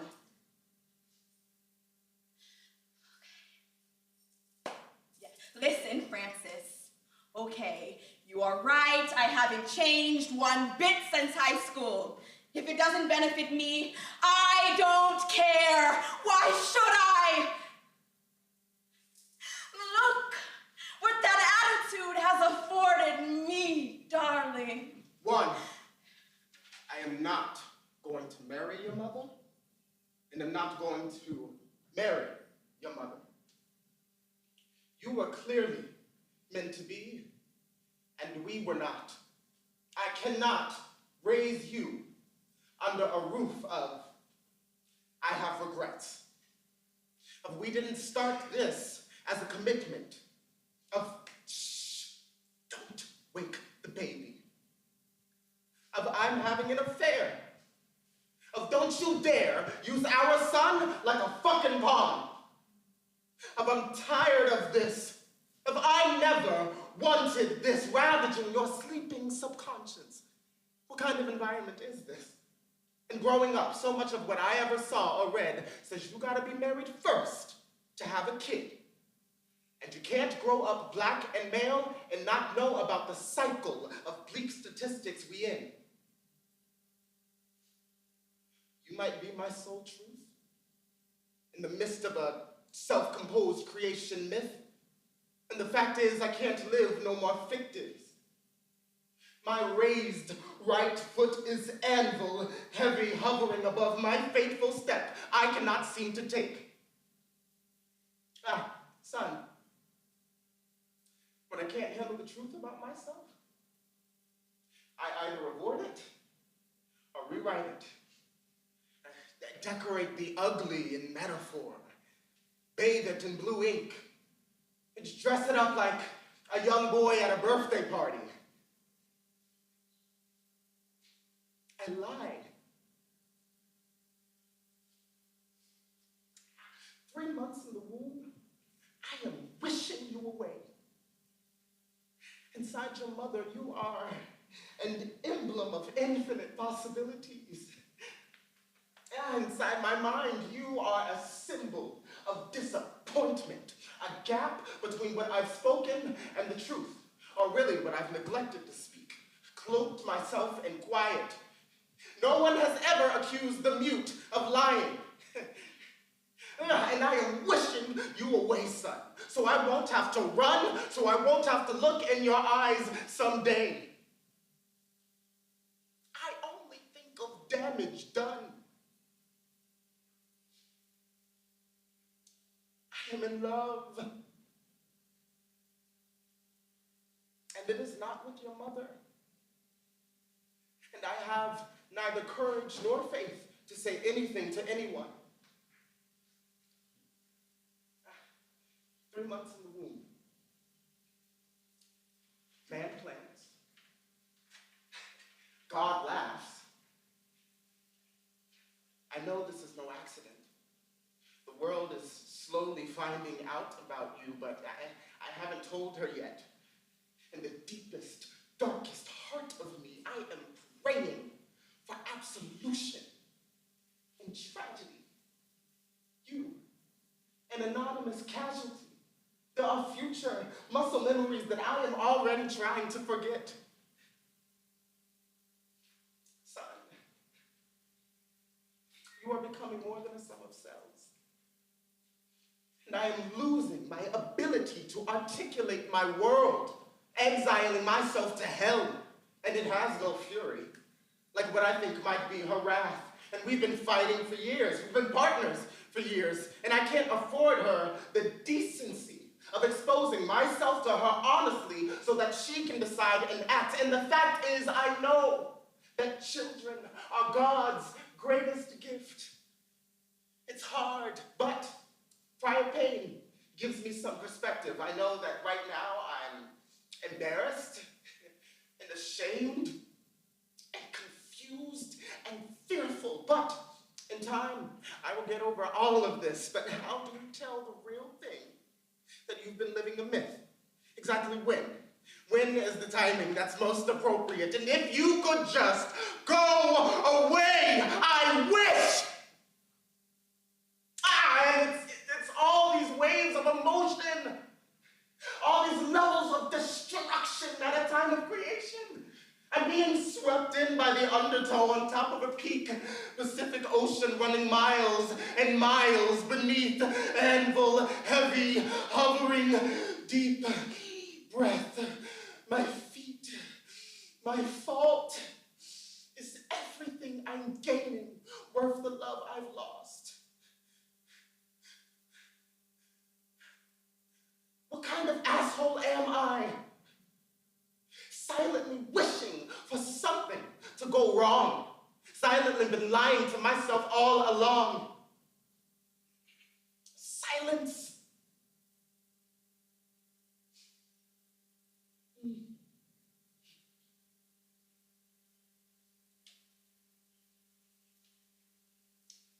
I am no martyr. If all of us conceived and had children only when we were good and ready, there'd be about 3 people on the whole planet. Somewhere in my soul, I know there is no road where the silence ends and the line begins. Understand this. Comprehension does not atone for the bond I've disrespected and abandoned. I'm damaged, son. And more lies than less than a man. I'm not defined by these hefty words I might speak. 3 months in the womb, you were so fragile. And I feel so weak, barely held together by a growing truth that settles beneath my feet. In the glaring, glowing heat of my silence. I think we gotta learn how to vocalize. But do we? I gotta say, we really don't. Look, when she asked me, how can black women show black men grace? I couldn't really answer, but maybe you can. And I think another interesting point to see from is that men and women are not equal in position, but in value. And the thing I think we're not getting to, the root of all of these issues, females. Women. What? Women. I think we as black men had to stop saying females because that shit comes with a different connotation. It's disrespectful and dismissive, and it leads to. All right. My bad. Women, especially our sisters, don't realize or acknowledge the part they played in us becoming all of this. How we operate, what we are. That's it. Right. On the topic of vulnerability and operating outside the box, in my personal life, I've dated women and men, right? So that could be considered bisexual or whatever. Growing up and having these feelings towards men and women, I had difficulty dating, especially black women. And it'd be this energy, at least for me, where I'm always pushed to the friend zone or the comfort friend when it comes to my women friends. I wasn't confident enough to put myself out there or allow myself to feel 100% comfortable around girls. Know what I'm saying? Because when we go on our first date, we have the conversation surrounding who we date or who we've been serious with. But when I specify that one person is a man, there's this abrupt change of atmosphere with the woman. No cap, it's like I'm the most disgusting thing in the world. Because I've had sexual relationships with women and men. Can I ask? Ask what? I mean, it's a real personal question, so You can just ask. Are you a top or a bottom?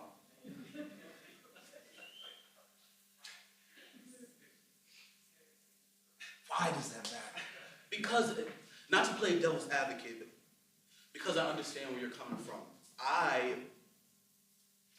When it comes to black women and the whole dating, I think a dude that has had previous sexual relationships with men probably feels like if you're on the receiving end, they probably think that your masculinity has been emasculated. Which is ignorant to think that. It is, but from her perspective, if she's with a dude and you know y'all kicking it, getting serious, and she finds out you let a dude bang you over, in her eyes, that's not masculine.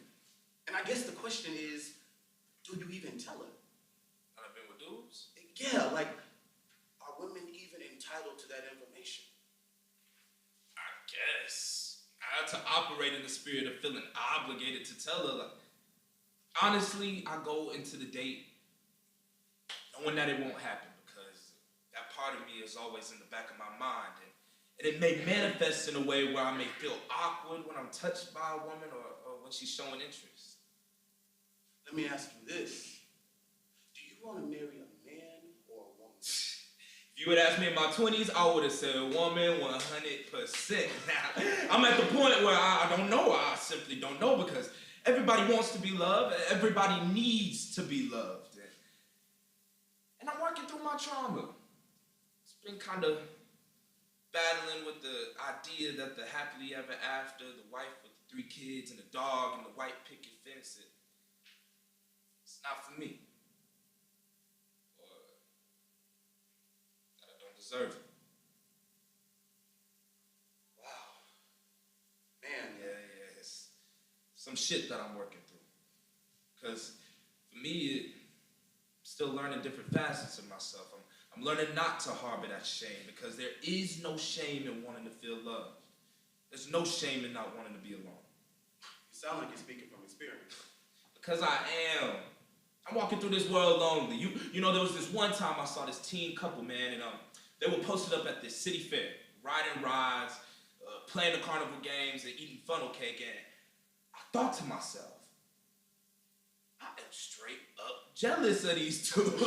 But then I got sad in the middle of this damn carnival, a place for joy, and I'm here jaded, because it was like the universe was making it abundantly clear that finding love, finding a partner, whoever that may be, it was not in the cards for me, and I may have to deal with that.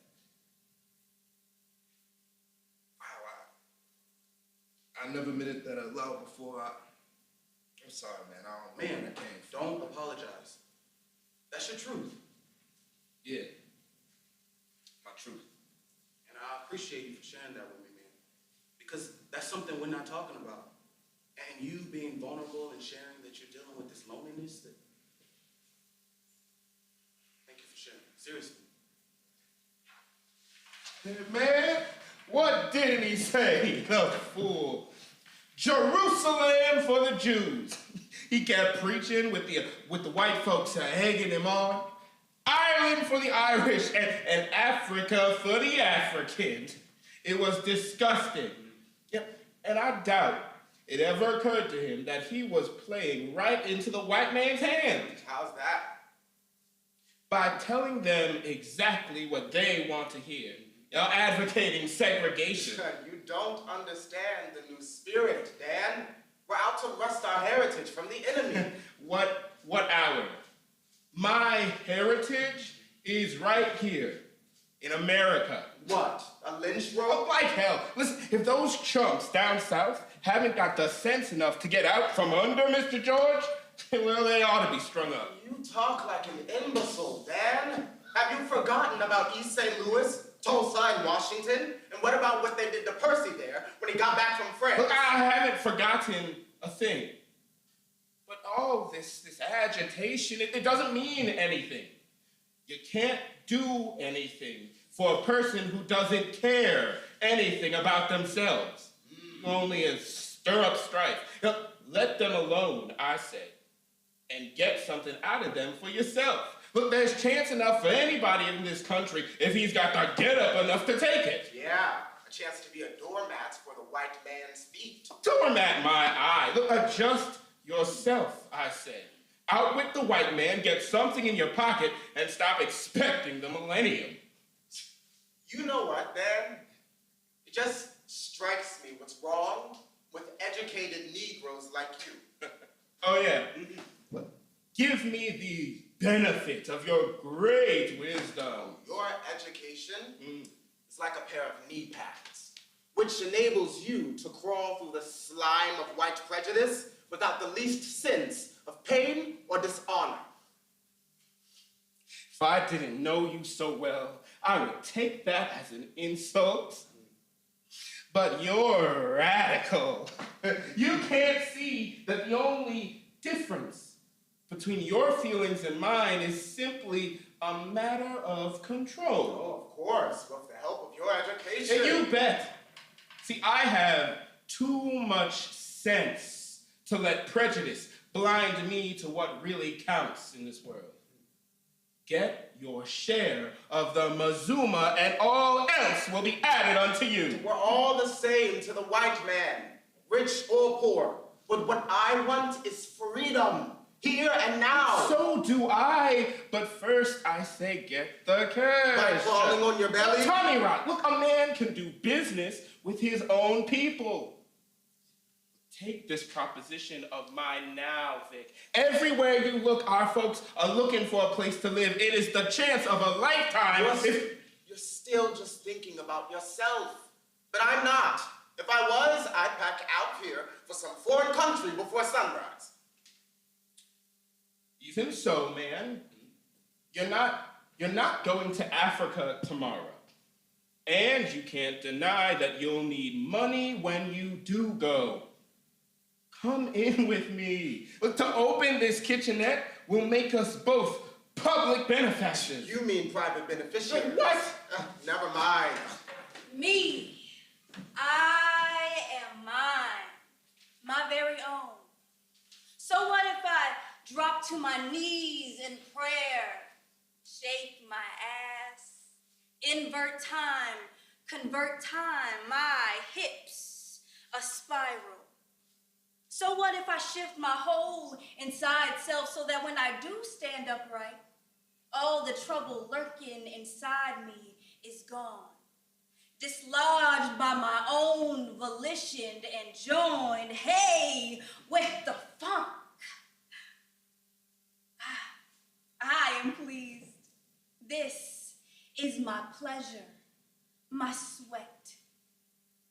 And finally, I can claim that.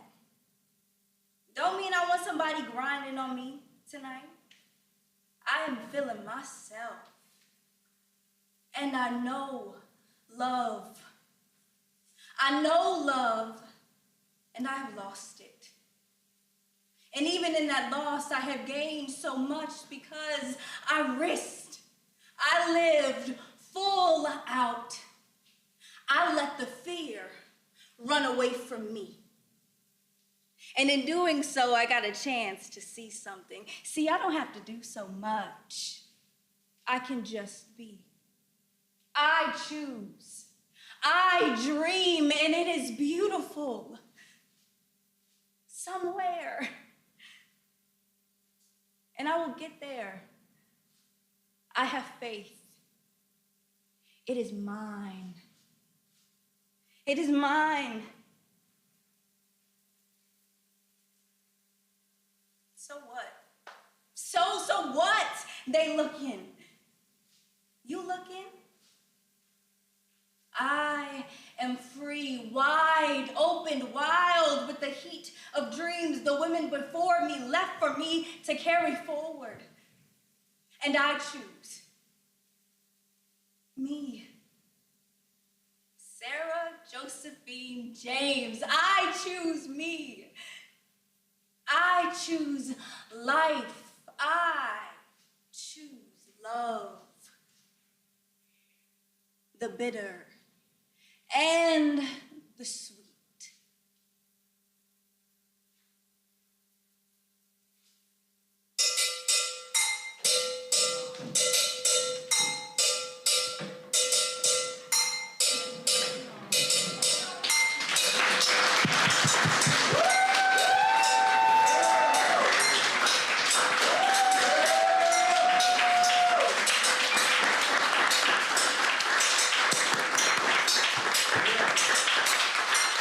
So don't exit just yet.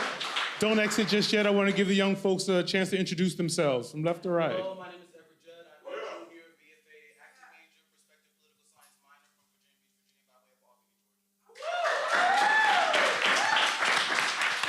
Hi, my name is Joshua Leggett, pronouns he, him. I am a senior BFA acting concentration major from Chester, Virginia. And Hi, everybody. I'm Elise Miller. I'm a senior acting major from Washington, D.C.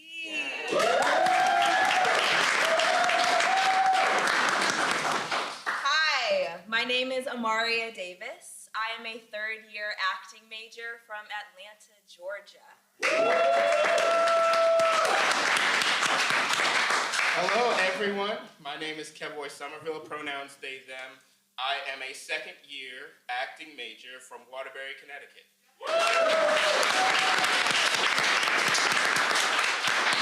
Hey everybody, my name is Jaden Michael Magid. I am a BFA junior acting major from Houston, Texas.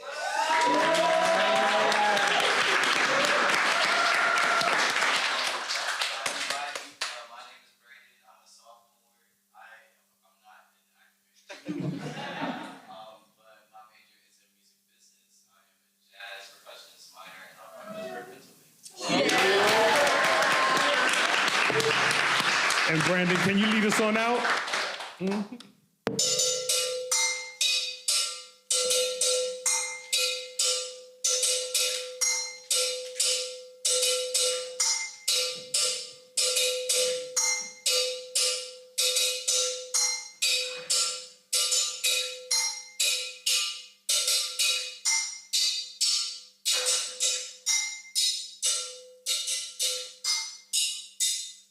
So, I chose those excerpts because they're all from works that I think are written from a love ethic. Those playwrights said, I have balm, I have medicine, I have something to offer the community that's prescriptive. And while we may be grappling with something that's toxic, that's ugly to look at, there's still something that I want to offer for hope for our future. So with that as context, those works are Schoolgirls by Jocelyn Bio. There is Word Becomes Flesh by Mark Moody Joseph. There was Big White Fog by Theodore Ward. There was Hurt People by Ladarian Williams. And last, Gypsy and the Bully Door by our own Nina Angela Mercer. So this part of the program, we're going to shift. I want to introduce our wonderful, wonderful panelists this evening, and then we're going to have them read a little excerpt of their work. I have a host of questions that I want to ask and sort of see their answers to, and then we'll leave space for you all to ask questions of the panelists. So let me introduce our esteemed panelists. We have Maurice Carlos Ruffin. Sir, come up and join us, please. Mateo Askiapor, Nina Angela Mercer. Come on and join us, please, please. Have a seat anywhere you'd like to sit. Anywhere you'd like to sit, we have microphones for you. Come on, I can hand out some microphones here. Here we are. All right. Where you going, Mr. Ruffin? It's my cousin here. It's my cousin. And Nina is up here with us. And we'll also be joined by Jaya John. Jaya is with us. Yes. And Jaya John. There we are.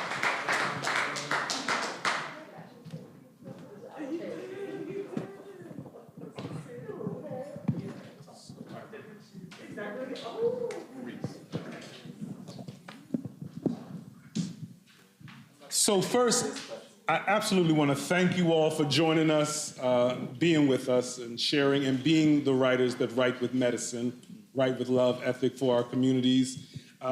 We have a host of questions. Why don't I try this first? I want to present you with the questions that I'll ask after you read from your excerpt. So then you can choose which question you'd like to answer, all right?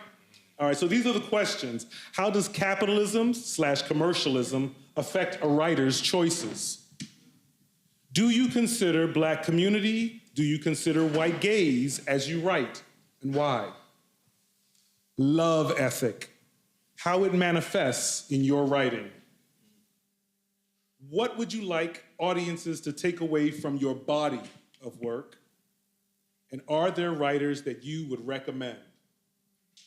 So we'll first start with excerpts of your work, and then we'll ask, each of you individually to answer any one of those questions, your choice. All right. I think I want to get on that side, just because. For balance. Yeah, some symmetry in here, all right? Yeah. So, I guess because we called my cousin Doc. Well, he broke it down for me yesterday. He said, you must be from those Ruffins in Colombia. I recognized the bone structure. I said, well, actually, yeah, I am. Wow, so let's trace this history so when all of this is done, we got a whole lot of catching up to do. I'm so looking forward to that. So from the seat or from the podium, the floor is yours, sir. If you wouldn't mind, share with us some of the work. And then y'all are so intimidating. Y'all look so good out there. How you doing? I'm blessed. So I'm Maurice from New Orleans. And I got to tell you, being from the sticks, from the country, way down, the deep South, this is a real honor to be here with y'all. What is it, the Mecca, the motherland? Wait, what did we say, HU? You know! Oh! See, that's what I'm saying. I'm gonna read two short excerpts. No, I love that energy. So I published 3 books, and it's a lifelong dream of mine to be an author because I always love to read literature, to watch plays, to watch movies, to TV shows, comic books, manga, you named it, right? And in the last 5 years, I've written 3 books, and this is my 3rd book. It's called The American Daughters. American Daughters came out in February, and it's kind of a coming-of-age story. The main character, her name is Adi. Ada Bempe is her full first name. Ada Bempe, when she's growing up with her mother in New Orleans in the 1840s and 50s, learns that there is a secret society of Black girls and women who've come together to kill off Confederates. So talking about what's for us, cousin, I'm gonna read a very short excerpt from this.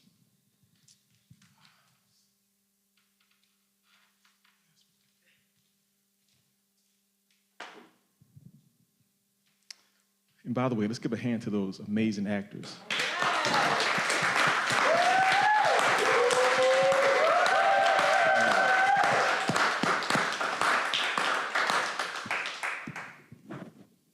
I'm driving the camera people crazy with this, walking around like this. Like, what's that dude doing? All right.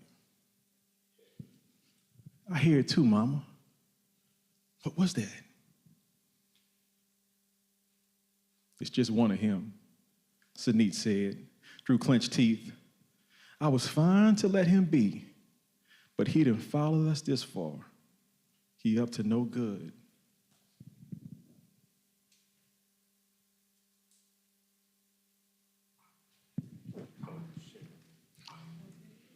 As if called into being, a white man in money pantaloons walked past. Say nothing, Sanit said. Stay here. Adi saw the same firmness in her mother's eyes from that night that she waited for Dumarche with the knife in her hand. But this time, she wasn't thinking through what to move on it. Sanit stood up and walked onto the path behind that man. And when Sanit was within arm's length, Adi saw her mother produce that sharp knife. The sight of the sharp dagger caused Adi's mouth to fly open. Adi's surprise manifested in a small, escaped sound. The man wheeled around and threw a punch that seemed to go through Sanit's face. Sanit and the man struggled, arm in arm, body over body, first standing and then on the ground. The man's paleness flashed in the dusk. He and Sanit tussled until he got his arm around Sanit's neck, and she dropped that knife. She was calling out to her daughter. Adi wasn't sure if she was calling for her or for the weapon. Birds flew wild in the canopy, and her mother was slapping the man's arms, but this didn't change anything. Adi threw herself at the man. The man knocked her backward, and Adi saw Sanit going limp, her eyes pinched shut. What to do, Mama? What to do? Sanit grunted, and Adi was unsure what she had said, but then she saw it like a jewel in the dirt and understood her mother's secret language, his stomach. Go for his stomach. Adi brought that knife down with full force, and blood gushed out. And suddenly, her hands were warm and wet, and the man yelled out, "Oh, God!" And Adi dropped that knife. Sanit rolled free and sat on her behind, holding her own throat. Adi ran over to her mother and hugged her tight. Thank you. Sanit was gasping, her voice raspy. Daughter, thank you. And the man, for his part, he spoke. But Adi, she could understand what he was saying, and she didn't care to understand what he was saying. And shortly thereafter, he was silent.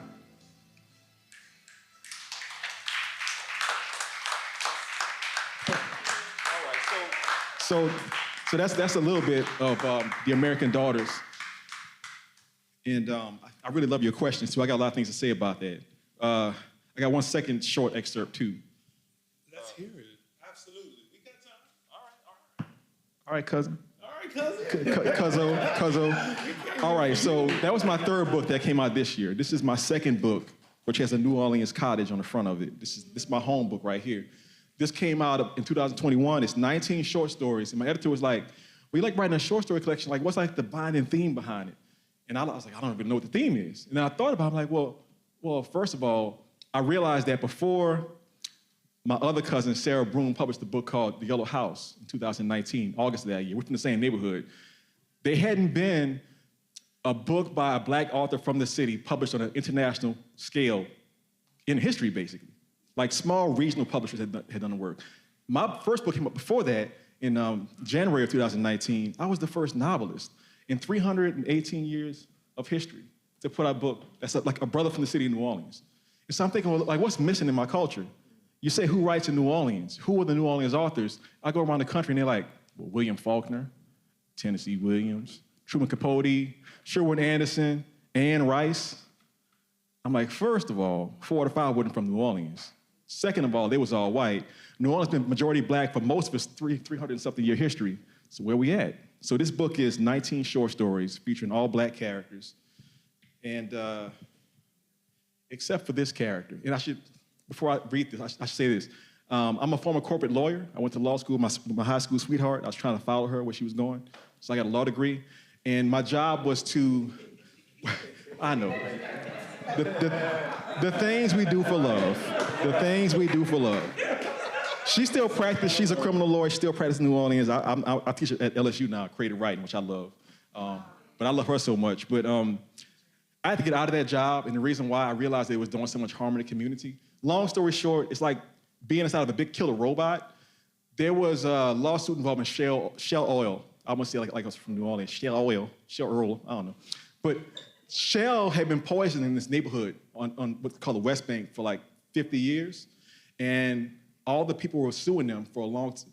They filed a lawsuit like 1982. 40 years later almost, Shell finally said, we're gonna give you all $200. So I'm in this auditorium as a young lawyer, like notarizing documents for the various people in the gym who were coming in to get their little $200. And I get their IDs, and I have to like put down their information, and one dude slaps his ID down, he says, I'll tell you his name in a second. But in New Orleans, everything is preceded by music. Mardi Gras, festivals, readings, performances. That's why I always have music wherever I go. So this story is set during Katrina, actually like the day after Katrina hit the city. And the man who brought me his ID was named Mercury Forges. So this story is called Mercury Forges.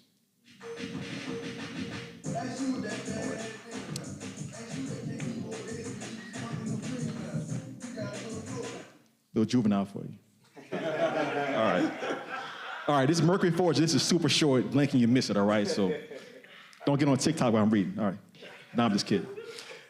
Mercury Forges. And this is the one not black lead narrator in the novel. He's talking about Mercury. My job was to make sure Mercury Forges didn't escape. He was a stocky black guy in for drugs and guns. And he'd gotten out of Orleans Parish prison twice, and no one knew how he did it. The funny thing is, he got captured within a few blocks of the prison both times. I get turned around when I get out there, Dep, but I'll get free for good, just you watch. When the hurricane hit and flooded everything, we brought the inmates out to the Broad Street overpass, and I wasn't too panicked because my family was safe. But wouldn't you know it, the second we turned our backs, us deputies, Mercury ran off. And he was in this little pirogue boat, this little pirogue about 5 blocks away from the prison, bobbing like an apple. Now, I ran across the overpass, and I climbed down some scaffolding to his boat, which I grabbed. See, we hadn't cut those inmates. We too hard to move those guys back and forth with all the chains and such. Mercury, where do you think you're going? I asked. I had a hand on my sidearm in case he tried something. I gotta find my pops. Humanity Street, right over there. Now, I knew Mercury's dad. He was a good guy who delivered lunches, food placed to all his deputies. I liked his dad. But that shouldn't have mattered none. I can't really tell you why I didn't make him bring us back to the detention area. And after a while, we floated up to a yellow house with floodwater almost up to the awning. Mercury yanked a metal pole from the water, broke through the attic window, and climbed in. And they were shuffling inside, and I wondered if I should go in after him. You see, I thought this was part of his big getaway plan. But soon, Mercury grunted out of the window, and he pulled his father's body out, wrapped in a heavy blanket. See, that old man, he ain't stand a chance against all that water. Bring us back, Dep, said Mercury. And that's what I did.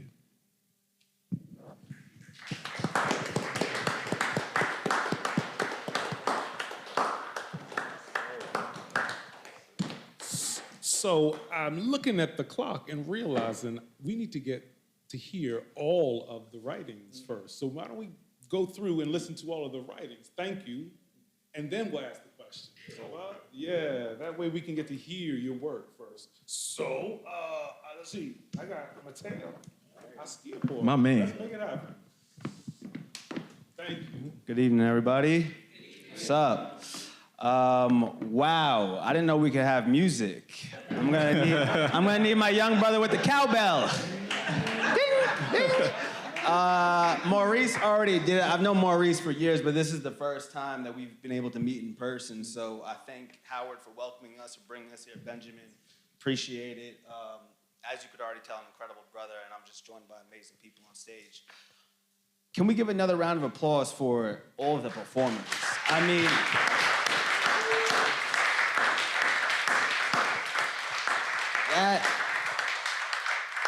that was otherworldly. And I know we got to get to the reading and everything, but I wasn't expecting that. So thank you and thank them for blessing us with that. Before I get to the work, I'm from nowhere special. You know, Maurice is interesting and from Louisiana. I'm from New York, so it's whatever. Anyone here from New York?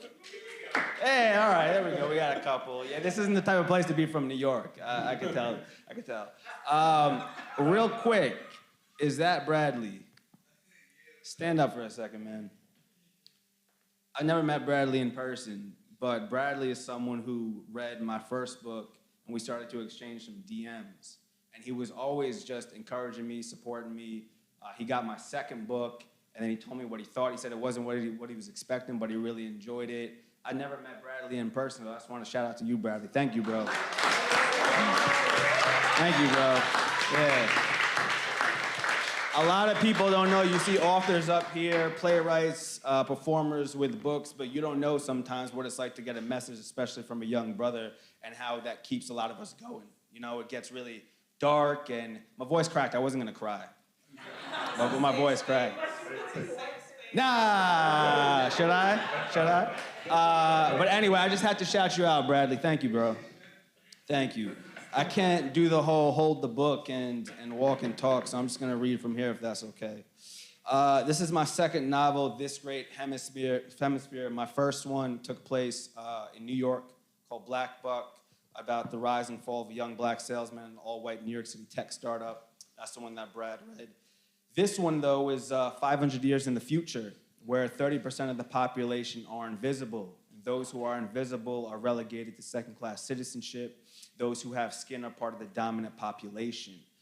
It is a meditation on something that I think majority of us have felt. Let me ask, anyone in here ever felt invisible? Yeah, right? That's something that I realized as I was writing this, that it's not really like an allegory, but it's more so of a reflection of where we are today. As I was writing it, I thought of my mother, my father, my grandparents, all of these people who came to this country and had to make something of themselves, but were often seen only as a byproduct of their work, you know, rather what they did than who they are. So 500 years in the future, it focuses on a young invisible woman named Sweetmint. And when the book picks up, her brother has been gone for 3 years. She thought that he was dead, but then she comes to find out that he is the primary suspect in a high-profile political murder of the head of their hemisphere. She's done all she can to move past grief as much as anyone can when they lose a sibling or think that they're losing a relative, and she has gained an apprenticeship with the biggest inventor in the land. What I'm going to read to you is a part of her interview with this inventor. Again, her name is Sweetmint, but she's also known as Candace. Anyway, he said, it was toward the end of the 21st century that the temperature became insufferably hot and toxic for flowers and all animal life, and only hardier plants could thrive. Certain vegetables, trees, shrubs, you get it. Drought, flooding, disease. The world was on fire for years, and we almost went extinct ourselves until we made some life-saving changes. I didn't know any of that, at least not the way you said it. That's by design, but no need to worry yourself with that now. He nodded at the greenhouse. I'd say we'll visit it later this week, but I'm not sure about you yet. In fact, he moved closer, his firm gaze firing fear straight into her. I don't know much more than what you're on your application and a bit from your professors, bright, determined, a credit to her race. What else? What else would you like to know, Mr. Tenmace? Fill in the blanks. His eyes tore away from hers for a moment, then returned, accompanied by a self-satisfied grin. No pun intended. I live in a cabin, a small one, by myself. He twisted his head around as if he were looking for something, staring at the empty sky. Boop. Of course you do. What, do you think I'm one of these DPs who know nothing about your people? I engineered this world, after all, again. I've wanted to be an inventor ever since I could remember. Aside from having a family, it's the only thing I've ever wanted. Why? Because I feel freest when I'm creating something, when I crawl into that space inside of myself and find myself. He continued staring up at her. We're finally getting somewhere. Don't stop now. Floating, she said. When I'm in that place, the world becomes quiet, the pain no longer exists, and I feel safe, like anything is possible. It's the only part of my life where I have any control, where no one can ever abandon me. Who abandoned you? Her legs threatened to fail her. Candace. He reached up, placed a hand on her stiff shoulder. Who abandoned you? My brother, she whispered. 3 years ago. And I don't know where he went, or if he's even alive. As stupid as it sounds, there's a part of me that thinks if I become a big, invisible inventor, the first of my kind, then my parents, wherever they are, will want me. My brother, wherever he is, will come back. Where's his collar? I'm going to be referencing some technology in this. You know, it's 500 years in the future, so just rock with me. Where's his collar? You're aware that the state uses them to track you, right? They're not just to see those who, he waved his hand in front of her, or of the unpainted variety. Yes, I know. He left it back at our cabin. Hemispheric guards came looking for him, questioned me for hours, and took it with them. Leaving collars behind must run in the family, he said, winking. But thank you for finally telling me something I didn't know. She had never opened up so fully to a stranger, especially not a DP. Between him and Sanford, she felt exposed, a raw wound in the wind. Here, Mr. Tenmace said after they exited a sculpture garden, bringing them to a row of tall, bushy trees. He drove his hand into a crack between the two of them and, after rustling around, pushed. A dull click. Go ahead. Go ahead where? The click sounded like a door unlocking, but the tree wall looked exactly as it had a second ago. She lightly pressed the two trees in front of her and they swung back, revealing a narrow dirt path with a similar ring of trees behind it. A maze, he said from behind her. What for? He shoved her inside. The door clicked shut behind her. You have 5 minutes to find its center. Blood rushed through the veins in her head, making her lightheaded. Sweetman looked to her left and right, saw no difference in the two paths, and glanced upward, only finding the treetops framing a patch of blue sky. She fought the severe feeling to faint. 4 minutes and 50 seconds, Candace. If I were you, I'd make a choice. They're not even trying. There's also a choice, of course. She ran down the path to the right and rounded a bend. To her left was a diagonal path that maybe led directly to the center, but that'd be too easy, so she kept to the right. But after a dizzying series of lefts, rights, and more lefts, she was completely lost. What time is it? She screamed.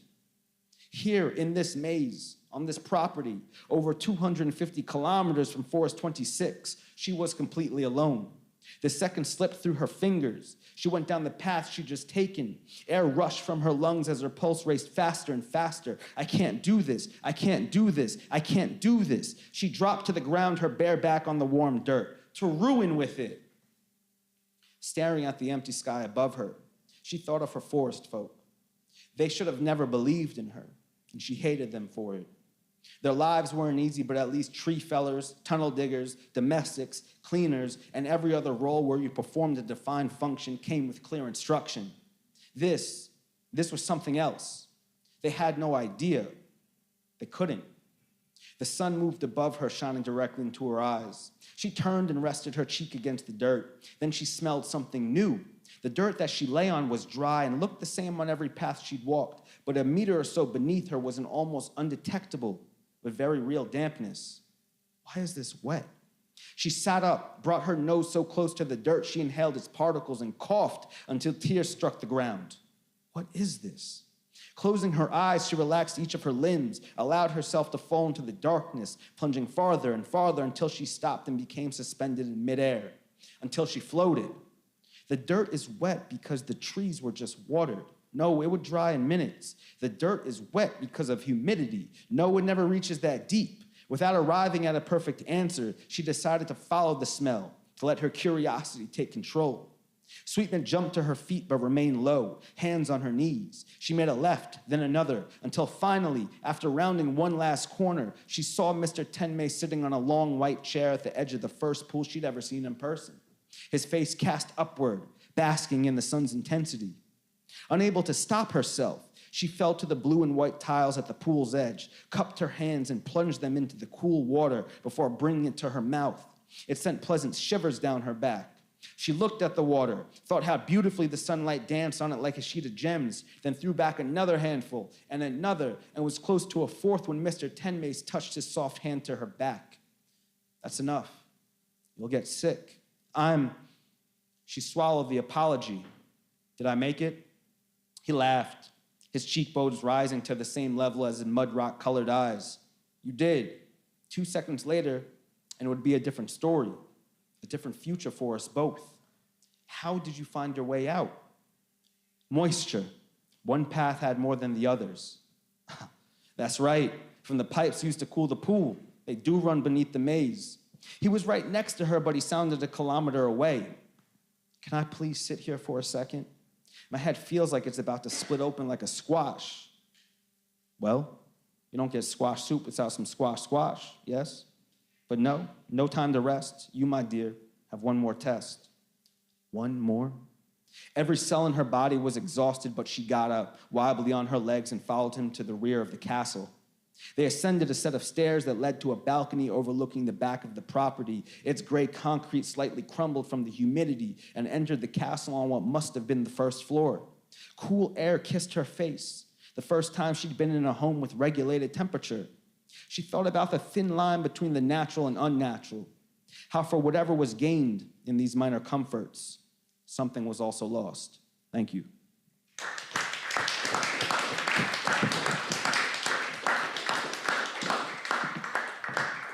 Thank you.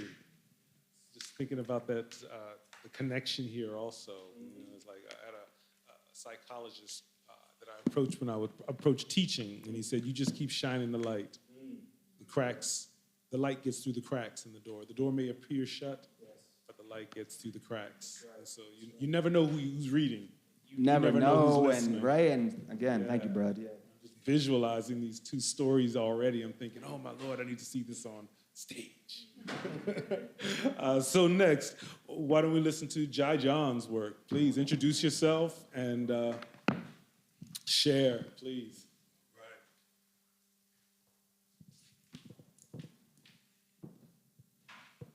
Where did those mic stands go? Do we still have one around? Mic stand? They took them? Yeah, I believe they took them. Okay, that's all right. I'll get by. I have to be a little coordinated. You got to coordinate. Good evening, family. Peace, peace. I greet you with love. How you doing tonight? We good? We okay? We great? We all right? Okay. I left home at 4 a.m. yesterday. Flew out here from LAX yesterday. So any of you LA folks? Okay, sis. Where you from? Okay, down by the water. All right. Well, y'all, I'm grateful. I'm grateful to be with my sister and brothers this evening. I'm grateful to be with you. I want us to show some love to Dr. T and the rest of the Moreland Spring Arm family and team who really gave birth to this festival. Yeah. I think Aaron stepped out of the room, but we want to always express love.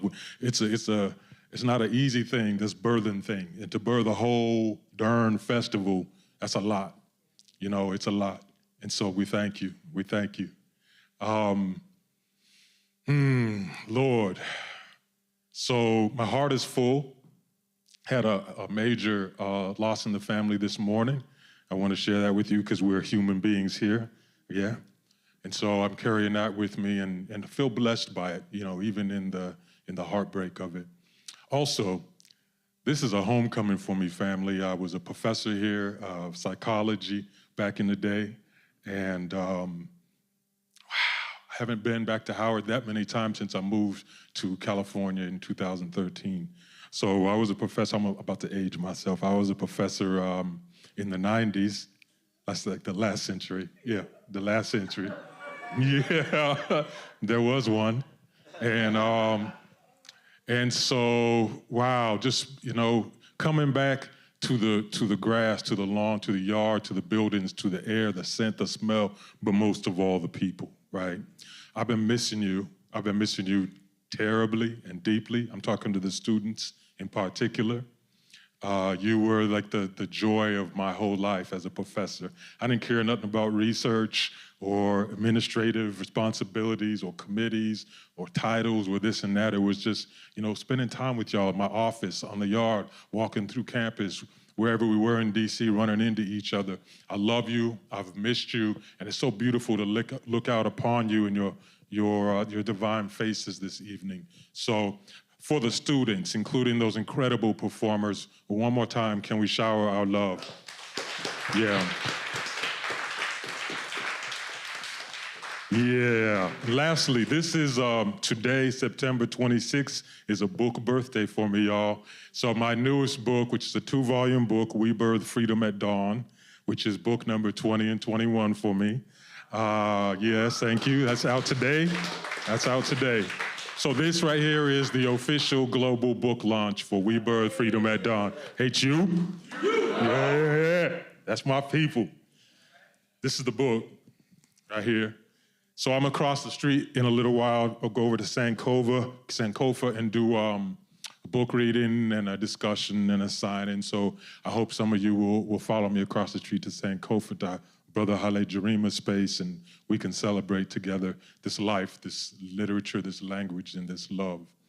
To this very moment, I have been struggling to decide what to share with you all, which is part of being a writer. There's so much you want to share, and it comes from a place of love. I feel like the mood I'm in is I want to express a love letter from me to you. Can we do that? Yeah, can we do that? It's just a love letter. So not a story, although listening to all these stories got me geeked, man. I want to get back home and work on these novels. I want to just, send up prayers and love for all of you as you are birthing these stories, whether we call them short or novels or theater, stage plays, screenplays. A story is a vital thing for us as a people, particularly in order to survive and thrive on this earth. We got to have our narrative about who we are and who we are not. And speaking of which, I'll be sharing this piece from my book, Fragrance After Rain, which kind of is a poetic way of saying, we got to find a way to gather the sweetness after the pain. We've got to have joy after the sorrow and trauma, yeah? There must be a dawn after the dark night of the soul. And so we're forever, as human beings, as living things, trying to find that beauty in this journey of ours. And it can be harder on some days than others, right? So how many of you feel that you consistently, and be real, be honest, be for real, okay? How many of you feel that you consistently live in your truth, day to day, moment to moment? Show of hands. It's a hard thing. It's a hard thing. So those of you who feel that way, that's a blessing. It's a rarefied place. Now, especially for us, because if you are a people who have been for centuries dehumanized and devalued and dismissed and dominated and violated, then it becomes even more difficult to be true to who you are, yes? Yeah? So we're on this journey, family, and I've lived long enough where I've witnessed souls whom I love, including myself. I got a 26-year-old daughter. I've got a front row seat to her journey, her pain and struggles, her beauty and glory. She's one of you. And I have seen clearly what it costs us when we fail to be true to who we are. Now, whether that's something that you're struggling with in terms of, your appearance, your gender, your sexuality, your age, your occupation, your academic major, whatever it is, the way you walk, the way you talk, the way you do you, and you've experienced the rejection and the harm that comes from being you, and so you've withdrawn and you've retreated, and now you're trying to fight your way back. That's what this love letter is really all about. It's just to help you understand and remember the sacredness of being true to you, okay? Are we good? Okay, I told you I gotta work on this coordinated thing. Okay, fam. One day, take this to your heart, okay? One day you will express 4 words, and these 4 words will set you free. I'm speaking as your father. I'm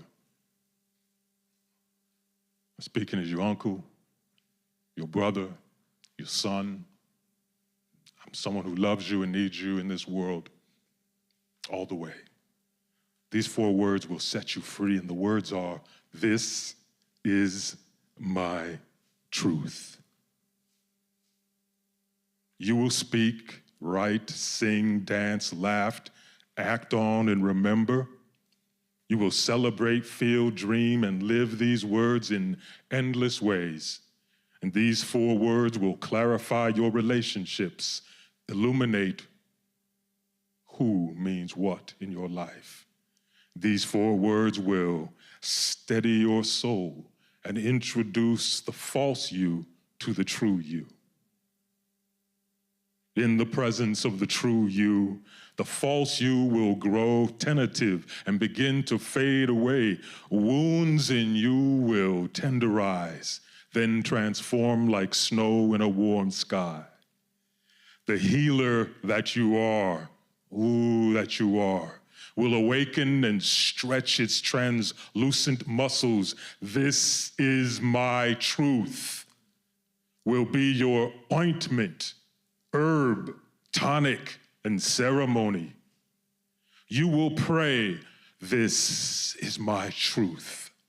When life's tide roars against your cliffs and the pain of your tenderness extracts grains from your shore, this is my truth. Will fortify you in the storm.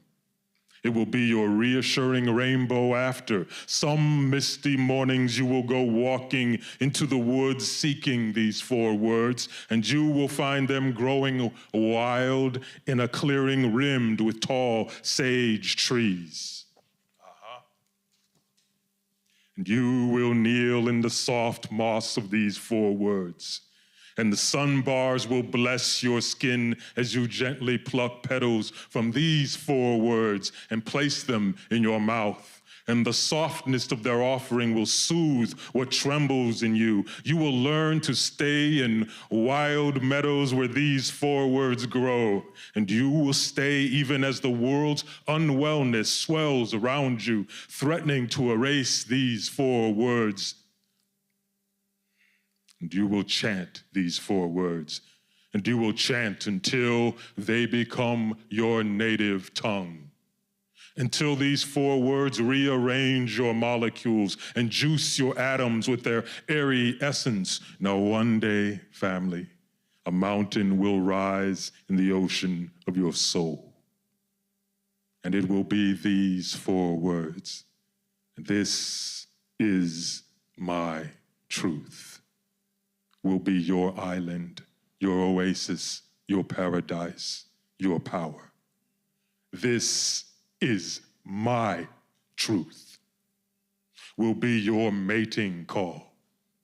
Kindred souls will flock to this song. You usher this aroma that is your atmosphere, and all the family and friends and unfamiliar souls threatened by your 4 words and offended, disappointed, angered, and left unhinged and unmoored by the blaspheming reality of their own missing 4 words. All these souls will finally lie down on the soft savanna, woven of your 4 words, and they will weep a deep surrender. And their forewords, already in them a seed, shall be inspired by your forewords, and your living of them, and your living of them. Their forewords will stir, then sprout, and this great valley of souls, whom we are, will begin a legendary healing. And you will sit and rest your back against an old tree, younger than the youngest sun, and you will erase your pain and ease into sacred conversation with all of this creation. And creation will ask, what is your offering?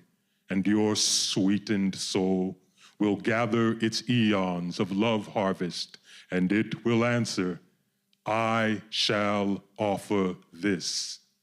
This is my truth. And creation will open and flow profoundly into all things, and your four words will live forever in the breeze, the most subtle dance of pollen and sunlight, birthing life, birthing life, birthing all this life. Thank you.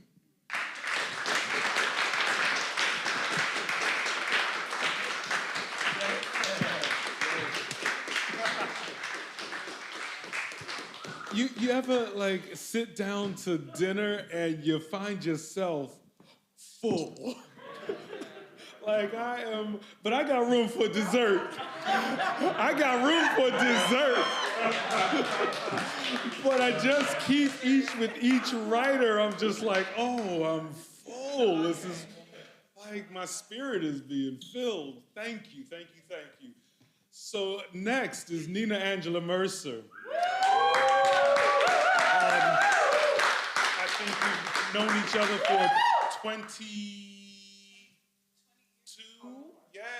22 years. I've been in love. I had a woman once say to me, she said, I need you to, my mind, for 22 years. Her writing and her brilliance has like opened my mind in so very many ways, and my heart in so very many ways. I am who I am because of Nina Angela Mercer. So I want to introduce you, and to anyone that does not know, please share your work, introduce yourself. Such an introduction.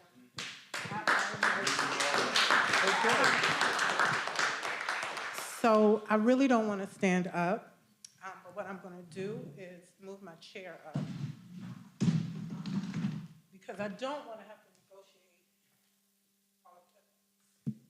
So I'm going to read, let me first introduce myself for myself. Eric and I have known each other for 22 years, and we actually met through our relationship to this university. So back in 2002, I think it was, or 2004, I was teaching here, and I was also working on a play called Gutta Beautiful. And someone said to me, Sybil Roberts Williams, who was also a professor here at Howard University at that time, said to me, you must meet Eric Ruffin. I think he's the director for you to work with. And since that time, we have been working together. Of course, sometimes I work with other directors, but even when we're not creatively working together, we are always family, always friends. And so, my family, my brother, my friend, my co-conspirator, I thank you for walking with me, for helping me grow this work and bring it into the world, So I'm gonna read from my first book. This is called The Double, and it's a collection of a choreo drama and a choreo poem of mine. Itagua Meiji, A Road and a Prayer, and Gypsy and the Bully Door. There's also an essay, an intro essay, and I'm going to read from that. Okay.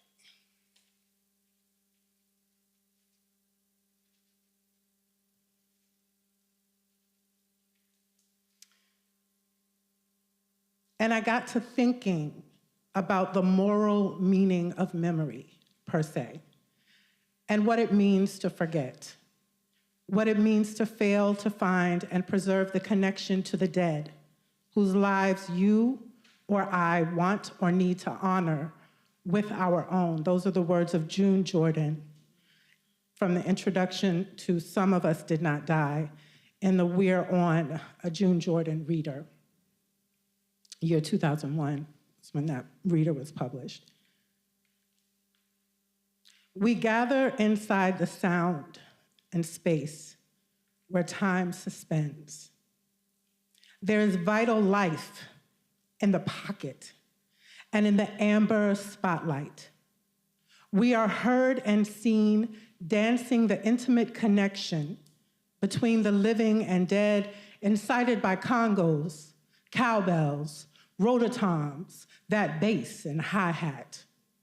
We remember our inevitable freedom in this other kind of flight, defying gravity and bodily isolations, hips swinging, whole selves rotating. We become the cosmic mantra affirming our own luminosity. We are so deeply rooted, we make the place come alive again. We are the story unfolding in many languages, and our culture bearers capture this, showing us back to ourselves, asking us to hold our light and dark places openly, and consider what more can be. What else beyond the known horizon, the possible end or an impossible beginning we haven't thought of yet? I am sure this is part of why I long for the intimacy and connection unique to the theater, even more now than before. I want the reassurance of us all breathing together and sharing the same experience of story, feeling together, attuned to both our sameness and our profound differences. But it is also urgent that I share the work I have made with readers, making it even more accessible than what it would be as an unpublished play script circulating among a handful of people who may consider it for production if they are brave. When we tell our stories, they are meant to be known. In the cold months of 2013, I went to see a performance of Amiri Baraka's Dutchman at the Labyrinth Theater in the West Village with a group of theater friends. After the reading, we crowded around Baraka, just wanting to be in his light, clamoring with reverence and respect. When I got my turn to speak to him, I leaned in briefly, quickly, telling him about this play I had written and how it was such a challenge to find producers for new work. I remember the glint of steel in his stare first. Then do it, he said. In a momentary exchange, he reminded me of the audacity we must hold if our offering to the people will reach. Baraka's medicine was a matter-of-fact immediacy, a clear and unapologetic sense of purpose, and it made me think of my father and the lineage I was born into. The two are of the same generation. They both grew into their callings in the 60s, a time when perhaps people were less concerned with the writing as a commodity and more concerned with the work it could do to make change happen, shifting the consciousness of the people. The spirit of improvisation and self-determination gave funk to their strides, a boldness to how they moved through the world, knowing Blackness as power, a heart thing.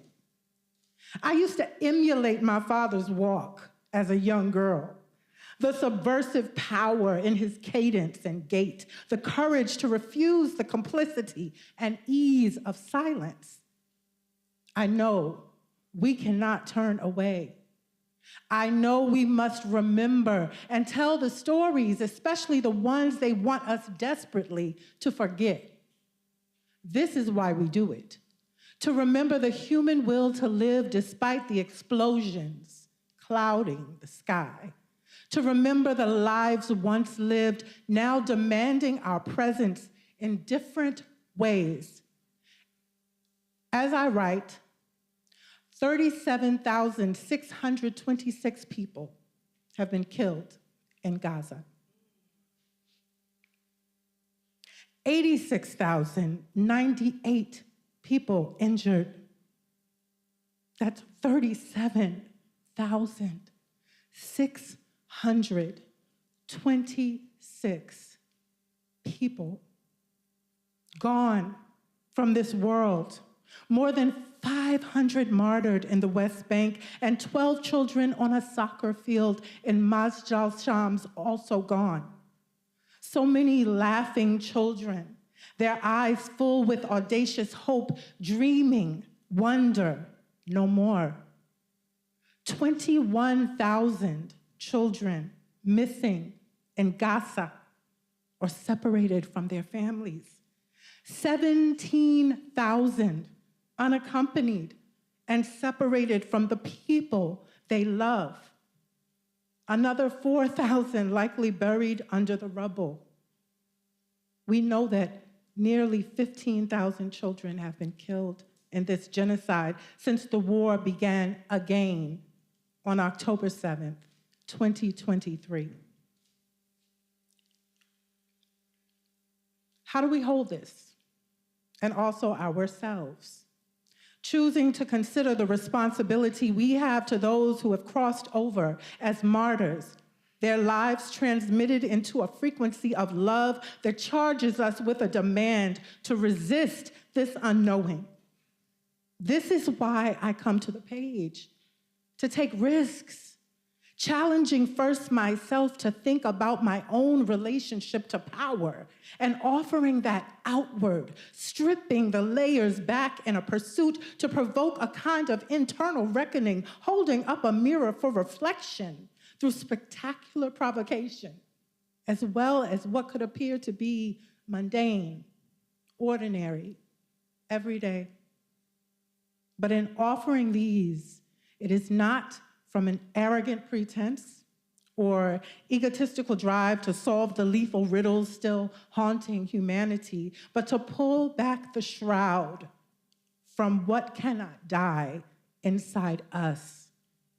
We cannot allow it, despite the repeated hostile takeover attempts wielded against all life.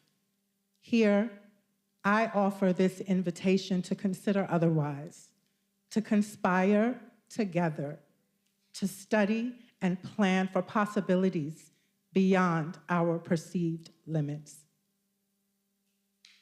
Thank you.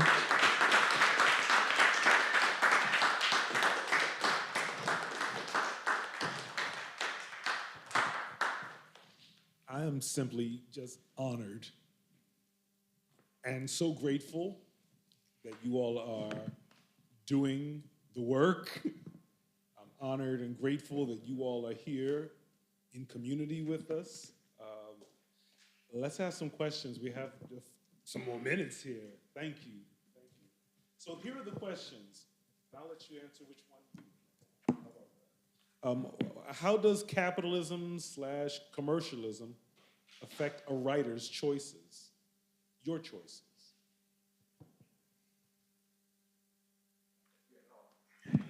Or should I move to the next question? No, you do. We're gonna, okay. Okay.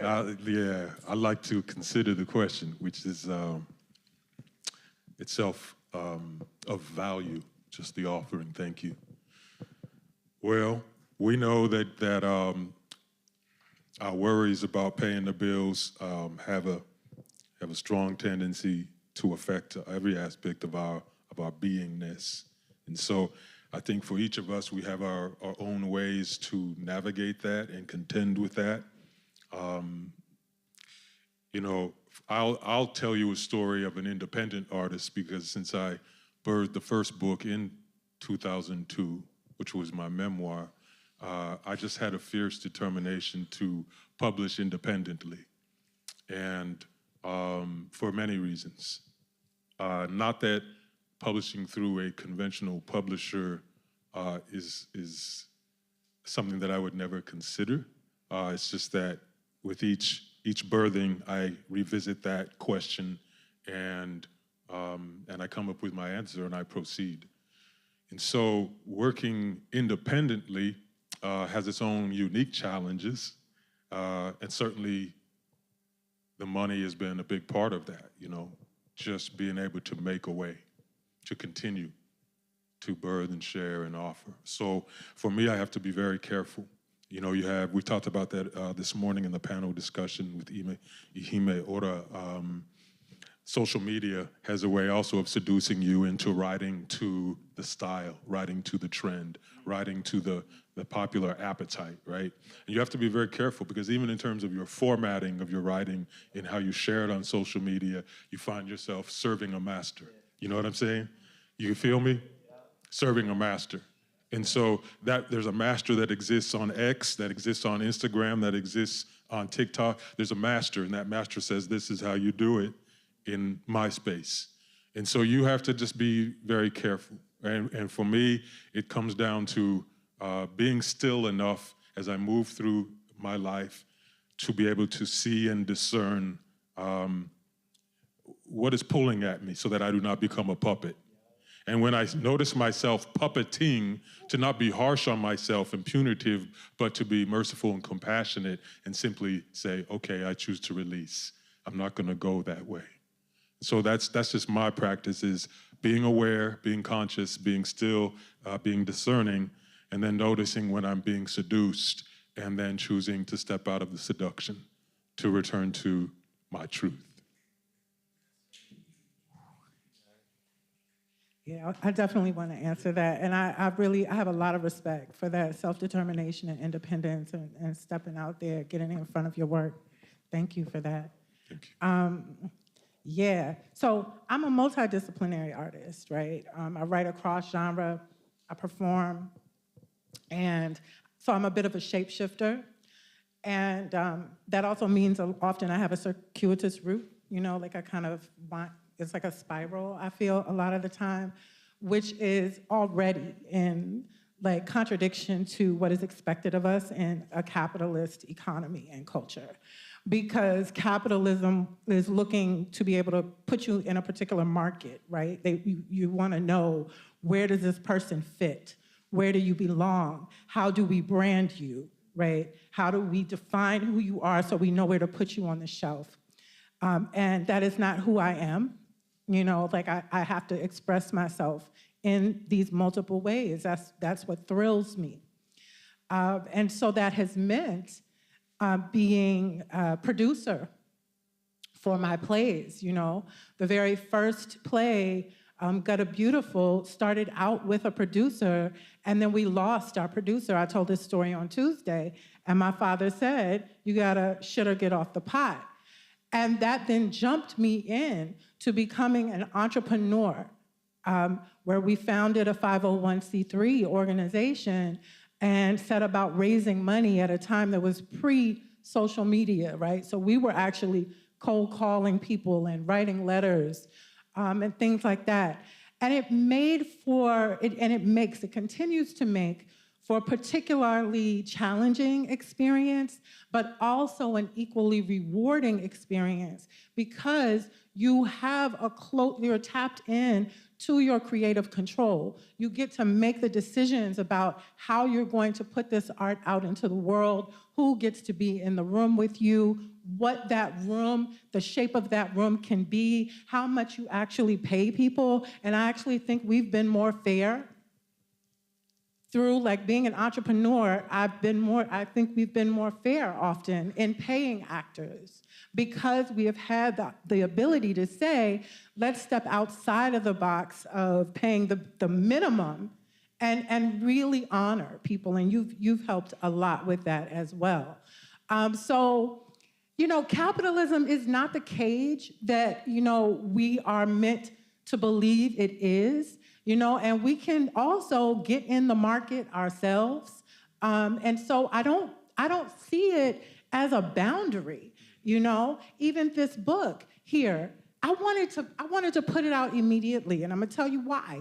People have been teaching my work. I've been over generous I have been over generous. So I have shared scripts and sent them out and helped people learn how to write with my scripts without having a book that people can cite. And what happens when you're a Black woman and you're less likely to be cited, and when people don't see it in a book, they'll just say, I thought, there's a way to cite unpublished work, but people are less likely to value it. And even though theater is not really like book publishing central, I realized it's time for me to do it now, right?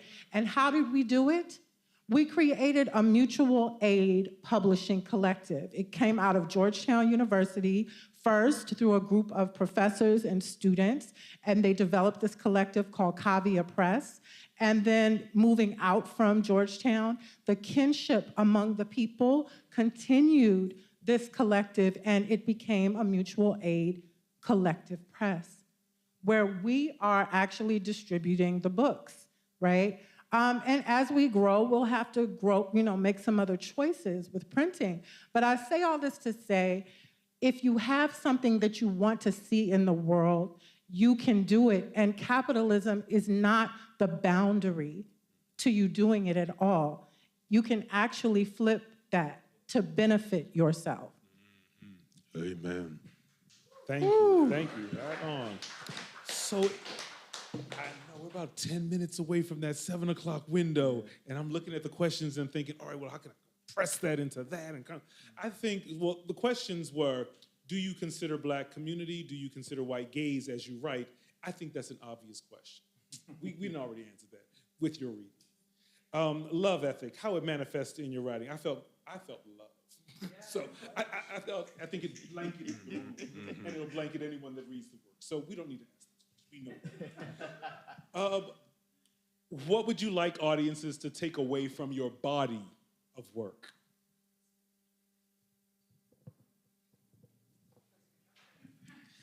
It's like the Spider-Man I'm just meme. pointing at, yeah. Mateo. Cousin, I ain't a ruffin, but we cousins. Yes, we are. From New York. Wow, sorry, I'm having an out-of-body experience from these two answers because I've held those two answers in my body for a long time. In terms of the body of work, it's too early to tell, I'll be completely honest. When I look at my career, I am just putting little brushstrokes on a very large canvas, and I think I and others will only know what it is when I'm dead, when it's all said and done. So, I try not to think about that too much. But if permissible, I'd like to talk more a little bit about what they both spoke, because clearly we just heard from two very free people. Free people. For me, when it comes to art and artists, I know we have a lot of writers in here, we have a lot of performers. People like to say good art only comes from struggling, being a starving artist.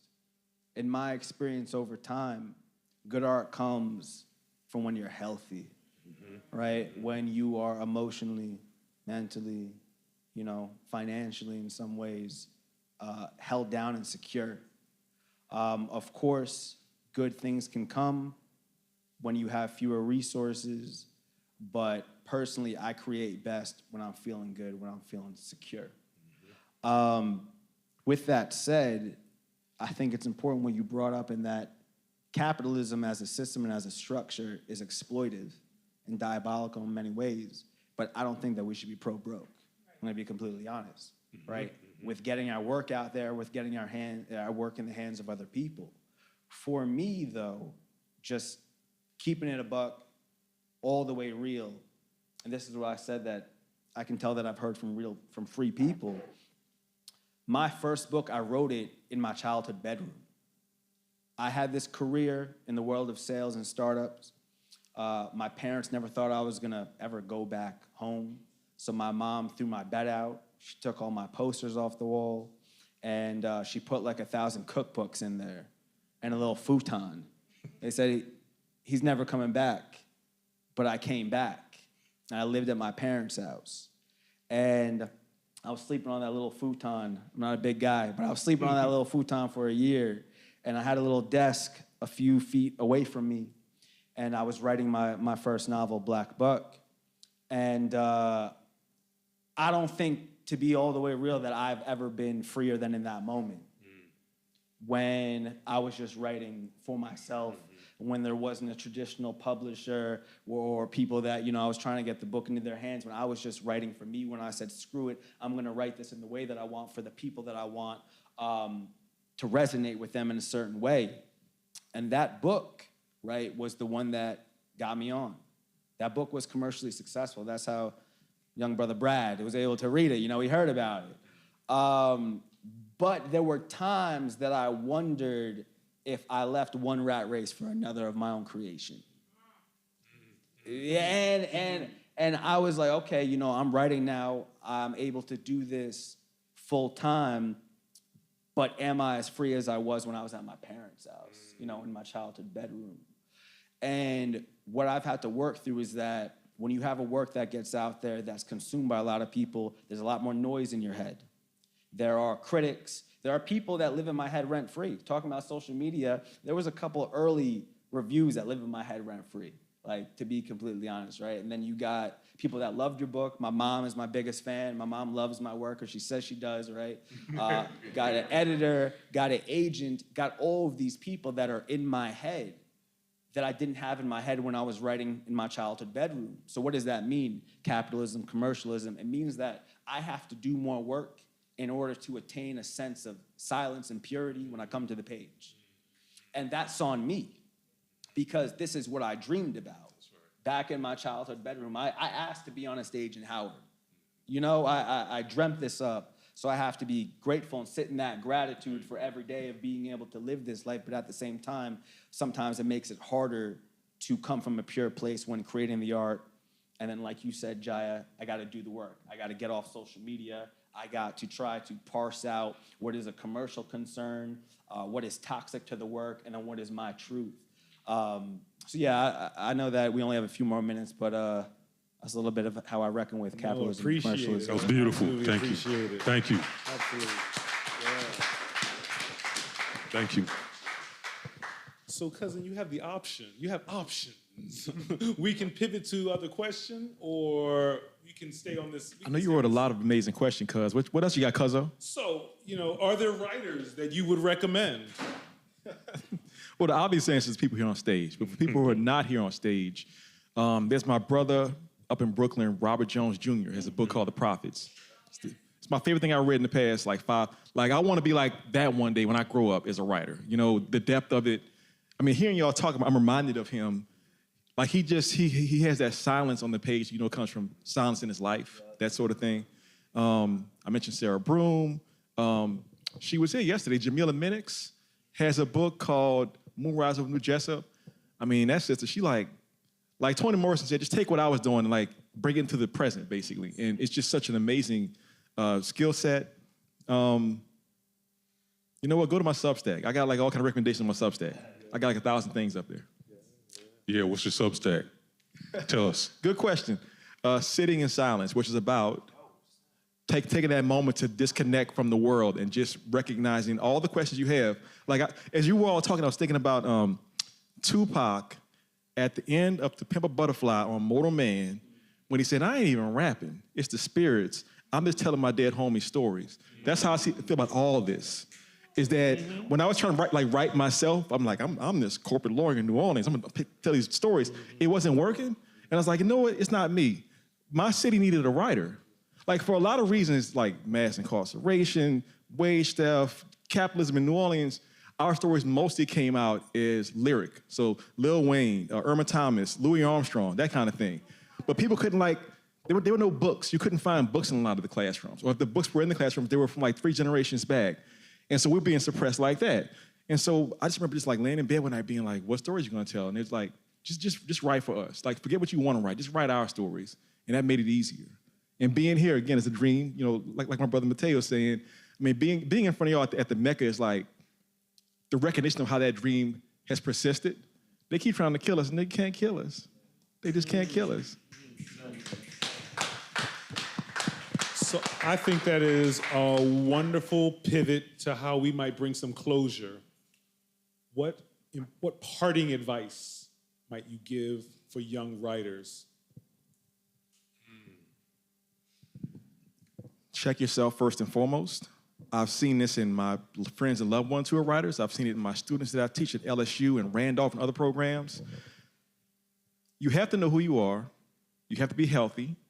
You need to either go to a therapist or go to a church or talk to your best friends or something to understand who you really are first and then start writing. If you're trying to write first, you don't know who you are, you're gonna cause some damage to yourself and to the community. And we don't wanna see that, we don't need that. So make sure you are checking in and analyzing yourself and having a mission that's actually a healthy mission for our community. That's really important. Thank you. Yes.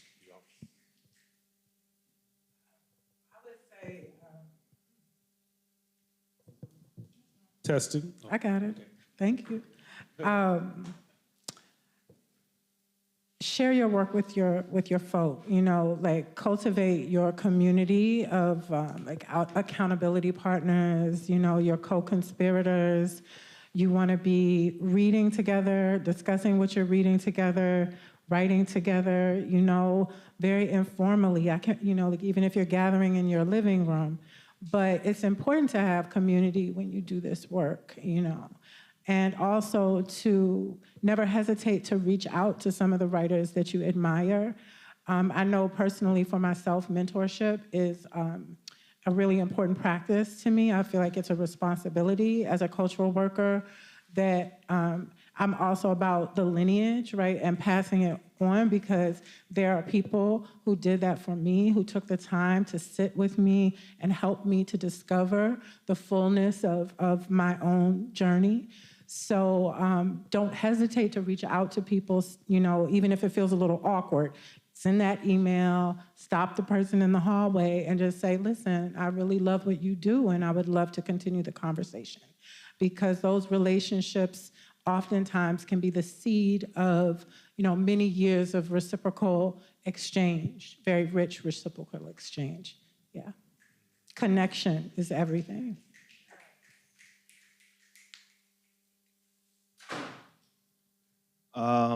So I would say, man, there's so many things, but I know we're pressed for time. Please, please, please do not allow the fear of failure to prevent you from picking up the pen in the first place. Please do not. I'm up here, I didn't study writing formally. I didn't get an MFA. I was a sales guy working at a startup, and I was just delusional. and I began, It's so easy to say, this is whack, or no one's gonna feel this. Just get the words down, finish the work, and then worry about all of that later.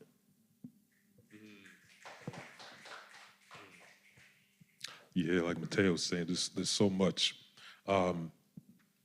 I guess just to reiterate, reach out for that mentorship and guidance. It's everything. Nikki Giovanni was the poet who, she killed who I was that night. She came to my campus and she slayed it. She murdered it, and it needed to die. It was an old identity. I was a mute child. I grew up a mute child, literally, into my 20s. Even when I was a professor here in my 20s, I really didn't speak. It was the words that gave me voice. But it was the poet, Nikki Giovanni, who saved my life that night because she was free with herself. And she came and she blessed us. She said, I'm a woman and you can't touch that. I'm a Black woman and you can't divide that. I'm a Black woman and I'm a human being and you can't do anything about that. And I'd never seen someone love themselves that way. I hated myself as a product of this society. And so there's also that question of the work you do in your relationship with yourself. How do you feel about yourself deep down? That will determine whether you share your work or not, whether you trust and believe in your work or not. You have to face yourself. And I could say, I'll just, from my journey, that you can die when you hold on to your voice, when you suffocate yourself, when you prevent yourself from being its own natural expression, you can die all the way. And it could be slow death, quick death, but it could be, for us, a tragedy to lose you. So make sure you are letting it go. Put it down. I'm talking about all forms of art, all forms of expression. Just be a geyser, be a fountain, be a waterfall, your ancestors are not sitting around praying that you'll just keep your stuff. They're praying that you will be fruitful. So be an orchard.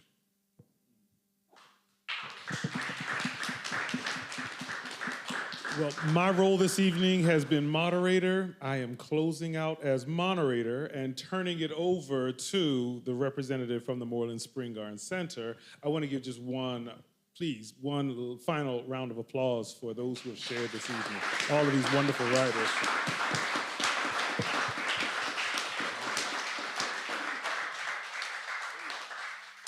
Thank you, Professor Ruffin. What a way to end IBWF 24. I mean, this has been an amazing 3 days, fantastic conversation. One more time for our family on the stage. I really just want to let Dr. John's words sink in because that is so profound, a great way just to close things out. But let's just thank you all also for coming and celebrating with us. We look forward to IBWF 25 next year. I see a lot of cameras out and some videoing. Make sure it's hashtag IBWF 2024 so that we can keep track of the videos and what's that? Yes, and make sure you tag Moreland Spring Garden. We're Moreland, MOORLANDHU on Instagram. So please tag us. Thank you, Nandi. It's my daughter keeping me young. Is that your for real daughter? That is my for real. I have many daughters here on campus. This is my for real daughter. And last but not least, we have volunteers from Moreland and H3SP and our Car STEM scholars who've been helping us out these last 3 days. Please, all of our volunteers, all of my students, I call them all my students, all of my students, please stand up.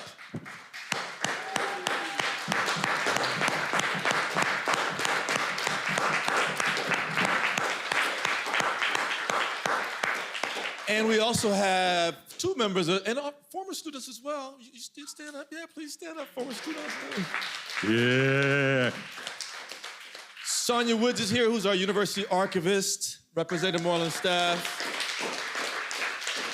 And someone needs to come to the front, please. Aaron Jacobs, please come to the front, my friend. Aaron. Program coordinator who put much of this together. Just say.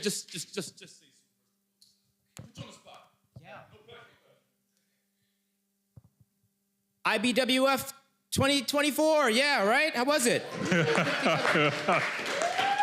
No, but seriously, thank everybody for coming out. I know we ended a little bit late, but all of this hard work is worth it. I'm hearing your feedback, you all thanking us, and you all getting something fruitful from this conversation. And thank you, panelists, and we hope to see you all next year. Oh, right, and don't forget, Ta-Nehisi Coates is coming to campus October 3rd at 7 p.m. He'll be at Crampton Auditorium. You can see more. You can get more information on our website, the Moreland Spring Garden Research Center, howard.e.edu. And you can get your tickets online. The tickets do include a copy of the book, The Message. And students get your tickets at Crampton, and the first 300 students will get a free copy of The Message. Isn't that great? I want to be a student. Yeah. All right, thank you, everyone, and have a good evening. Thank you for coming. Aaron and Doc, are we gonna do a little book signing or photographs? Are we gonna be available for folks for a minute? I think they want to pack you up. Okay, I got to go to Sankofa. Yeah, let's do photos. And y'all, if you took any video or photos from me, I won't speak for them, but hit me up on Instagram. I'd love to receive that from you. Just have some mementos from the evening. Just my name, Jaya John on Instagram. Thank you.